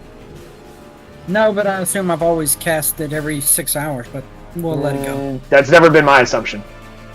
Because I do the same thing to Gym Pan all the time. Unless you specify that you're doing it, which normally you don't do unless you are intending to get into a fight the day. Much like how I don't always assume you guys have armor, I don't always assume you cast mage armor every day.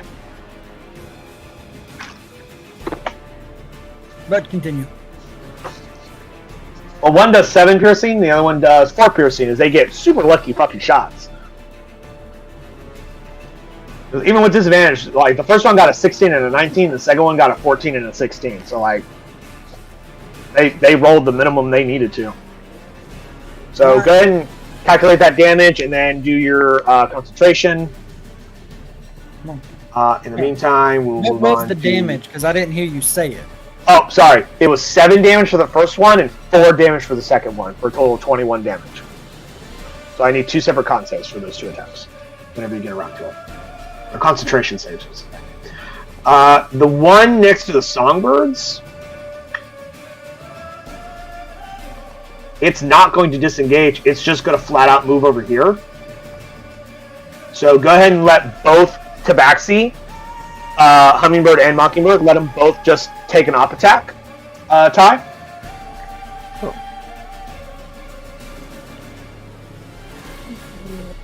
And the one engaged with Vola will also provoke an op attack as it just moves away from her. And just runs up over to here. Right next to you, Arcanist, but it does not even look at you. Doesn't even pay attention to you. It's looking up at the darkness with its spear. Yeah! There is something about Creed that has fucking grabbed on. He just shut him up! Wow, he's so intense over there. Yank! That's a 7 from that one. That one's 19. Jesus Christ. Wait a minute. Yeah, no, never mind. Another 6 piercing to you, Daniel, from the fucking super lucky 19, but that one got a 7, so that's a miss. I should be marking that these guys are spearless now. And I wasn't paying attention. What were the up attacks that the one took from the Tabaxi and the one that took from Bola? I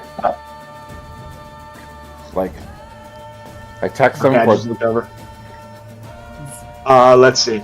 like one miss, one hit, and Yeah, I see a 7, which is an actual 1. I see a 23 for 10 slashing, so that guy took his 10 slashing. And the one that Vola swiped at did 14 to hit for 12. Yes. Oh, shit. Never mind. Daniel, my apologies. Go ahead and add 6 hit points to you because the one that did that 6 damage was killed by Vola because it only had 12 hit points. So regain 6 hit points from one of those attacks.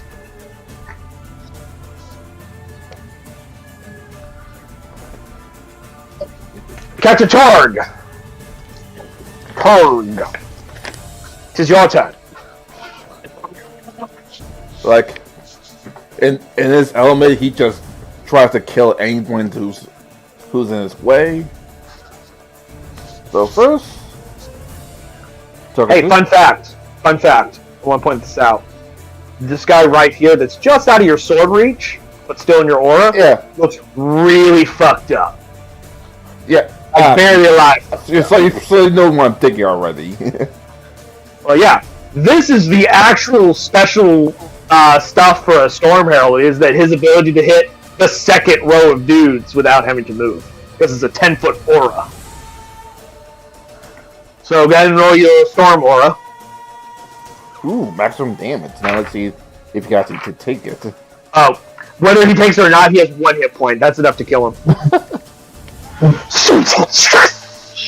Just fries that one dead. So I'm pretty sure he's running up to toss his spear. Then as he's tossing his spear, he just sees a lightning bolt shoot down the random chaotic lightning storm that occurs around you as you rage just flashes out and strikes him dead as he releases his spear. What would I do with the rest of your fucking turn after that brilliant bonus action? I'll just continue killing the freaking. Oh wait, this is why I had no spear. So, Reckless attack 1, Reckless attack 2. Alright. Alright, which one was the first one on? This one. That guy? Yeah. Alright, that was 13 damage. And the second attack, who is that against? Same person. Same guy, 15 damage, easily kills him. He is donezo.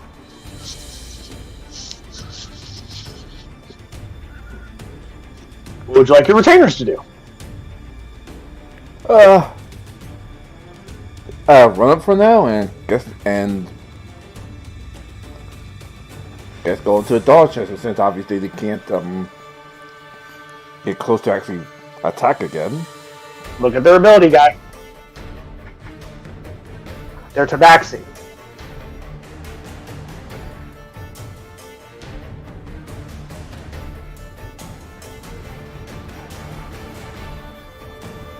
They both have that available. They can double their movement for this move. Well, that's right. Remember, they're Tabaxi. All of your people have some, or nearly all of your people have some special racial ability, with the exception of your human ones. The Tabaxi have feline agility. Stone has Stone's endurance, the Goliath ability. And they're going to double team this Tabaxi right. This Sakage right here. Bola has saving face. That's an actual PC Hobgoblin ability. Like, keep that kind of stuff in mind for future stuff. So they double their movement. They still have their action. What would you like them to do? Well, like I said, Accept. double team this asshole. Oh, go ahead and roll damage just for both of them. 4. And 8. Cool. That drops him from full hit points to 10 hit points. Hooray.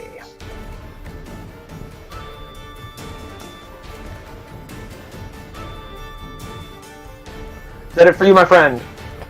That is it.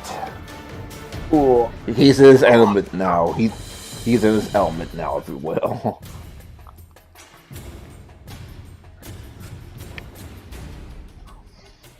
Like, I'm pretty sure that he's thinking in his mind, now what in the world are you doing here?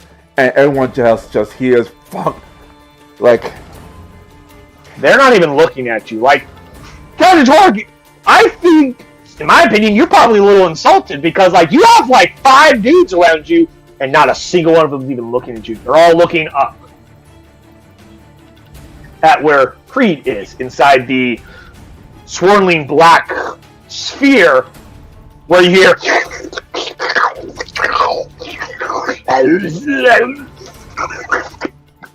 and every once in a while you see like the tip of a wriggling tentacle kind of poke out. You don't know what the fuck's going on in there, but it sounds fucking weird. Tentacle, Creed's area. That's what Creed does. You what? Creed deals with tentacles. Yes, funny enough, these guys have a lot of tentacle motifs with their magics. Their tentacles, though, looks a lot different. Like, Creed's tentacle looks like it has, like, his tentacles have, like, they look like octopi or, like, squid tentacles, where they have little suction cups along the tentacles. These tentacles do not. They're much thinner, and they taper a lot more to a point than the tentacles that Creed's magic seems to be associated with. So, both tentacles, but seem to be different variety of tentacle. That being said, who's going? Yes, the Warlocks. I don't know what I want to do. That is...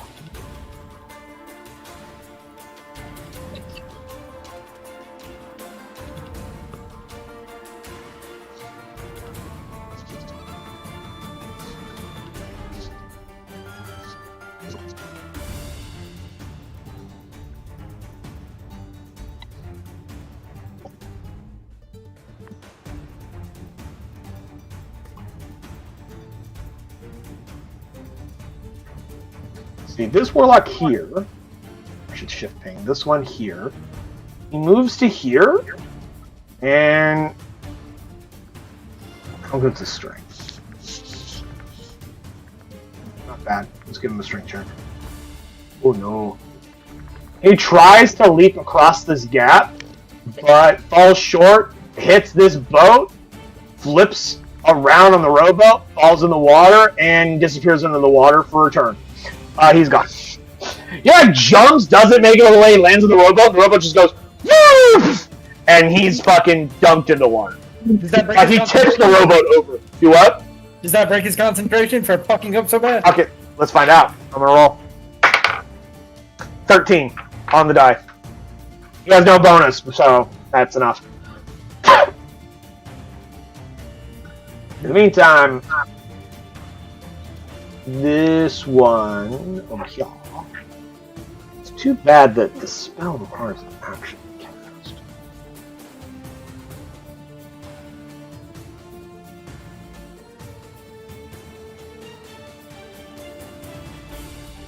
Oh, yeah, I wouldn't put on him or what? No.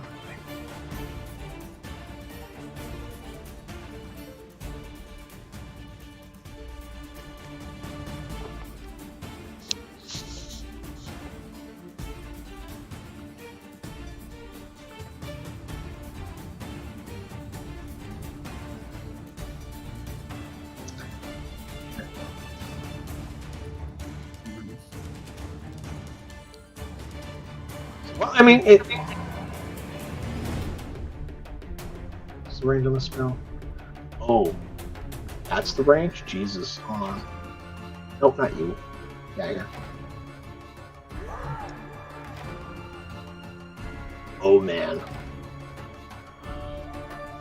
Ty, I need you to make me a wisdom save, please. Oh, what? They finally decided that exists again? The Warlock Sahagin that's over near Nezor, just as Nezor started to overcome his whole like fucking water choking thing, he turns and he just points at you and he says,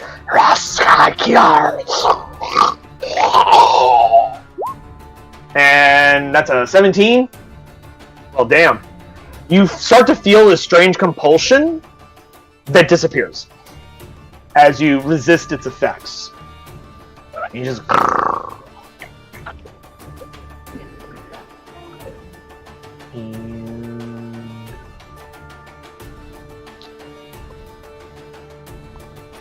I just looked at him like, what the hell was that?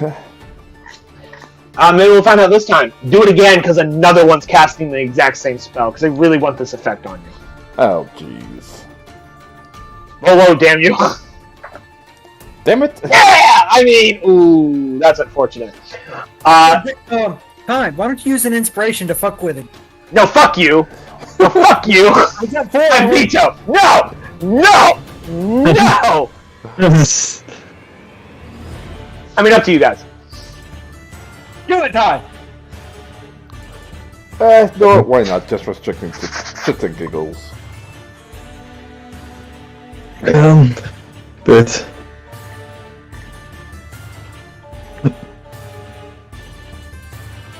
Entirely possible that never mind.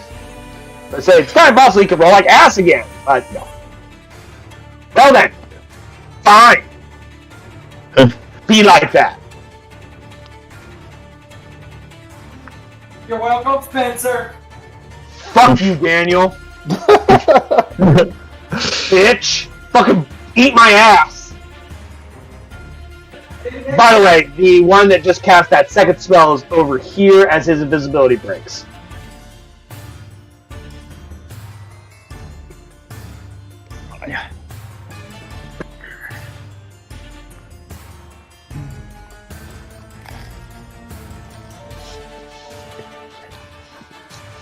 Rose goes, well, certainly looks like things are getting a little dicey. I don't know what the hell weird fucking nonsense happened inside that darkness, but whatever it is, these things brought it. I don't want to be here. And I'm not on the clock, so ta-ta! And Rose fucking leaves. She doesn't have an invested attention to an invested interest in this situation. So she goes, well, I helped out for free. Bye. bye. And she leaves. Thanks for the help. Well, fuck you too. Thanks a lot, bitch. Artemis, your turn. I move here and cast on that one Chimeric Orb. Sorry, which one? The next to Nazor. Oh, the Warlock? Okay, go ahead and roll your attack.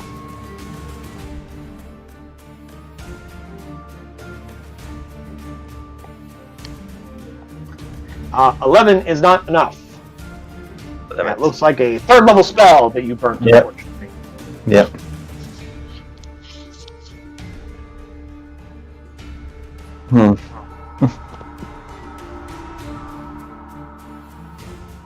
Is there anything you'd like your retainers to do? Can I stand here? Okay.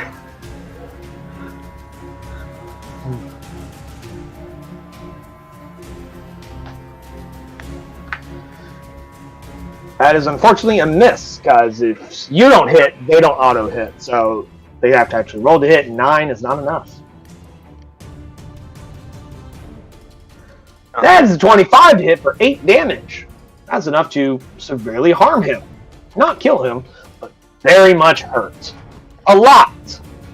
He has 2 hit points left. I believe that's it for you, my friend Artemis. Fantastic. Yes. Creed, tis your turn now. I got a question. Which Yeah. one is Ryota attacking? That one. Then he should have critted. I mean, well, technically you are correct, so actually he'd be dead. I didn't realize he was flanking. Thank you. Hey, half the time I'm not looking at the map, I'm looking at the chat of what you rolled, because I'm focusing on, like, 4 other things. You guys gotta point that shit out. I point out everything. What you talking about? I'm aware. Unfortunately, sometimes. Ruining my fucking spell on Ty. Bastard. Speaking of you being a bastard and having some magic, you're going to eat 2d6 cold damage. Eat 10 more cold damage, reduced to 5 because of your resistance. I need another concentration check. And then you may finish the rest of your turn.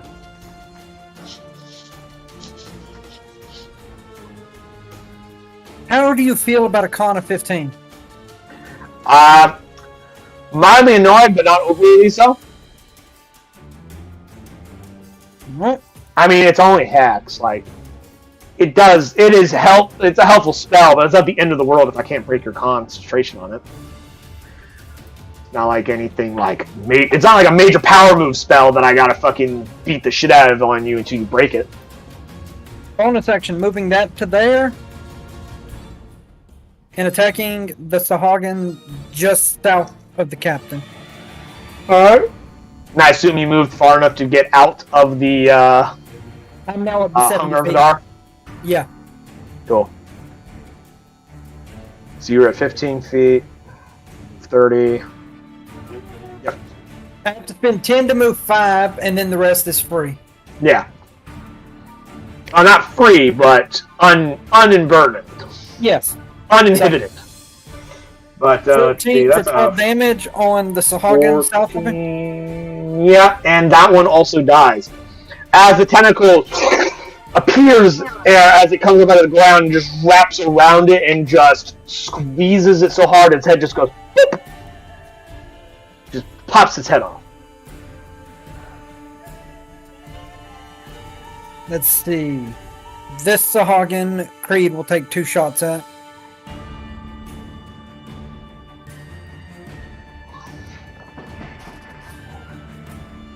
For 11 damage total. Alright.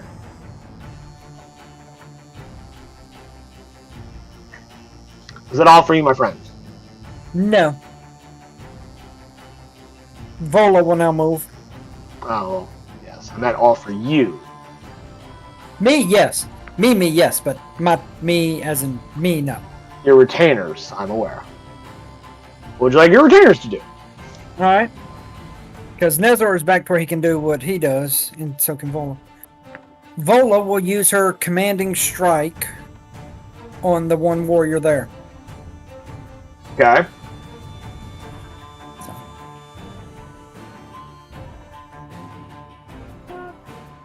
Would you like Nezor to take his turn to disengage and move away from the Sahagin so he can actually do something? Because he uses a bow, not a melee weapon. Yeah, he has to move away to be effective. That's right. Using the commanding strike, of course, gives Nezor a chance to make an attack, even though he has to use his disengage to move. You could also decide to not disengage and then give him his normal action, but that means he'll take an op attack. That's entirely up to you. She'll still go with it with the advantage for 14 damage. I don't count someone wielding a non-melee weapon as flanking, because how do you threaten somebody with a weapon that is not useful in melee? My teeth. You know what I mean? He is a giant-ass bugbear.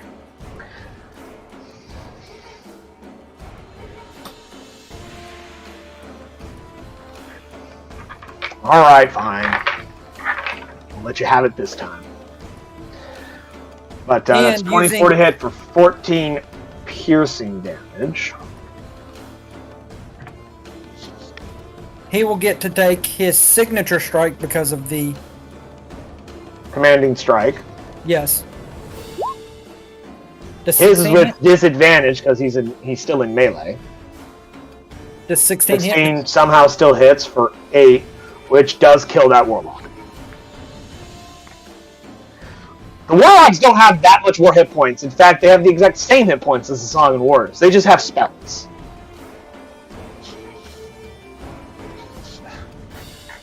Makes them dangerous, but not too terribly bad. Okay. He will then take his signature strike and to just hit the one beside the captain. Hell of a shot, but okay.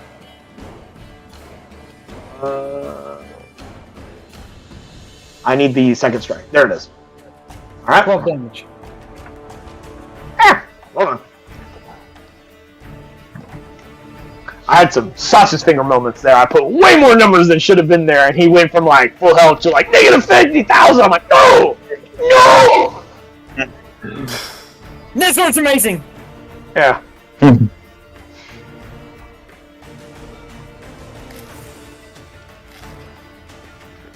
This mage is gonna fly over here.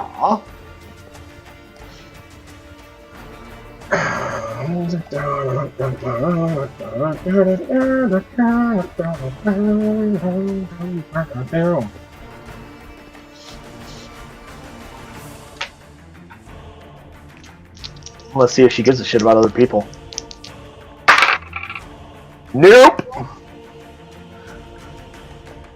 Her fucks of other people's problems are far less, so she's gonna cast Fireball. Right here. On top of those Sahagin. I need everyone inside that giant fire circle to roll me a dex save, please. Remember when I said that they're not really your friend? The other pirates don't give a shit about you guys. They're gonna kill those Sahagin, though. Let's see.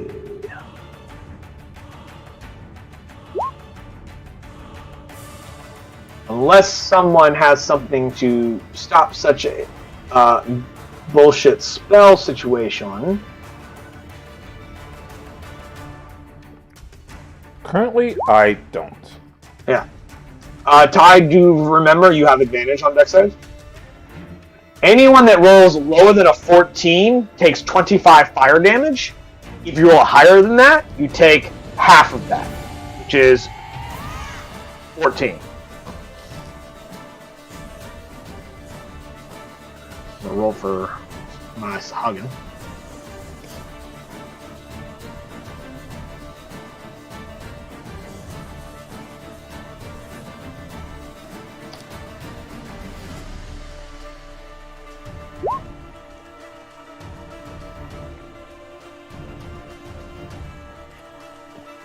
And how does this affect the Hummingbird sisters? They need to roll dex saves, and I'll tell you in a moment. Okay. I'm rolling a bunch of times. Let's see. Ty succeeded.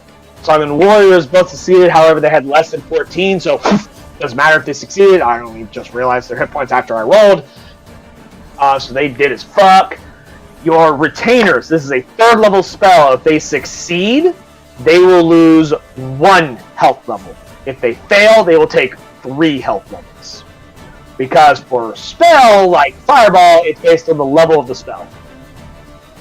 And since she casts at 3rd level, that is how it is. So, Mockingbird succeeded. She loses 1 health level.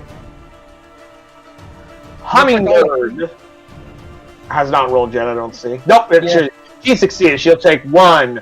Ryota succeeded. He'll take 1. Stone succeeded. He'll take 1. Yes, that can.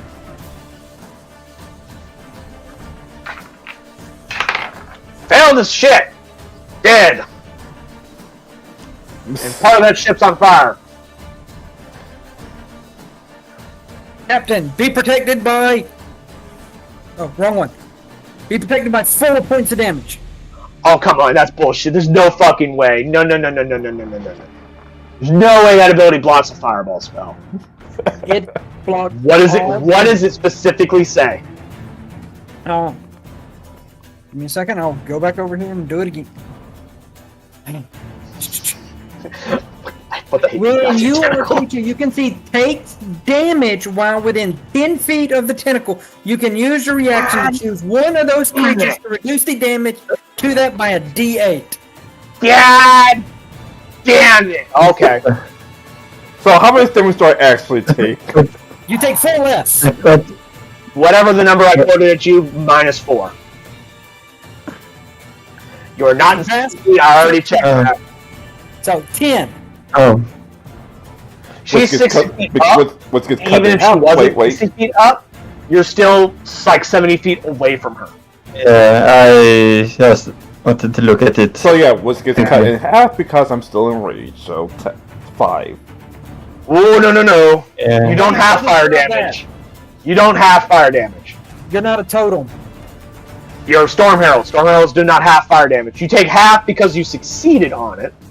Which, I said what, 25 damage? Half of that is 14. You reduce that by 4, you take 10. Nice try there, buddy. I'm watching you. Daniel could fucking kick my shit in, but I ain't falling for your tricks, Ty. Oh boy. I fucking got your fucking ass. I know your shit.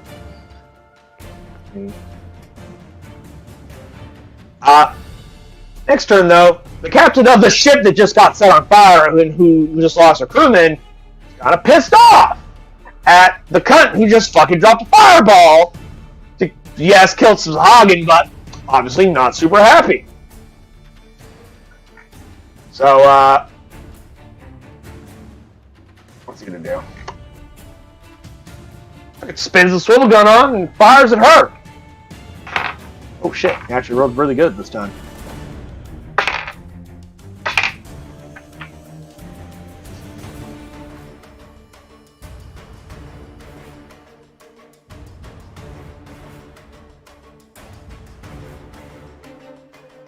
Wow. She just took fucking 11 points of damage from that thing. It said, fires off. He actually moved over here to a second swivel gun because that first one hadn't been reloaded yet. And she needs to make a concentration check for her fucking fly spell that she's currently concentrating. That was just she failed to go right into the water. But like, this is just the way the fucking dice rolled. Because she didn't care about collateral damage. Oh no. So here's what happens.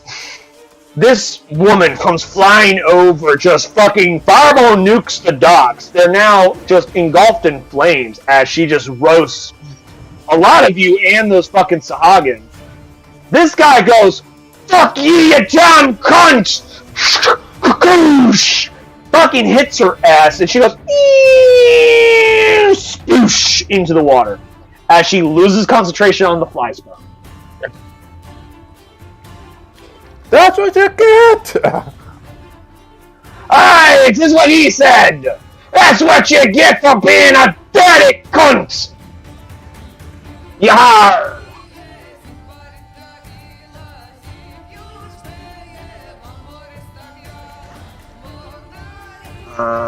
The warriors.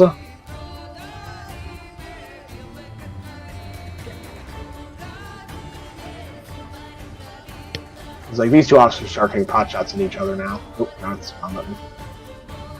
I'll calculate that damage in a moment. Do I even have any warriors left? I think I do. I think I all see did. 3.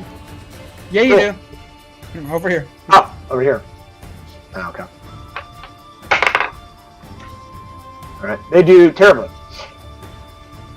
And, yeah. Actually, no, they wouldn't be fighting them. No, they're gonna disengage and jump into the water. Sploosh. Sploosh. Sploosh.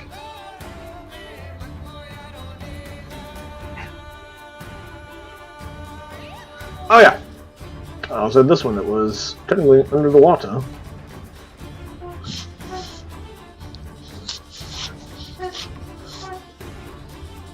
Captain, 'tis your turn. He just looks at the world like, I don't appreciate what spell you're trying to pull off on me. Pass it down! 1, 2, Yeah, 3, 4, 5. You guys should like take some language classes and learn like other languages. Maybe you'll understand half of the things that are yelled at you. But then again, you may not care. It may not be relevant. It could be complete gibberish. It could be Spencer just making up fucking sounds that sound like words. He's probably just cursing us out in his native language. Fun fact, I am making up complete gibberish. It sounds like words, but they are saying something. You just don't know what it is. And I can tell you, unless you know. Reckless attack 1. Because this is how I get my kicks, just making up complete gibberish. Reckless attack 2. Oh my god! He did. Those first 2 strikes just take him out. He didn't have that much hit points to begin with. Well, I don't have any people for the Stormbreaker sisters to fetch. Ah, well.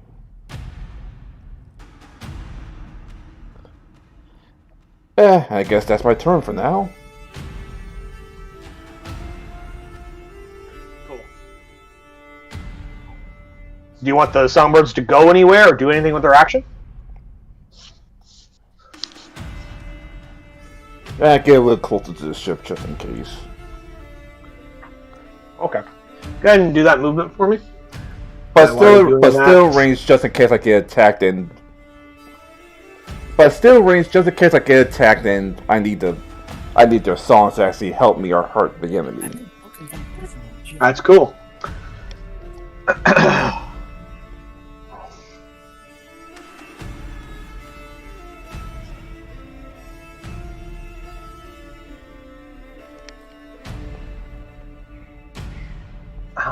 The Hunger of Adar disappears as the warlock that was concentrating on it decides to stop concentrating on it.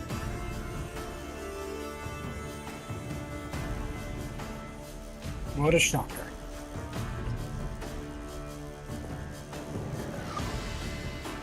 He's going to use his action to cast that spell.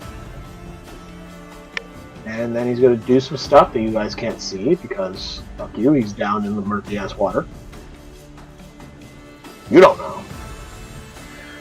The other 3, I should say, because there was 4 on this map to begin with. The other 4, the other 3 are currently dead. That brings us to Arcanist Land Farm.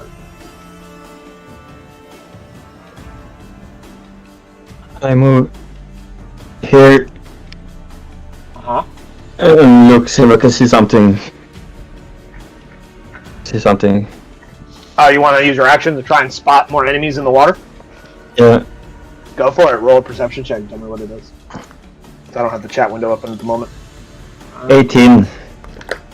18. That's pretty good. Does that beat their ability to hide from you? Let's find out.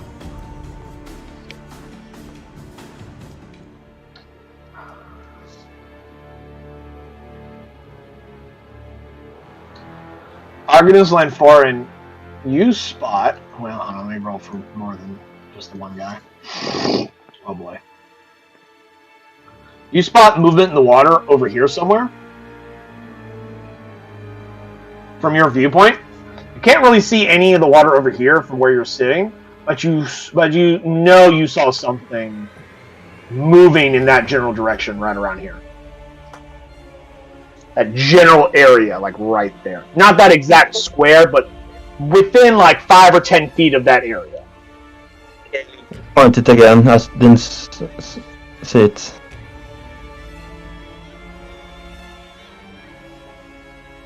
That general area, you saw some kind of movement over there that wasn't normal, like something swimming in that spot. Okay, I pointed out. I saw something there.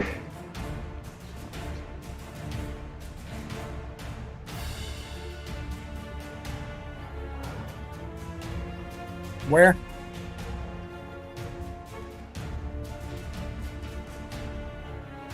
I didn't see there.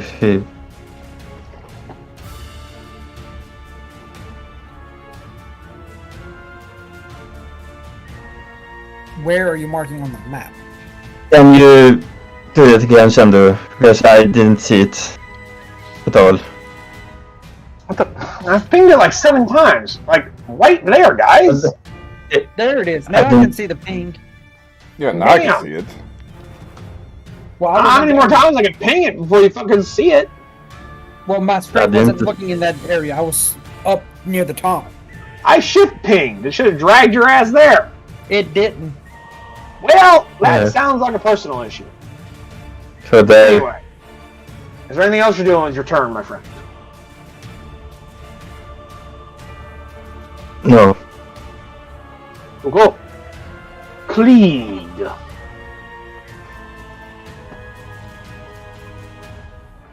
We're moving to here. In bonus action, the tentacle will move to here. Action, mage armor. Okay. Vola and Nezzo will be there with dodge actions. You're enwrapped with shadowy like tentacles for a moment, and then little bits of coral appear upon your clothing to protect your body.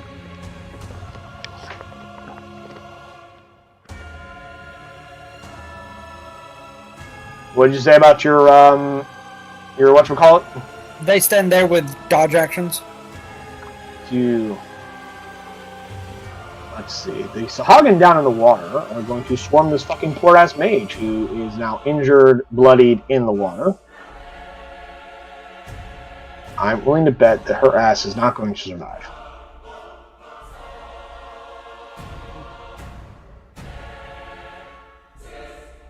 Yeah, no. I just rolled a bunch of attacks. All of them were higher than her armor class. She only has like 20-something hit points after that attack. Her ass is dead. So, over here, the murky water turns blood red as just a cloud of blood just appears right there in the water. Followed by a massive stream of bubbles, just and then just like, hey, something's over there. Oh wait, something was over there, but it's certainly not alive anymore. Like, wait, isn't that where the? Ooh. Well, that is exactly where the mage went down. So, presumably, something with red blood, which you know the Sagains do not have red blood, just got ripped apart and is created a cloud of blood there. Thus, the whole area of the water there is just crimson. This captain decides that he and his crew are leaving, and he orders his people onto his ship, and they begin setting up to cast off. Seeing that their captain is dead, these guys over here, this officer decides that she's not been promoted to captain and is now giving the same orders to get the fuck out of here, because they don't want to be here where the Sagains are. If I had any no, those were the warriors, never mind. Torg. It's your turn. crew, get rid of the ship off. We're done here. And of course, I'm going to make my way over to the ship. As well, of course, the Stormbreaker sisters as well.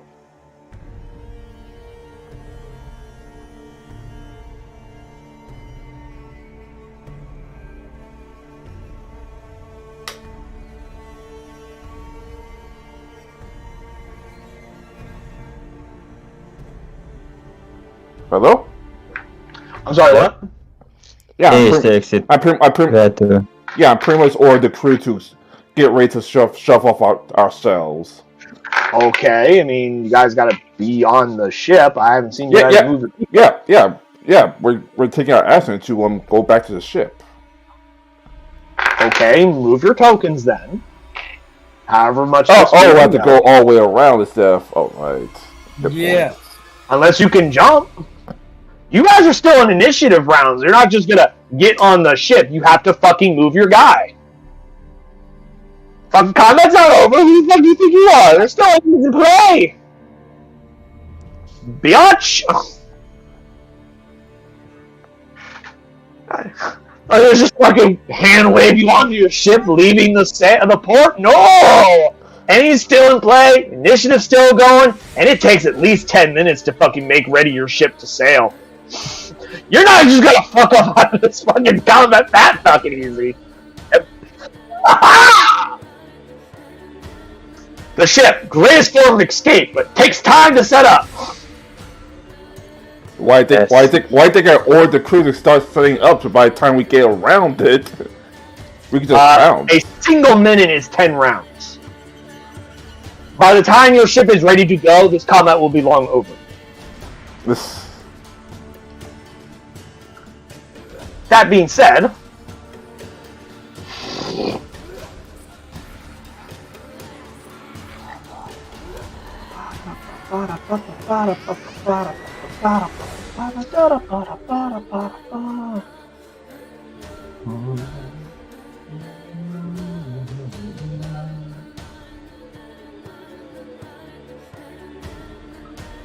Creed, are you still in the air?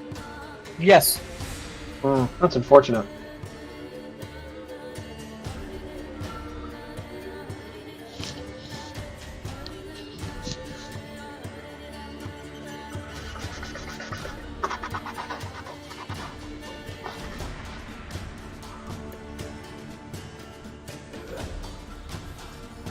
He has such legit spells. Which ones does he have? Ooh.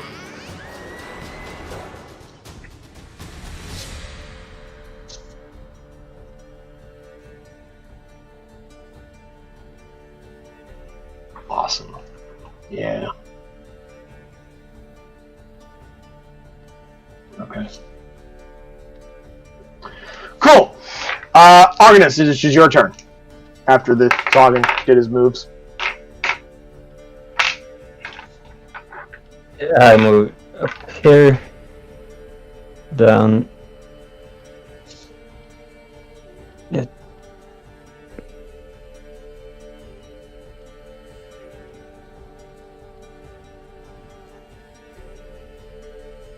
that it?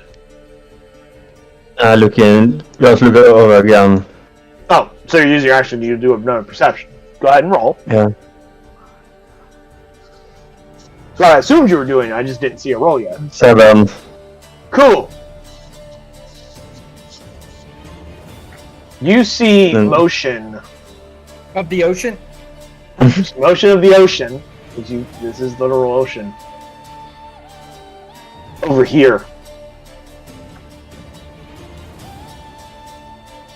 You see like some rippling of movement over there. And you see like what looks like a very faint shadow just under the surface. There are more.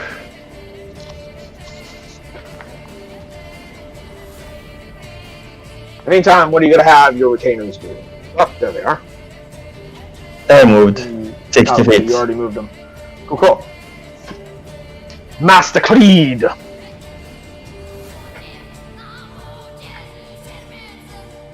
What's your armor class now with mage armor on? 15. Okay, cool. Let me just update your in there. Pinnacle. Movement. Dodge. For my retainers. Okay. Tis all. And to there.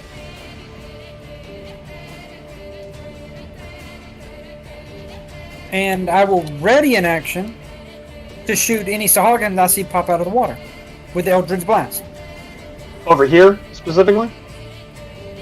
Specifically because I haven't seen it around the ship. Cool.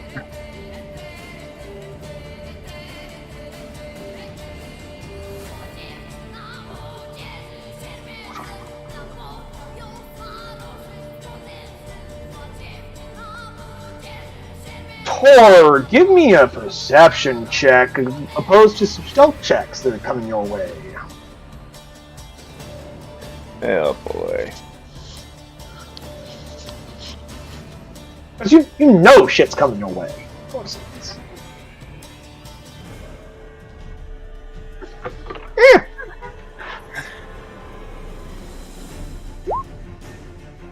Cool. You notice all but one of these attacks coming, so only one of them will have advantage. As popping up out of the water behind you, these Hagen come up with readied spears, and they start throwing them at you because you're the easiest target they can hit from that angle.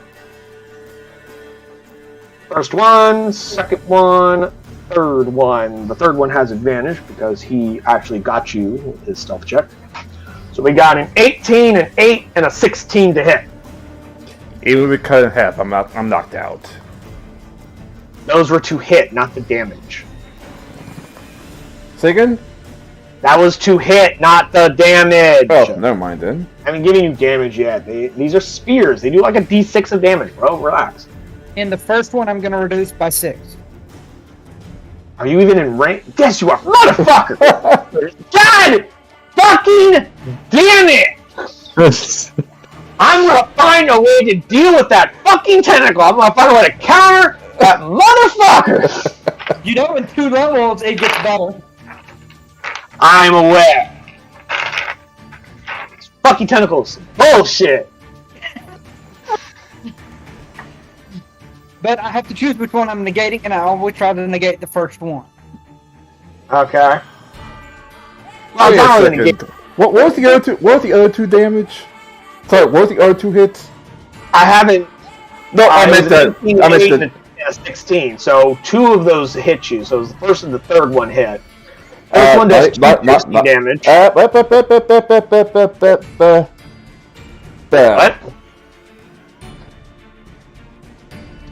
Oh. Is that to the first or the third one? The third one.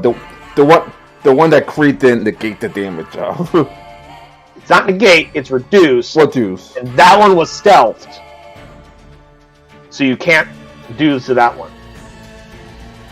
Because you have to be aware of the creature to use a reaction against it. So nobody knew that one was there.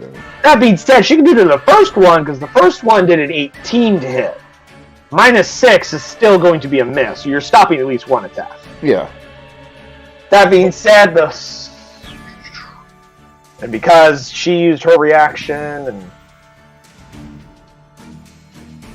reducing some attack to 6. Yeah, he only did 3 piercing, so he dropped that to 6, which is 0. Because he can drop it only down to a minimum of 0, right? Correct. Cool.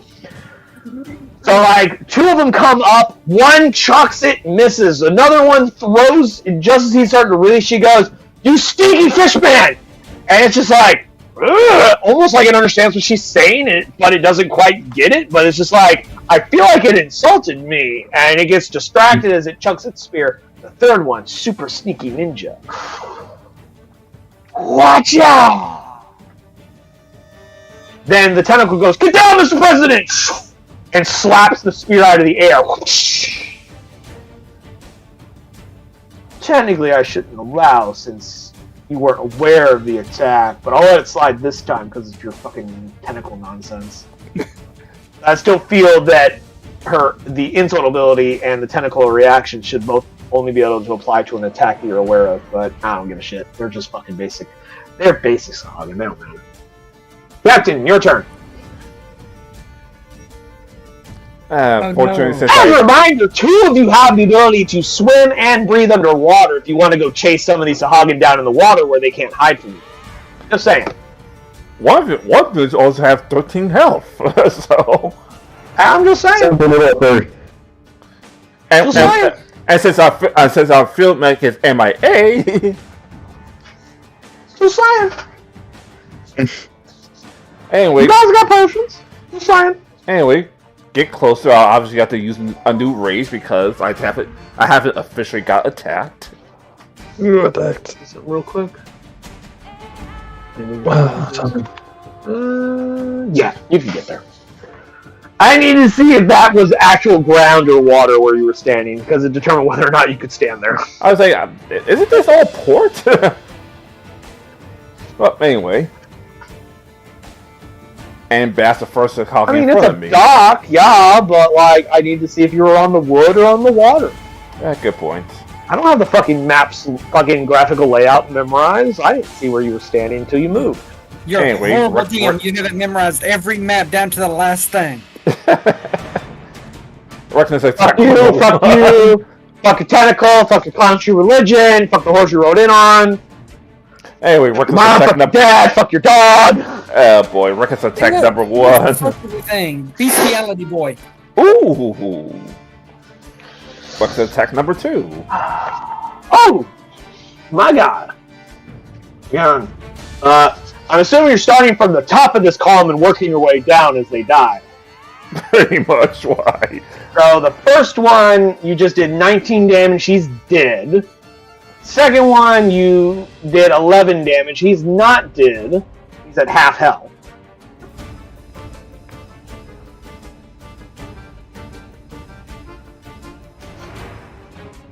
Sea monster!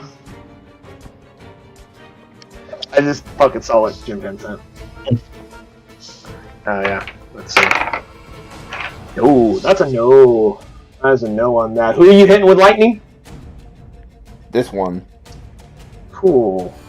I'm gonna say because he's in water, he's gonna be vulnerable to lightning for right now because he's physically in fucking water. So that's 10 damage instead of 5. Because it makes sense to me. He is partially submerged in water. He's not dead yet, though. Is that your turn, my friend? Yes. Obviously, Hummingbird has used his action, so Mockingbird has to go around and try to cut him now.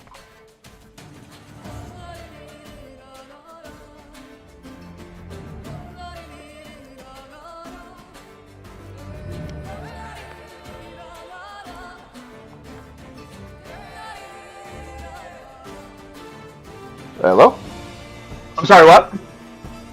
Mockingbird went back and tried to cut this one. Okay, she's jumping into a rowboat. Roll me acrobatics for her to actually stick the landing on a not super secured floating object. Because if she fails, she's going in that damn water. Just like the last one. Yeah, landed I on would that kill you. fucking thing.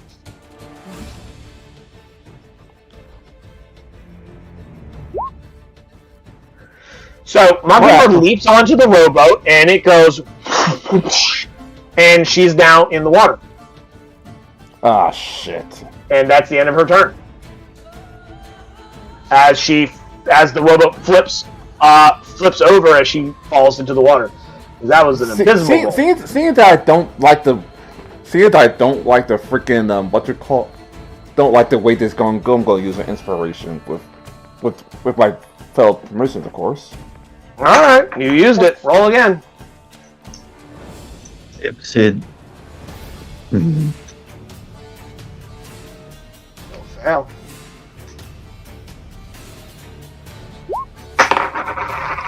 Oh, you succeeded this time. So she sticks the landing with her cat-like grace. Having a brief moment of seeing into a momentary possible future where she flips the boat, falls into the water, and the Sog and just swarm her underwater. Looks like that fucking mage. Not a pretty sight. Especially because she's already injured. And it rotated 360 and came back up. And she just held on. She is now soaking, sopping wet, and she looks very unhappy. She probably looks the least good looking as she's ever had, because she looks like a drowned rat. Because wet tabaxi do not look very attractive. It's much like a wet cat. They don't look pretty. And she's like, ugh. Oh boy. She has that look on her face of like, I should have just stayed in bed today. Why did I even get up this morning? So the 7 slashing damage hit. Yes. Finishing him off. Would you like Hummingbird to jump into the same rowboat to reach the other one? No, she's going to slowly go back. Seeing her sister almost flipped off to death, She's going to slowly just get Good, because close as you to said Doc. yes, it would have been like acrobatics with disadvantage because there's already another person inside of it. Yeah, she's going to slowly just go to the dock instead. She's like, "Hey, Mock, you okay?" She goes, "No, not okay. I'm wet, I'm cold, and I don't like it." She goes, "Now let's calm down." "No, you calm down." They start like fucking like arguing, and eventually it starts sounding like cats mewing. Because they switch from common to another fucking language that you guys don't know. I just pet both of them on the head, like, calm down, lady. Zola, wisdom save, please, because these Harlem Warlocks casting a spell on her. Who? Vola, wisdom save. Oh. I'm working on it. Got to get a poor page.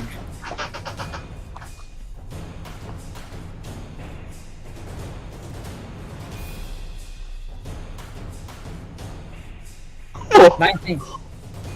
awesome sauce.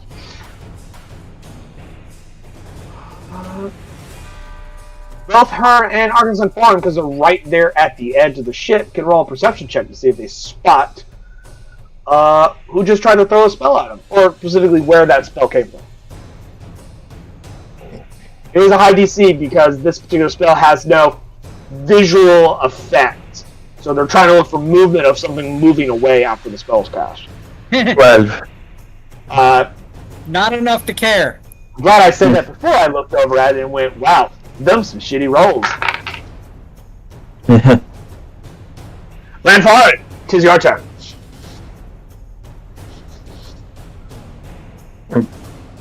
I did it and look again. Our action to look again. On 13. You furtively try and find where the spell could have come from, to find the warlock caster in the water. You do not see him.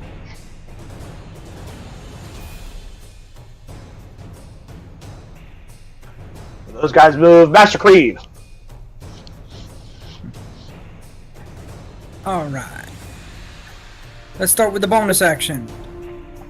We're going to move the tentacle to here. And it's going to try to strike at the Sahagan warrior. He did. He only has 9 hit points. He's gone. He just reaches down and like fucking grabs him and pulls his ass out of the water, and then the water freezes, so he becomes a frozen fish snap.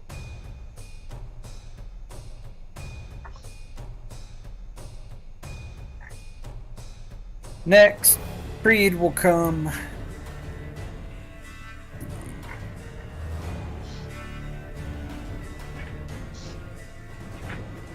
to here, and he will use his perception.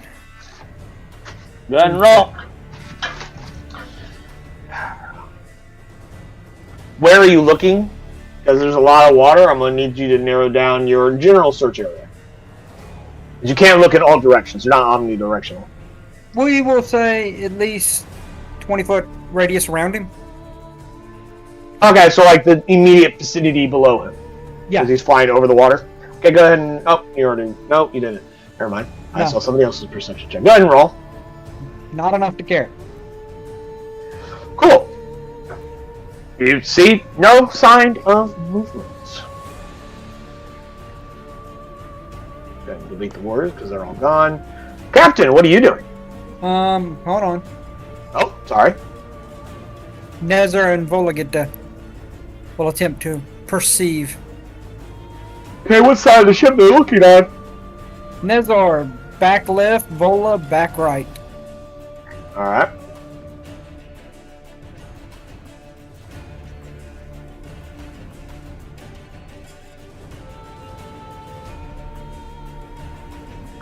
Lola sees nothing. Nezar knows for a fact he sees something right below. And he goes, Argus! Here! And he points directly off the side of the back of the ship. Port aft. Which is, again, right there. There's some movement right there. Captain, your turn. You're too far away to know what's going on over there. What are you doing? We'll go slowly back to the ship. I want to go faster back to the ship, not slowly. Well, you know what I mean. Yeah. So And take a movement with you and your retainers.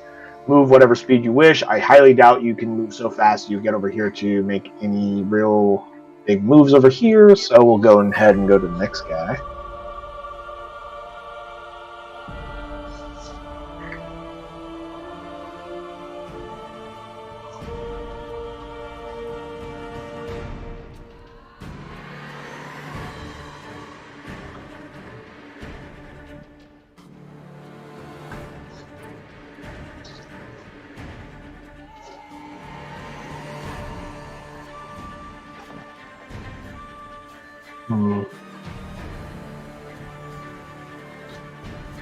Blasting out of the water, Eldritch Blast at Nezor, 14 to hit. I don't believe that does. 15, I think, is his. Yep. 15. And that blast came from right there. Nezor knows exactly where the blast came from because he's already spotted where the Sagain is. He doesn't really see the Sagain, but he knows where it's coming from because it's below it's deep enough under the water to create a lot of murkiness. So, like, he saw the blast come from that spot. Essentially, he knows the exact square that Sagain is in. He just doesn't physically see it. Argonus is your turn. Move.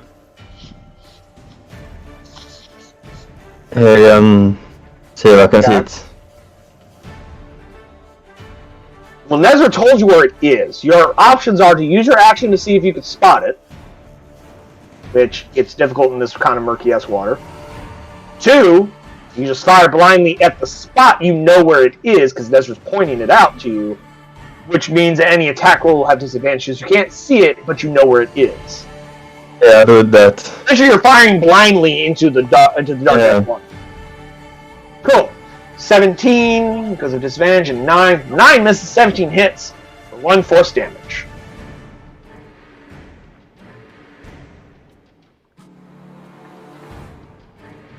Oh, damn it.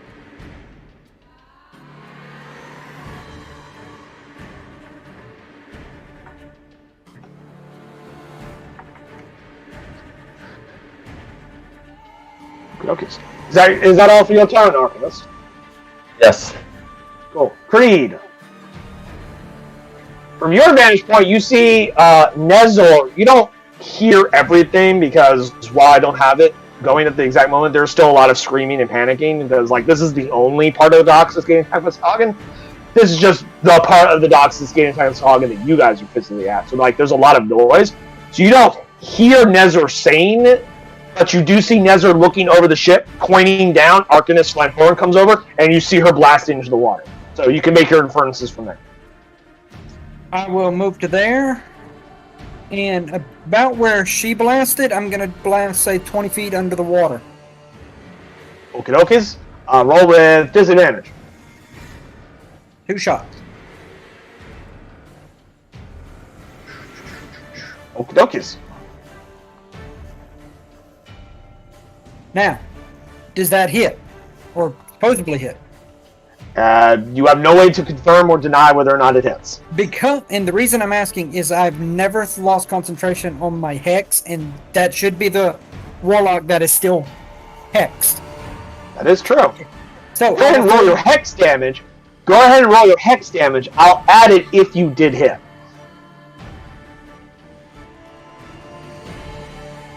Because I'm not going to tell you if he's even right there or not. You have no way to know. The hex damage was the important thing that I was going with. I'm aware. You can go ahead and roll the hex damage with it, and I'll apply it as it's applicable. Okay.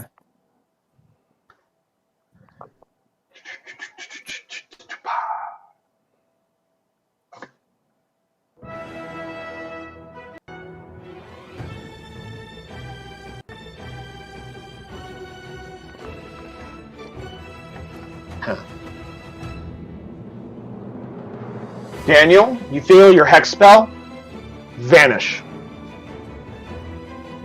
Or rather, the creature it's casted on stops being alive. Because the effect of Hex you would know the difference between whether or not the creature that's on is dead or not, because you could transfer to another target. You know immediately when this thing is dead.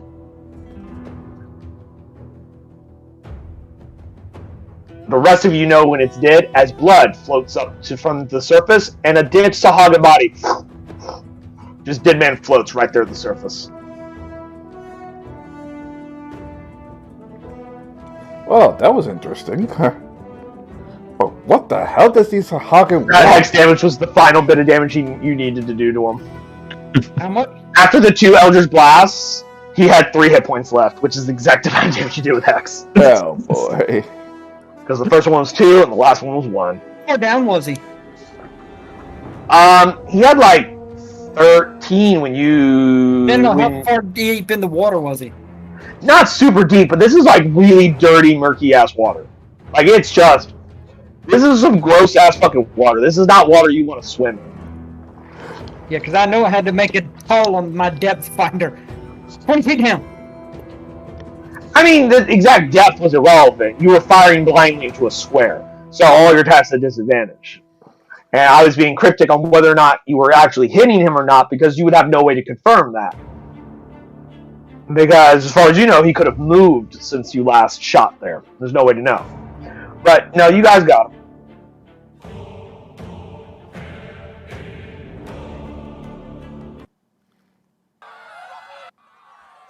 And this is now we switch back to the ambience of the things that are happening. You see several other ships up and down the docks taking off, some of which make it. Some get sworn with Sahagin, and the crew is slaughtered, and the ship is burned. Like, you see several ships come up in flames all along the docks. What are you guys doing? Moving my Hex to one of the random Sahagin. There are none in your area because you've cleared your area of the docks, but it will not be clear for long. You guys got to make a fast decision. What are you doing? Alright, get rid of the ship off. Prepare for battle just in case. Verla repeats the command. She rings it out, goes, and she starts fucking yelling at whatever deckhands are nearby because Creed has not returned to the ship technically yet, so she goes, "You are to make ready! Go, go, go!" Her and several other retainers are staying on battle-ready positions in case more Sahagin show up. They're the ones that are not integral to ship operations that are more in your combat team. So like Stone, Bola, and so on, and such and such, and so forth. They don't operate the ship. They're the combat guys. So they're on high alert, ready to repel any further attacks that come to the ship should more show up before the ship can get out. And at this point, let's see, it's almost 4. I think it's a good place to stop.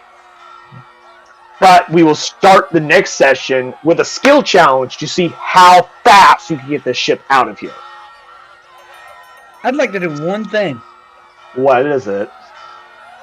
Control water, move the boat away from the dock. I wish. We'll have that as be part of the skill challenge.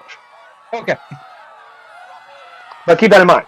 Because you also have to, like, untether it from the docks and, like, pull the fucking anchor out of the water and shit like that. But we'll say that would be one of your things that you can do as part of the skill challenge. Because, yes, you can apply special class abilities or spells to a skill challenge. It doesn't always have to be skills. It typically uses skills. Not everyone has abilities and whatnot that will apply. That being said, y'all have fun. Yeah, that was crazy. Plus, we didn't actually solve the mystery of where Ice went. Who knows? I have a few thoughts on that, but we can't access what I need. What do you mean? We have scrolls, like one of them in particular. Yes, I know I'm diving into other things. Where is it? You have like a scroll of like fucking locate creature or some shit? No. A scroll of sending, as long as they are basically on this plane, we can send them a message and they can reply. The only problem is we don't have the person who can cast it. That was to cast sending, so it doesn't matter. Sending's not a spell on a warlock or sorcerer spell list. Nope. Wizard, bard, and warlock only with the old one patron. Cleric with one of the cleric domains. I find that hard to believe it's not on the sorcerer spell list. Look, because I was like, but no, it's not sorcerer. Okay. It's kind of bullshit, but okay. It was what I was doing when I wasn't really talking to you. Speaking of sending, who has the different sending stones? I know you guys have sending stones now. I assume one of them is the captain. My assumption is he leaves the other one on the ship to communicate back and forth as necessary when he's off the ship. Who has it? If you say Ryota, he doesn't talk. Probably Drusilla. No, it would probably be either. At this point, it would probably have been Vola, because Vola's on the ship, or was with the ship. No, she was. Well, Drusilla is on the ship, too. She was below decks on bed rest because she was still fucked up from the fight last night. As you would have been had you not been a slightly more hardier individual, i.e., you're a higher level than she is. But Vice it versa. would be who was in command of the ship on the ship at the time. Because the sending stone probably stays with the ship. And who's in charge of the ship. That was my assumption. That's what I meant. That I assume you leave at least one of the two on the ship to communicate at the time, you guys and the ship. At the time, Kree was the command of the ship, so it was him to played out. Kree was not in command of the ship. He was on bed rest. Oh, that's right. So. Just like Drusilla. Yeah. And you guys took your bosun with you, which means the last person in command would be Vola. So yeah. While technically the bosun outranks Vola, they have this dynamic where in situations that require a lot of shouted orders or a crisis situation that requires someone with actual tactical know-how and experience in leading people in combat, Vola usually takes over. Because Ryota's like, Ryota can handle the day-to-day stuff, which is typically what a bosun is capable of doing. But like when it comes to like a crisis scenario, it's difficult for him to communicate to others because he doesn't talk.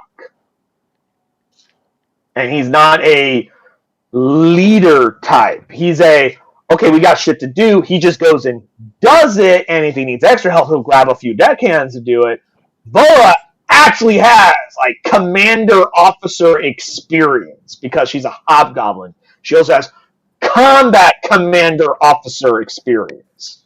So in crisis scenarios where shit's going down and you guys aren't around, the crew looks to Vola because she's the most experienced with handling, we're getting attacked, what do we fucking do? And she just fucking does it. So yeah, chances are it's going to be Vola then. Plus, she also has the ability to talk, whereas your bosun does not. Yeah, I don't think Snake Eyes is not going to help. Hey, now, Snake Eyes is perfectly capable of talking. He just chooses not to. In several. You guys don't know whether or not Ryota can talk or not. You've never asked him. You've just accepted the fact that he doesn't talk. In certain ones, actually cannot speak because of his throat has been slashed. In others, he chooses not to. Depends on the scenario, yes. However, you don't know what Ryota's story is. You've never asked him. It was one of those things where he never told us, we never asked. He gets his job done just as well being a quiet person as he does being a talkative person, so it never mattered. And no one's been nosy enough to pry. That's the advantage of this crew. No one questions back history. That's good or bad, depending on who you are and depending on the circumstances. That being said, it would be nice to know what happened to Kiri. Or, sorry, what happened to Dr. Ice. Because we know what happened to Kiri. His ass is on a convention right now. We don't know what happened to Dr. Ice. So mysterious. He was taken out because somebody's in a convention. That is... So that's what it turned to. However, there is a narrative reason why he disappeared. It was convenient for me to this time because the player himself wasn't here, so I went, well, I have this thing that I've had on the back burner a while. That's what happens. That is why he's not here. Like You were going to be a little late, so I NPC'd you and then took you out temporarily with the whole like, oh, he's fucked up. Dr. Lee would suggest bed rest. He needs to be on complete bed rest. And then when you came back, it was I have an idea fuck you. I don't need bed rest, and then flew away. like off character. I have an idea what actually happened to him, Ice. But obviously, what do you guys think? Like out of character, what's your theories? Something like he has to what was go commented on, so I'll have a better theory later. Like, remember, he owes like his patron a lot of favors. So, do you know specifically who he's been getting favors from, and wheeling and dealing with recently? Character, yes. In character, no, not for me. Yeah. Same thing here. I don't think he's ever given her a specific name, even her title yet. I do recall last session he did say something along the lines of like, there might be times where you see him and it's not really him or something. I don't fucking remember exactly how he fucking worded it. The fucking way Kiri had fucking Ice word it was like super weirdly convolutedly complex. It couldn't just be fucking plain English simple. He had to throw like percentages in there and shit, and it was just like, man, motherfucker, just say what you fucking need to say. Like, damn. You took like 100 words to say something that could have been said in like less than 5. Like, damn.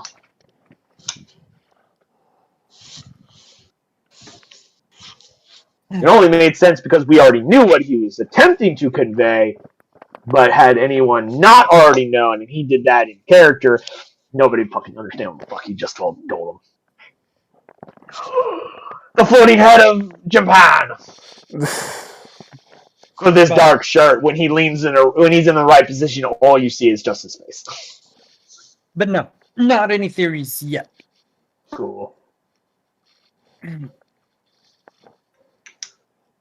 Any questions, comments, concerns? No, not at the time.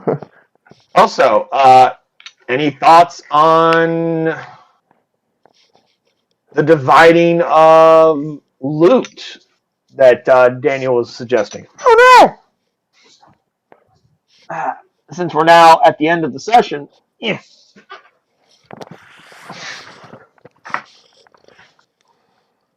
And comments, I'll concerns? go over why I said each one.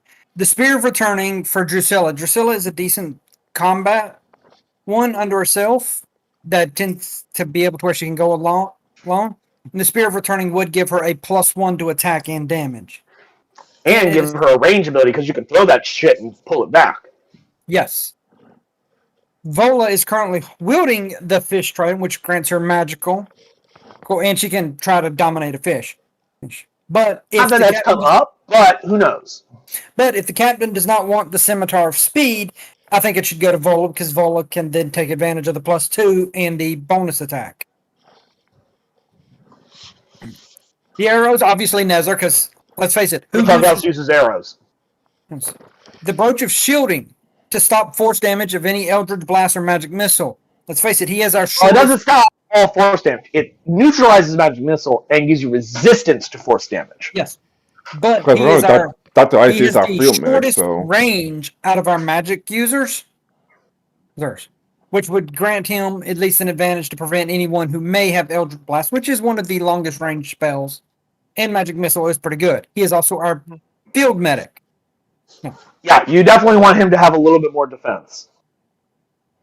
The Stone of Io, the awareness, I was going to give it to the captain because the captain should be the one who... I already has something similar to that, though. But since he does, we'll give it to the first officer, me. So we at least have the two command people who aren't easily ambushed. Plus, you're also awake all fucking night, so the fact that you can't be surprised now means that you're a great watchdog. Because not only are you not asleep at any time, now you can't be surprised. So you are always aware of danger the moment it happens, and then can easily react immediately. Then you have that fucking tentacle. I hate that tentacle. there's got to be a way to deal with that. Like, there has to be some counter. Like, I feel like it bothers my number cruncher mind that there's nothing I can do about it. There's no way around it. There's no way to neutralize it. There's no way to deny it. There's no way to stop it. There's no way to avoid it, get rid of it. Like, nothing. Like, it's there to be there. There's nothing that can be done about it. Yes, but here's the thing. Let's go magic missile. So that's 3 missiles at first level. It can only stop damage from one of those missiles. I still feel like it shouldn't be able to stop magic missile just due to the nature of that particular spell. Well, I've asked people, and they said mostly it's yes to the tentacle or DM's discretion. Yeah. But I'm using magic missile as an example because it has 3 bolts. I mean, yeah. Ray, Eldritch Blast. And I have to choose before the damage is done. So if you roll 3, that's why I always go with the first one. So if the third one is a crit, yeah, the very first thing that hits them, yeah. But I get it. It's just one of those things where it's like that, and it can also, like, it gives you, like, extra damage output and stuff like that, and there's not a whole lot that can be done about it. Like, I'm not saying it's super powerfully broken. It's just one of those things where it's like there's no enemy that has any ability that can do anything to it. They can't attack it. They can't remove it. They can't damage it. They can't counter it. Like, there's nothing. It's on the field. There's nothing to stop it from being on the field because you can't counterspell it. It's not a spell.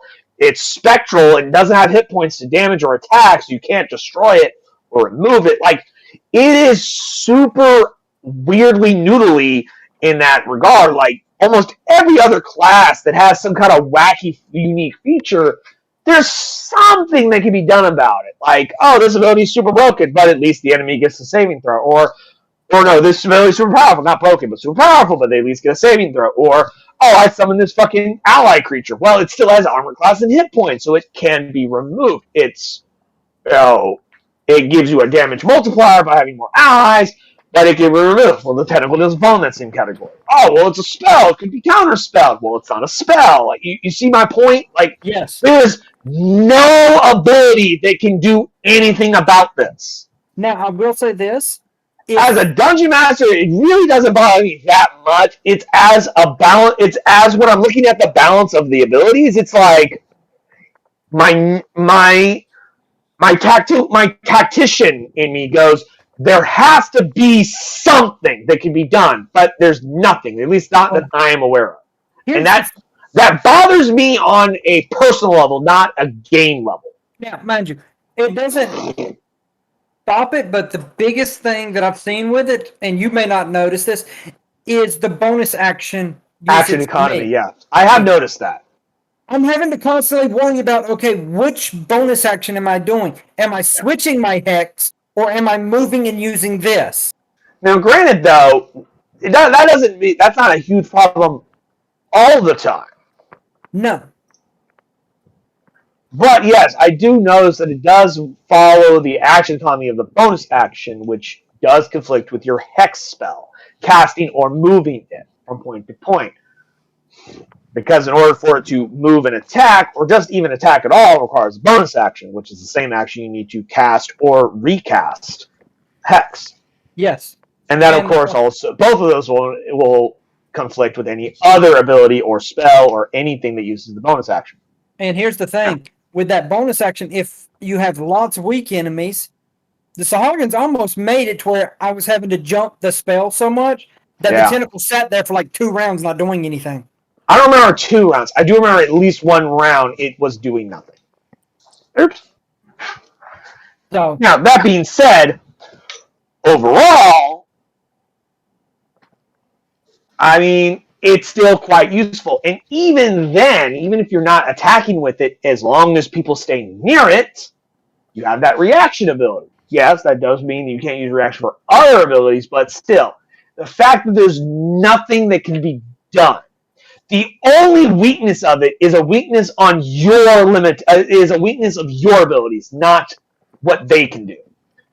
I guess the only other 2 weaknesses. Like I said, I joke when I say "fuck you" and your goddamn tentacle kind of thing, like, because as a dungeon master, you got this fucking tentacle, it fucking hits people. Whatever. That doesn't bother me. It's not Spence. It's not the Spencer, the dungeon master. It's Spencer, the tactician, who knows that no matter what I want, there's nothing I can do to get rid of the tentacle. I can't stop it or get rid of it, and that bothers me on a personal level. Those three Sahagins in the water, if you had moved them 5 foot back, the tentacle couldn't have touched them. It has to be on a solid object? I'm assuming it has to be, as we've discussed in other things, anchored. It can't float through the air or swim through the water. I've always just said it's been attached to something.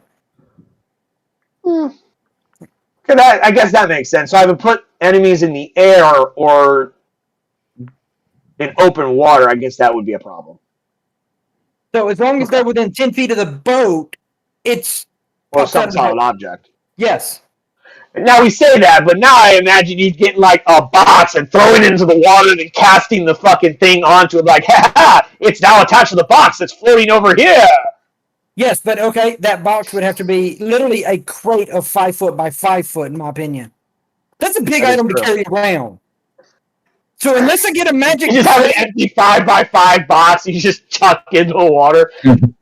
Plus, then I would fuck with you and be like, well, it is subject to the currents of the water, so now it floats over here, then over here, then over there, then over there. Now, if I could get the magic light box that I could do that with, or a flat panel, yes, I'd attach that thing to me and fly with that thing and have the tentacle attached to it and just go around. Can it does it have to be an inanimate object? Can it be a person? Could you like have the tentacle attached, anchored to you, or a person? Does it say yes or no on that? I'm going to say no to a person, because then if they moved, it would move too, and that would really break it. Yeah, that seems a little fucked up. Like right now, it doesn't seem that bad. It never really seemed that bad, but being able to be like, hey, I have this tentacle going out of my shoulder, haha! It's like this little fucking tentacle turret. Imagine that would be fucked up. Yeah, imagine if Kree attacked the tentacle to the Torg while he's raging. That would be super broken, because it would move with you, and it would therefore be always within 10 feet of you for that fucking reaction ability. Especially when it's in werewolf form. I mean, if you're in werewolf form, almost everything you're immune to. Well, most physical damage, I have to say. But that's what it is. I can summon this as a bonus action, 10 foot long. I mean, I'm aware of what the ability does. It's just one of those things where... It doesn't say I have to attach it. It just says I magically summon a spectral tentacle. But I'm assuming that it has to be anchored to something. Like I summon it through a small portal. That's how I've always pictured it. Yeah, that makes sense. You open like a weird portal and a little fucking tentacle comes out and goes, hey, what's up? And I move the portal around. Yeah, like you close the portal and then open the portal somewhere else and the spectral tentacle comes back out. No, as in the portal just kind of moves and the tentacle stays with it. But I can imagine that like it recedes, the portal closes, and another portal opens, and then it comes out. Because it's weird if the portal literally just goes. I don't know. Because like my headcanon with portal magic is when the portal is moved or closes, whatever's sticking through half and half, shit gets sliced off. So like I don't imagine the tentacle is there, the portal moves. I imagine it goes, and then the portal is moved, and then it comes back out. But again, that's my weird headcanon. It doesn't fucking matter in the mechanics of the things, but from what I can see on here, it doesn't actually have to be anchored to anything. It just says I summon the spectral tentacle. It could be a ghost tentacle, which means it could float and fly. But because it doesn't say fly, I just assumed it was anchored. Yeah. I mean, that assumption makes sense to me. We'll roll with that. So now, clear that. But in water, could it come out anywhere? Air would be its big thing. I definitely know. Water, maybe. That seems like a weird one, because water, of course, we know is not a solid, but it's also not a gas. It's a liquid. So it's more solid than air, but far less solid than like a rock. So I don't know. Right. I feel like there's still no solid object to anchor it to. If we're assuming that it has to be anchored to something. Because like spells that require an anchor point like wall of fire or wall of stone, water does not count as ground. So yeah, it's one of those. I haven't done much with it. I've just mentally anchored it and always followed the land. mostly in the Or ship. some kind of object like the side of a wall or something. Yes, I mean, it but makes sense. I have not put it in water and go, okay, the water. No, we did do it in water with when I got dragged down and got caught. I have not done it ever in air. So air is the one area that, as long as they're flying, I That might have can't. been before I questioned whether or not you could do it in water. I don't So remember. water would be, I'll leave it up to you. But air, I'm gonna go. No, I cannot summon this thing in air, and it does anything. I'm gonna for right now, unless I change my mind, I'm gonna rule that air and water follow the same ruling with that regard. And Because it seems weird that it would not like it would work with water but not air because they're both very unsolid things. If we're going with the idea it has to be anchored, I'm gonna go with like standard ruling of like water and air do not count as ground for the purpose of anchoring an object or a spell effect to, unless it says that's cast really in up to you. space. Because it does say move 30 feet. It doesn't say it can't be in air, but I just never really work with it. Because it's essentially this fucking tentacle, it's got to come from somewhere. Because I refuse to believe it's just this floating, disembodied fucking tentacle. Because that's fucking weird. It's a ghost tentacle. It's a spectral tentacle, but I feel like it has to come from somewhere. Like you open a portal to the far realm and it comes out. Speaking of the far realm, And so that's mine. Any thoughts from y'all two on it? Ty, Good. jump in. yeah, what Sounds do you good. guys think? Tentacle being anchored versus not anchored. They're anchored. All right, what best was why did do something? Daniel was asking what your and Jim Pan's thoughts were on this discussion. Like, what do you guys think? Well, I agree with Daniel. But it seems that you have to anchor it to something for it to work. Okay, so we're all kind of on the same page. It makes more sense that it needs to be anchored to something. Where is my madness table? Oh, there we are. I think. Nope. Wait, yes. Daniel, can you roll me a percentile dice for me, please?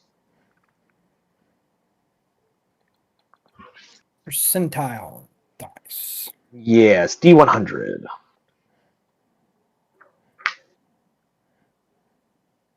$27. Cool.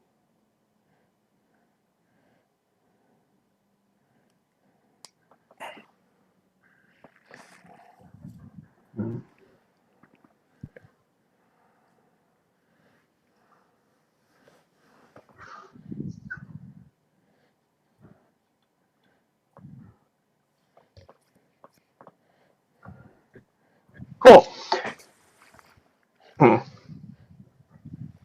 27, short-term madness, which lasts for 1d10 minutes. The character becomes incapacitated and spends the duration screaming, laughing, or weeping.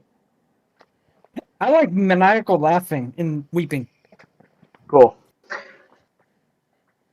So for 10 minutes, the ship has its very own Joker. At D10 minutes. So 1d10 minutes. It also said incapacitated. That's the key one. That's not good given the situation. Ooh, it's not. I will give you a secondary wisdom save. See if you get higher than a 17 from earlier. Since you also dip into weird cosmic abilities as a warlock, you might have some more stronger resistance against madness. not this time around. Nah? Not this time around. Cool.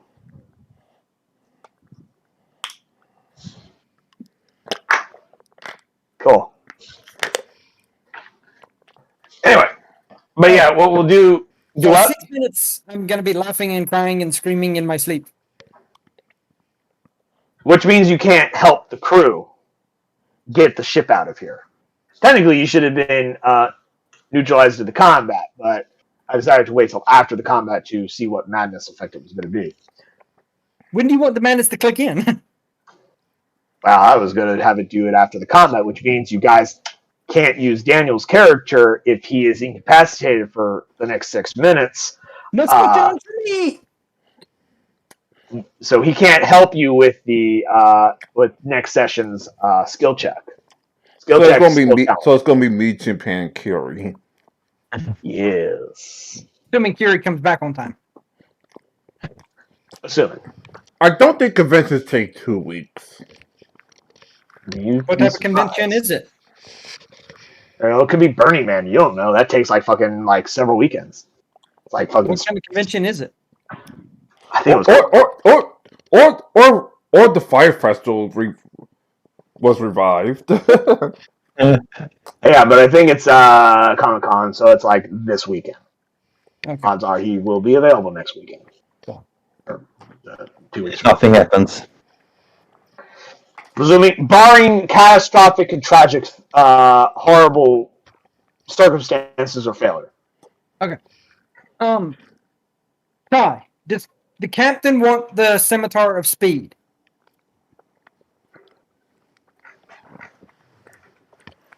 I think I'm happy with my swords and axe.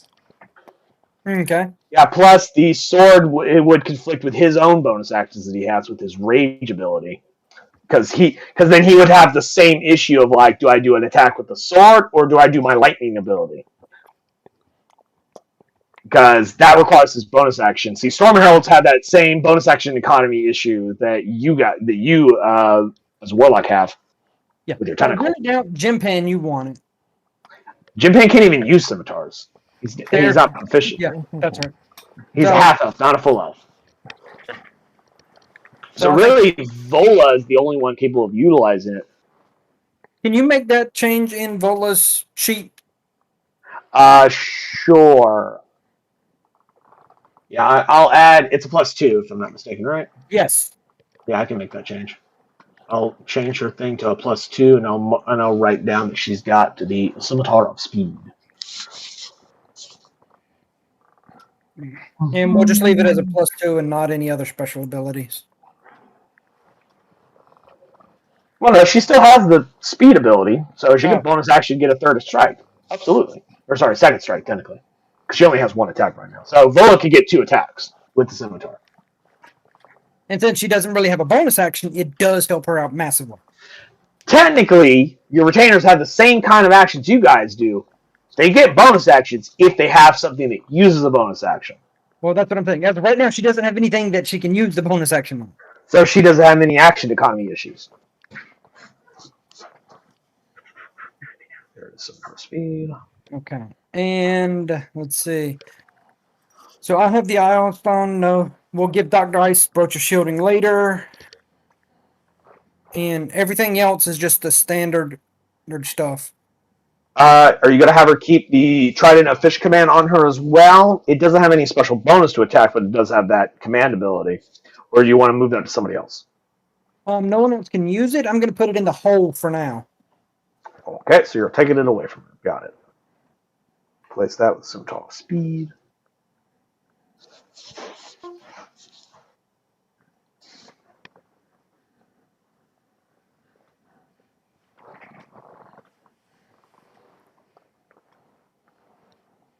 She gets a +8 to attack now and has a 6 damage.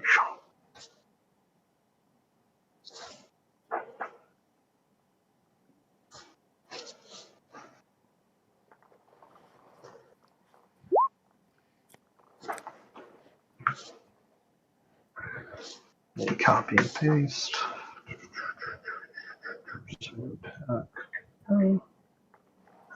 And there.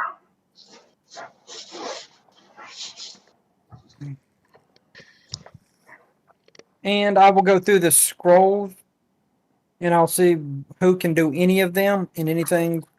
And that way we can look at who's got what ability. I mean, I can go through some of it right now. I have Vola open. She has Saving Face, which is this ability right here.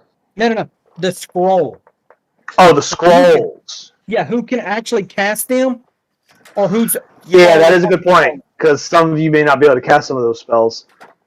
And if those scrolls cannot be cast, I may look at selling them. If they can, I can at least give them to set them off to the side to where we can use them by whoever. I can make a note of who can use them. Yeah. But yeah, I don't know if you guys ever noticed a while back that I did add some of the racial abilities of a lot of the creatures, or a lot of your retainers, like Vola being a hobgoblin gets saving face. Yes, I did notice that. Leibowitz has gnome cunning. Drusilla, not only does she have Fey ancestry, she also has superior dark vision, which means her dark vision is better, but she also has sunlight sensitivity. Also, as a minor note, remember Nezar's first hit on the Sahagin that he marked? He should have got the ambush thing, because it says anyone that has not acted yet. The surprise thing? What are you talking Did I about? read it wrong? Hold on. Give me a second. Let me get back into Roll20. Maybe I read You're talking about a surprise attack? Yes. It says if he surprises a creature. The creature was not fucking surprised. The creature was attacking you guys. It was not surprised. Surprise is I'm sitting down eating a sandwich, not ready for a fight, and somebody runs over and hits me. Not I'm running at you screaming with a fucking sword. Whether or not I've acted in the combat round is irrelevant to surprise. Surprise and not acted yet and being surprised are two mutually exclusive things. Sometimes they'll overlap on the same target, but they don't always. So, like, essentially, in order to get that, he has to, like, ambush someone. He has to pull, like, some rogue assassin shit and, like, get the jump on somebody. Which is a thing bugbears do. Like, despite how big Sasquatch motherfuckers they look, they are surprisingly very stealthy creatures when they want to be.